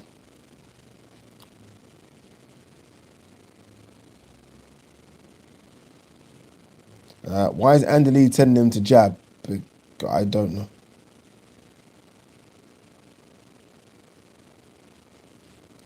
Parker is missing that crucial killer instinct. I feel like good boxer, even better guy, but just doesn't have that little bit of oomph. Yeah, that's it with him, isn't it? There's that little bit of killer instinct that he just doesn't have. Man, it's just disappointing, man. Very disappointing. All right, let's see anyway. Round number 6, guys. Coming up to the halfway stage of this. Remember, there are no world titles on the line. I don't think there's any sort of international WBC crooked fucking New Zealand / Zimbabwean / British title on the line. I don't think there's anything. But what we do hope to see is a bit more aggression from Joseph Parker. Maybe there is like second half of the fight something. That's better. That is much better from Joseph Parker there. Kind of stopped Chisora in his tracks there. Nice little 1-2.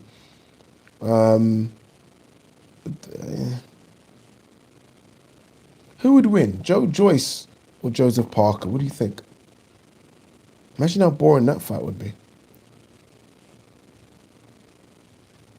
Better from Joseph Parker. Nice little 1-2 down the pipe. Chisora's there for that 1-2 as well, because the way Chisora dips his head as he comes in. I think a 1-2, finish it with an uppercut. But maybe I'm asking for too much. I don't know. Maybe I am asking for too much, right?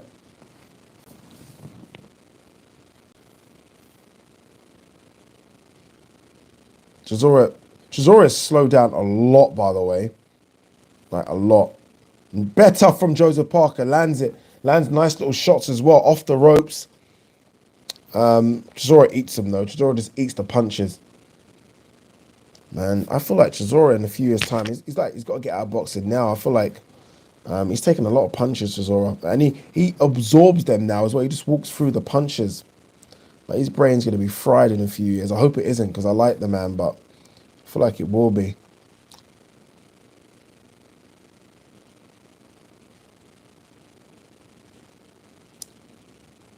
I do wonder what happens next with Chisora if he does lose. Because, I mean, look, he can't be a pay-per-view fighter anymore if he does lose. He might be the undercard of the pay-per-views, right? Oh, beautiful uppercut from Chisora, by the way, on the ropes. I mean, Joseph Parker took that well.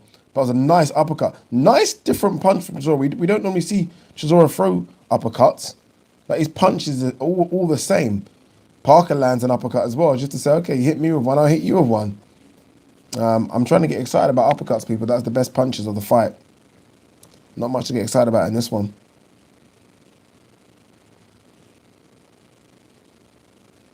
Both of them on the ropes. Messy, messy, messy. And not the footballer. Last 15 seconds. Chisora landed more of a glancing right hand. Parker kind of just rode with it like that. But good shot there from Parker. Nice little left hand on the button, on the bell. Better round. Not great. Better round.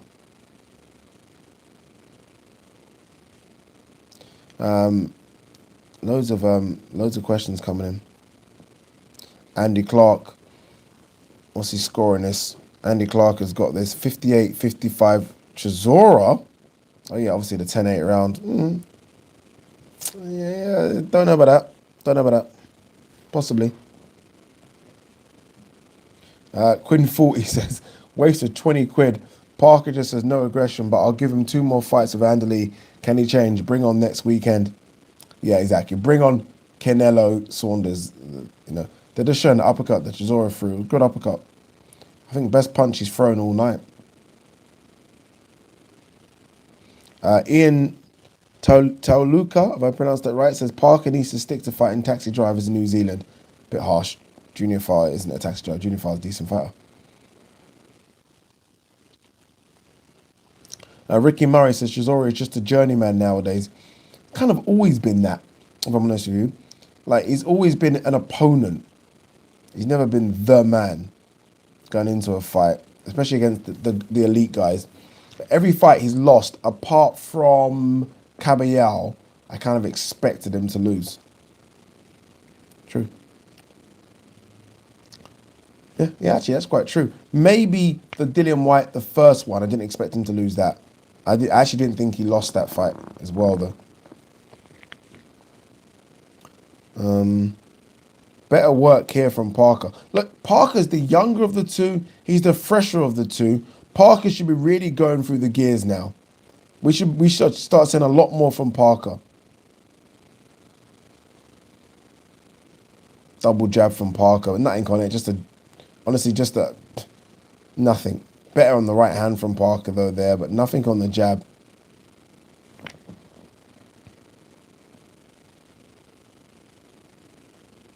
Mick147 says, another case of Hearn conning the public. No way is this a pay-per-view fight. But Ian Sky wanting to pay $24.95 for it, robbing the public. Was this $24.95?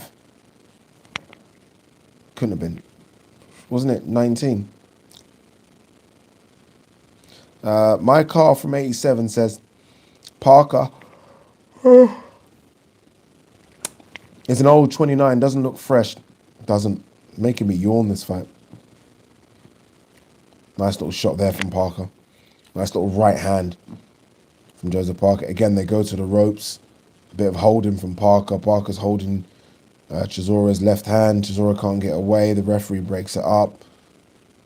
And repeat. And repeat.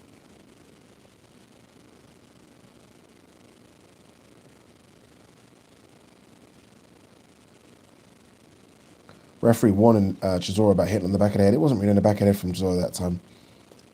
Last 40 seconds of this round, number 7. Difficult to score this one.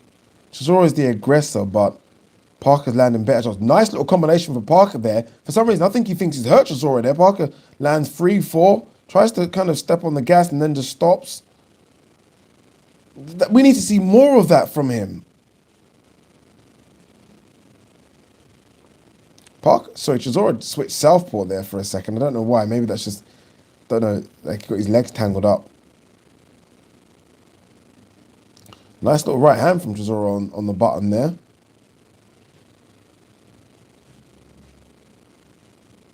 Chisora must be a nightmare to fight, you know. Like, in terms of talent and ability, there's not much there, but he just keeps on coming. Jeez. Wow. Sean Boyd 233 says, I'm from New Zealand and the fight is $49.95. And that's a no from me. But what's that in English money though? $49.95 New Zealand dollars. What's that? Leo Bryan says, this should never have been pay-per-view. Curtis Harvey says, that's like £30. I can't believe this fight is pay-per-view in New Zealand. Well, I can actually because it's Parker. 25 quid people were saying. Ouch. Eddie's getting that money, boy. This should never have been pay-per-view. I've critiqued this already. I mean, Chisora's coming off a loss and Parker's coming from stinking the place out against Junior Farr. This should never have been pay-per-view. All right, round number 8, guys. We haven't got long left. Round number 8 of this 12-round fight for no titles, just the right to continue on whatever legacy these guys are on. Chisora very aggressive, but not throwing much in terms of clean punches. Like, he hasn't caught Parker with anything clean. Parker's landed a couple, but nothing special himself. Okay, the referee's given Chisora another warning for the back of the head. How many warnings does someone get before they get a point deducted? What is it now? 5, 6? That's crazy. It's crazy.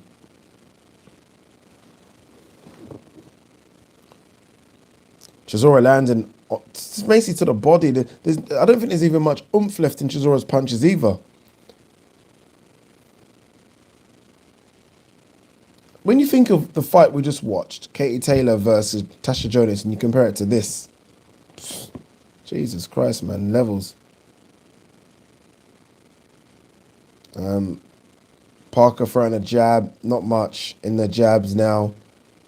Parker on the back foot throwing a jab. Parker is almost, he waits for Chisora to come in, either pushes him off or he holds.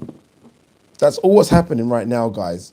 If you're not hearing me talk, it's because all what's happening, that's a bit better from Parker. That's a bit more aggressive. Chisora landed a 1-2. Parker was on the ropes. Parker landed a 1-2 off the ropes and nothing after, unfortunately.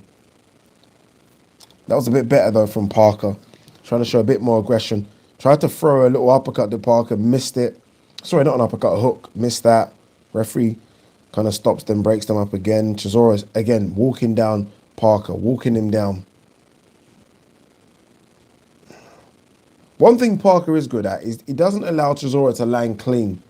Like, he either gets really close to Chisora, so he's almost like that with Chisora, or he's away, he's distance. He's never at like a punching distance. He's either really close or he's away on the ropes. It's quite smart. I feel like there's something they've worked on. Better from Parker. They're on the break and Parker lands a couple of 1-2. Chisora lands a 1-2 his own. Parker lands 3 or 4 there though. Really good shots from Parker. Chisora on the ropes, like feel like it looks like his legs look a bit buckled on the ropes. Parker needs to be aggressive now. Stops. There's something in there with Parker. I know there's something there. Both of them throwing big shots here at the end of this round. Parker landed a couple of big shots as well. They're going for it in this round. And then they stop. Referee, round comes to an end. Jeez. Bit better that. Didn't mind that last 40 seconds. Didn't mind that, boy.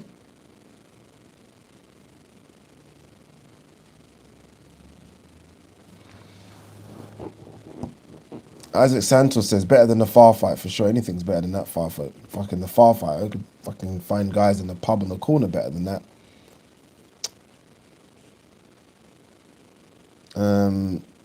Most entertaining part of the fight was pretty entertaining, that. Parker just needs a bit more grit. Yeah, just a bit more. And that's what I'm hoping he'll get with Andy Lee. Just a bit more grit. Cobra Fern says, Parker's secret weapon is Andy Lee. Parker wins KO in 10th. Trust. Right,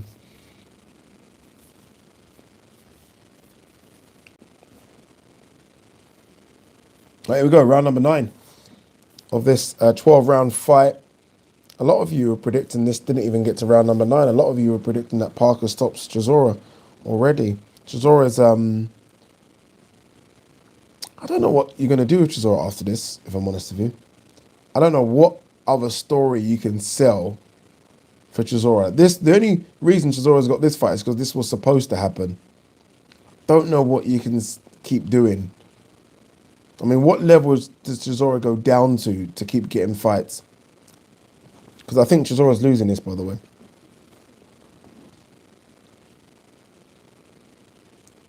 Parker a bit more aggressive at the start of this round. We're 2 minutes, 10 seconds into this round number 9. I do not ever want to see Parker use his jab. I just want to see Parker throw leather now. Throw right hands. Go for it. Better. Parker, when he lets his hands go, is so good. So good when he lets his hands go. Andrew says Ade on crack. Ade is not on crack. Ade's never done drugs in his life.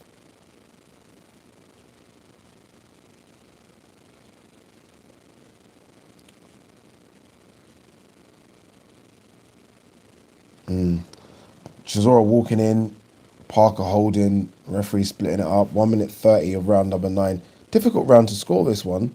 Parker landing a couple of jabs, but nothing of any note. Chisora walking him down, doing what Chisora always does. No finesse, just walking him down. Very crude Chisora. Like, surely after many years you worked out about how to do something a bit different, but no. Just keeps doing the same thing.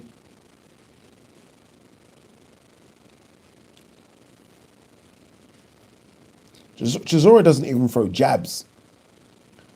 I wouldn't call what he throws a jab. It's strange. No doubt it would knock the hell out of me, but it's strange. Israel Esler says, honestly, mate, these are two bums. A bit harsh.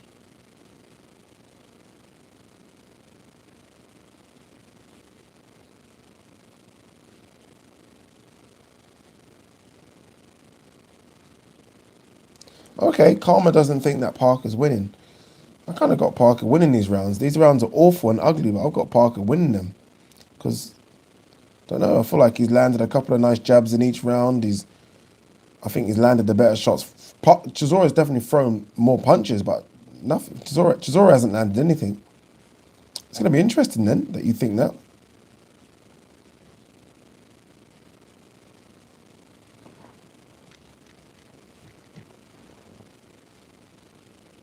Referee getting involved again. This is an ugly fight, humans. Ugly fight. I can't pretend that this is a great fight to watch. I really can't.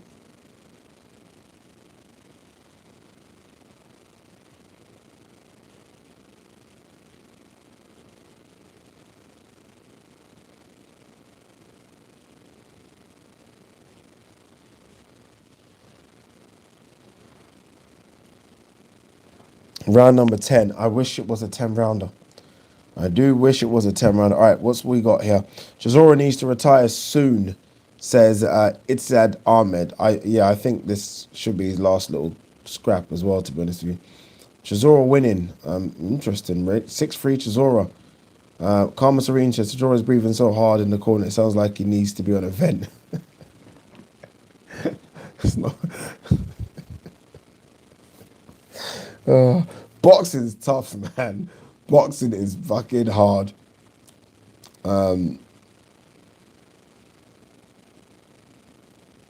Parker has peaked without actually peaking. Yeah.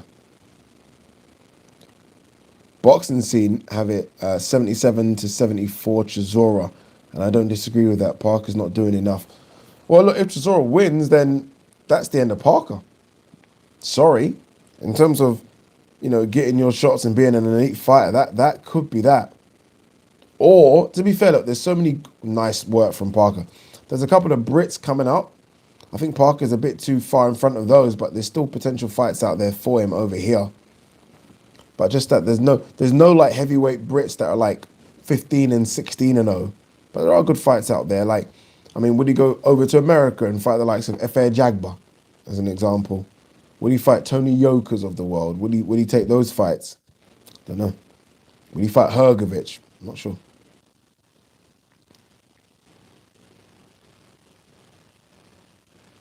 Dubois, I think he'll beat Dubois. I think he's too far in front of someone like a Dubois.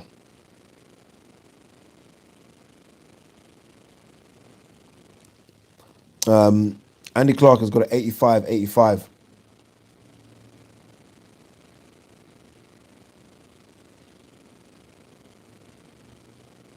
All right, so we've got round number 10, sort of 1 minute 27 of round number 10. Parker, I feel like I'm trying to be kind for Parker just because I like the man, right? He's a nice guy, always smiles, always happy and willing to do an interview.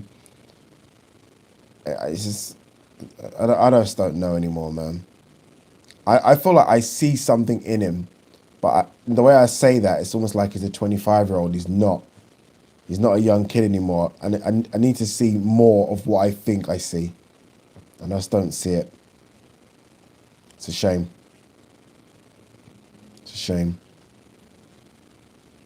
I actually think he's gone backwards big time. It might be a mentality thing. Like, he's not. I don't even think he's even the same fighter that fought Dillian White. And I didn't think that was a great performance either, if I'm honest with you. Yeah. It's a shame. But hey, I hear. Shit happens. All right, 24 seconds left of round number 10. Count Drago says, Parker needs an aggressive trainer. No intensity. I thought Andy Lee was that. But look, Andy Lee can't bring out aggression in someone that's just not there.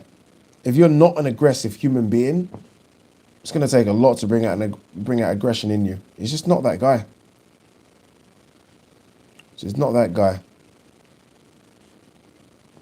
Right, championship rounds.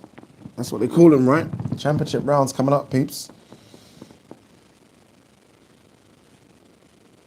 Farah Hassan says, Adi, this is what we get while we wait for AJ and Fury.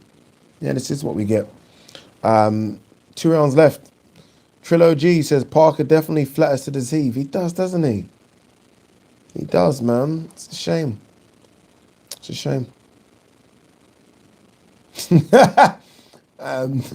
Benson says, Andy Lee isn't Paul Daniels. He's not. You're right. It's not Andy Lee's fault, yeah. Andy Lee's only working with what he can work in. If you're not aggressive, you are not aggressive. I am not an aggressive human being. I mean, you can't make me aggressive. Well, you probably can. You can do some things, but it's just not in me. I've got friends that are. I've got friends that fucking step on their shoes at a nightclub. Fucking hell, people could bring out the guns. Crazy people. They're aggressive. I'm not that. Parker's not that. It's not that guy. Imagine Parker had Dillian White's aggression, or even DERECK Chisora's aggression.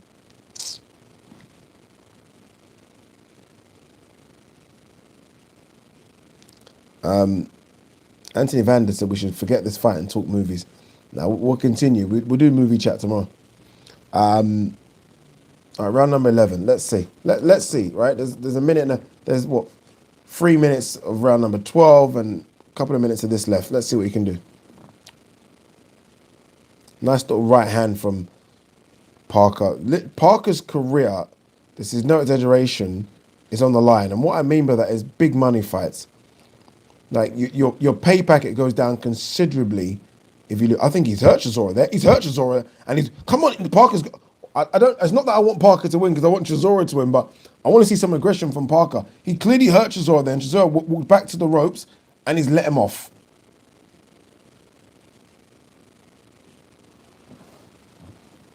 Paul Taylor is at 98-92 Chisora. Jeez.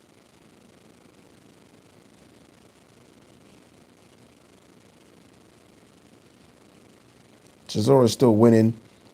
This is stinking up the place, not making an impression. Yeah. So even if Parker loses, well, the reason I say it hurts him, like Parker's gonna go from potentially making, I don't know what he made in here, very, very high 6 figures, to his next fight, low 6 figures. That's what happens. Where if he wins this, then you can call it another big name. You can potentially fight on pay-per-view in this country again. You can maybe even call for the Dillian White rematch. If you win this. If you don't win this, there's big problems. All right, 54 seconds left of round number 11. Bradley C said chat's full of crybabies. There's a couple in there. Deccan says Parker has no chance against Dillian White like this. I think we said the same thing about Povetkin the first time.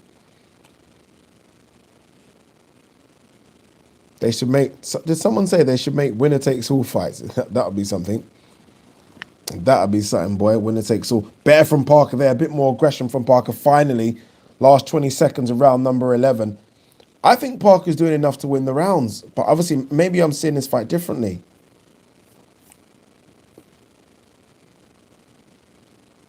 Parker landing a couple of big shots in the clinch. So is DERECK Chisora. DERECK Chisora landing a couple of big as well. DERECK Chisora, man, his fitness is incredible because he just keeps him walking forward. All right, final round, people. Oh, man.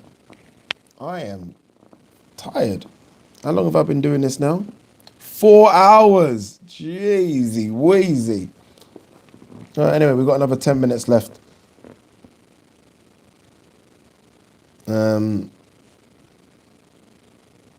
Well, Comrade Boxing says, what are you people seeing to score Chisora round? This is what I'm wondering. A lot of you are giving Chisora rounds, and I don't know why. Lee Buncy said 7-4 Parker. Andy Kenyon says 4 hours and not one piss break. Not one piss break. Not food. We're machines out here, bro. Challenge United says we're almost at 3,000 for the chat. Thank you, people. 3,000 the live, says Enoch. Is it? Are we at 3,000? We are. Just go with 3,000. Thanks, guys. Much appreciated. Final round here, if you've just joined, between Chisora and Joseph Parker. I can't lie, guys. It's been a bit of a stinker. It's been a bit of a stinker. I have to be brutally honest with you. The fight beforehand was pretty good. Tasha Jonas versus Katie Taylor. This one's been a bit of a stinker. It might come down to whoever wins this final round. It might come down to that. Snip says Parker isn't the same since he fought AJ. We'll see.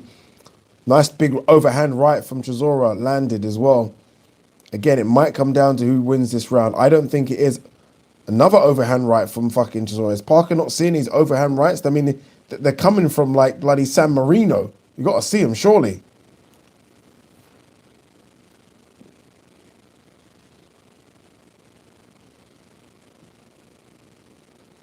S. Morgan says Parker always comes to life when it is round 12. Yeah, he does.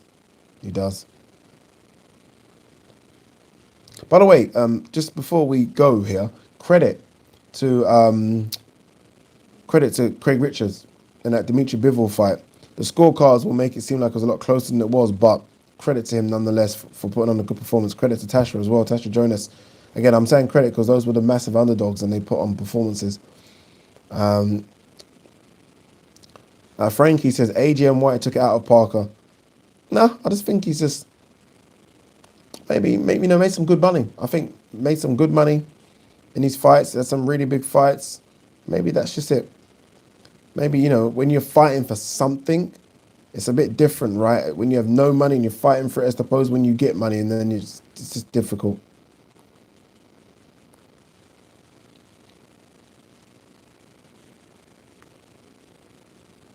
Kieran Cox says, what a load of shit. Hope you're talking about the fight and not me.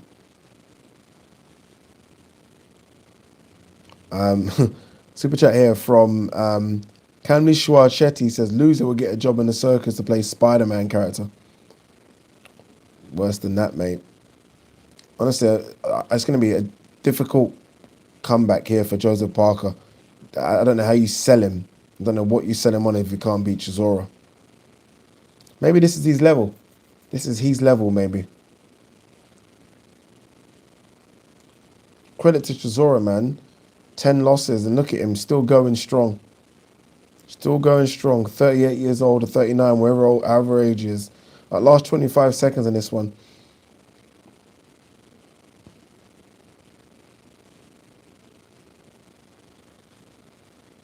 Both of them trying to come on strong here, but just raggedy. Nothing. No one's landed anything clean. Honestly, I don't think I'm going to watch a Parker fight again. I'm done. I'm off the Parker bandwagon for now. I'm sorry. I love him, but I'm done. I'm off the Parker bandwagon. Chisora's putting his hands up. Who's won that? I don't know. Who's won it? I don't know who's won it. Sorry, Joseph. I love you, but I'm off the bandwagon for now. I'm not sure. Honestly, guys, I'm not sure. I don't know what to tell you. What are you guys thinking? What was everyone thinking? Draw, boring, draw. I don't care what the score is, if I'm honest with you. Actually, no, that's rude. I do care what the score is. I think it might be a draw. No more Parker. Whoa, look at bloody hell. Look at all the comments coming in. 114, 113 Chisora, 113, 116 Chisora. Oh, yeah, don't forget the knockdown. Shit, don't forget the knockdown, guys, in the first round. It could have been any score. Guys, there's so many questions coming in. Sorry. I have Chisora 114, 113 Parker. A lot of people got a draw. A lot of people are saying draw here, by the way. Del Boy by 1. Someone says it's Channel 5 boxing. Who said that? Who? I'm going to find you. Neil Carroll said Channel 5 boxing. Why is that even funny? I don't know. Maybe it's because I'm tired, Neil.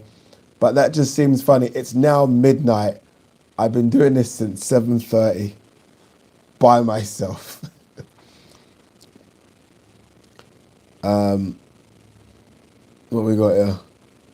Lackluster event, but huge thanks, Addy, for the stream nonetheless. Good night, everyone. Stay safe. Stay safe, people. It's true. I'm out of here as soon as we get the score. Let's get the score, and then I'm out of here as well. Sky is the winner, finessing the coins. Andy Clark has it 115, 112. Parker.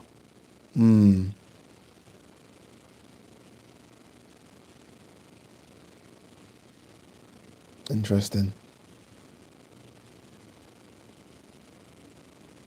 Chisora takes a lot of shots, you know.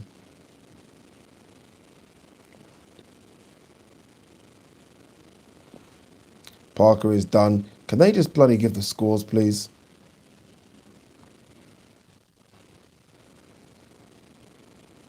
Chisora is a madman. Chisora, Del Boy. I don't know who won this fight. I need to really know the scores. I have no idea what the scores are, peeps.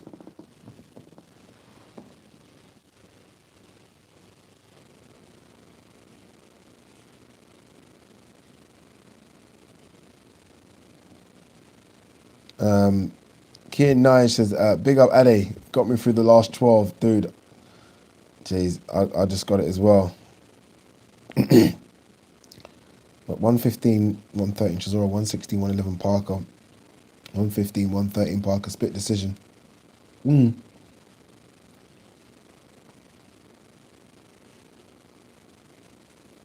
Parker wins it.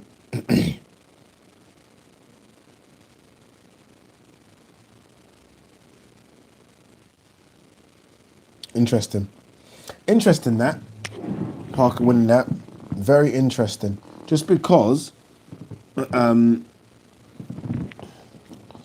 yeah, I'm done. I'm out of the Parker. I'm off the Parker bandwagon. No, I'm not. I'm not off it just because I need to see more fights of Andy Lee. But yeah. All right, guys, very quickly, just before I say goodbye to everyone, thank you for everyone being in the live stream. Really appreciate it.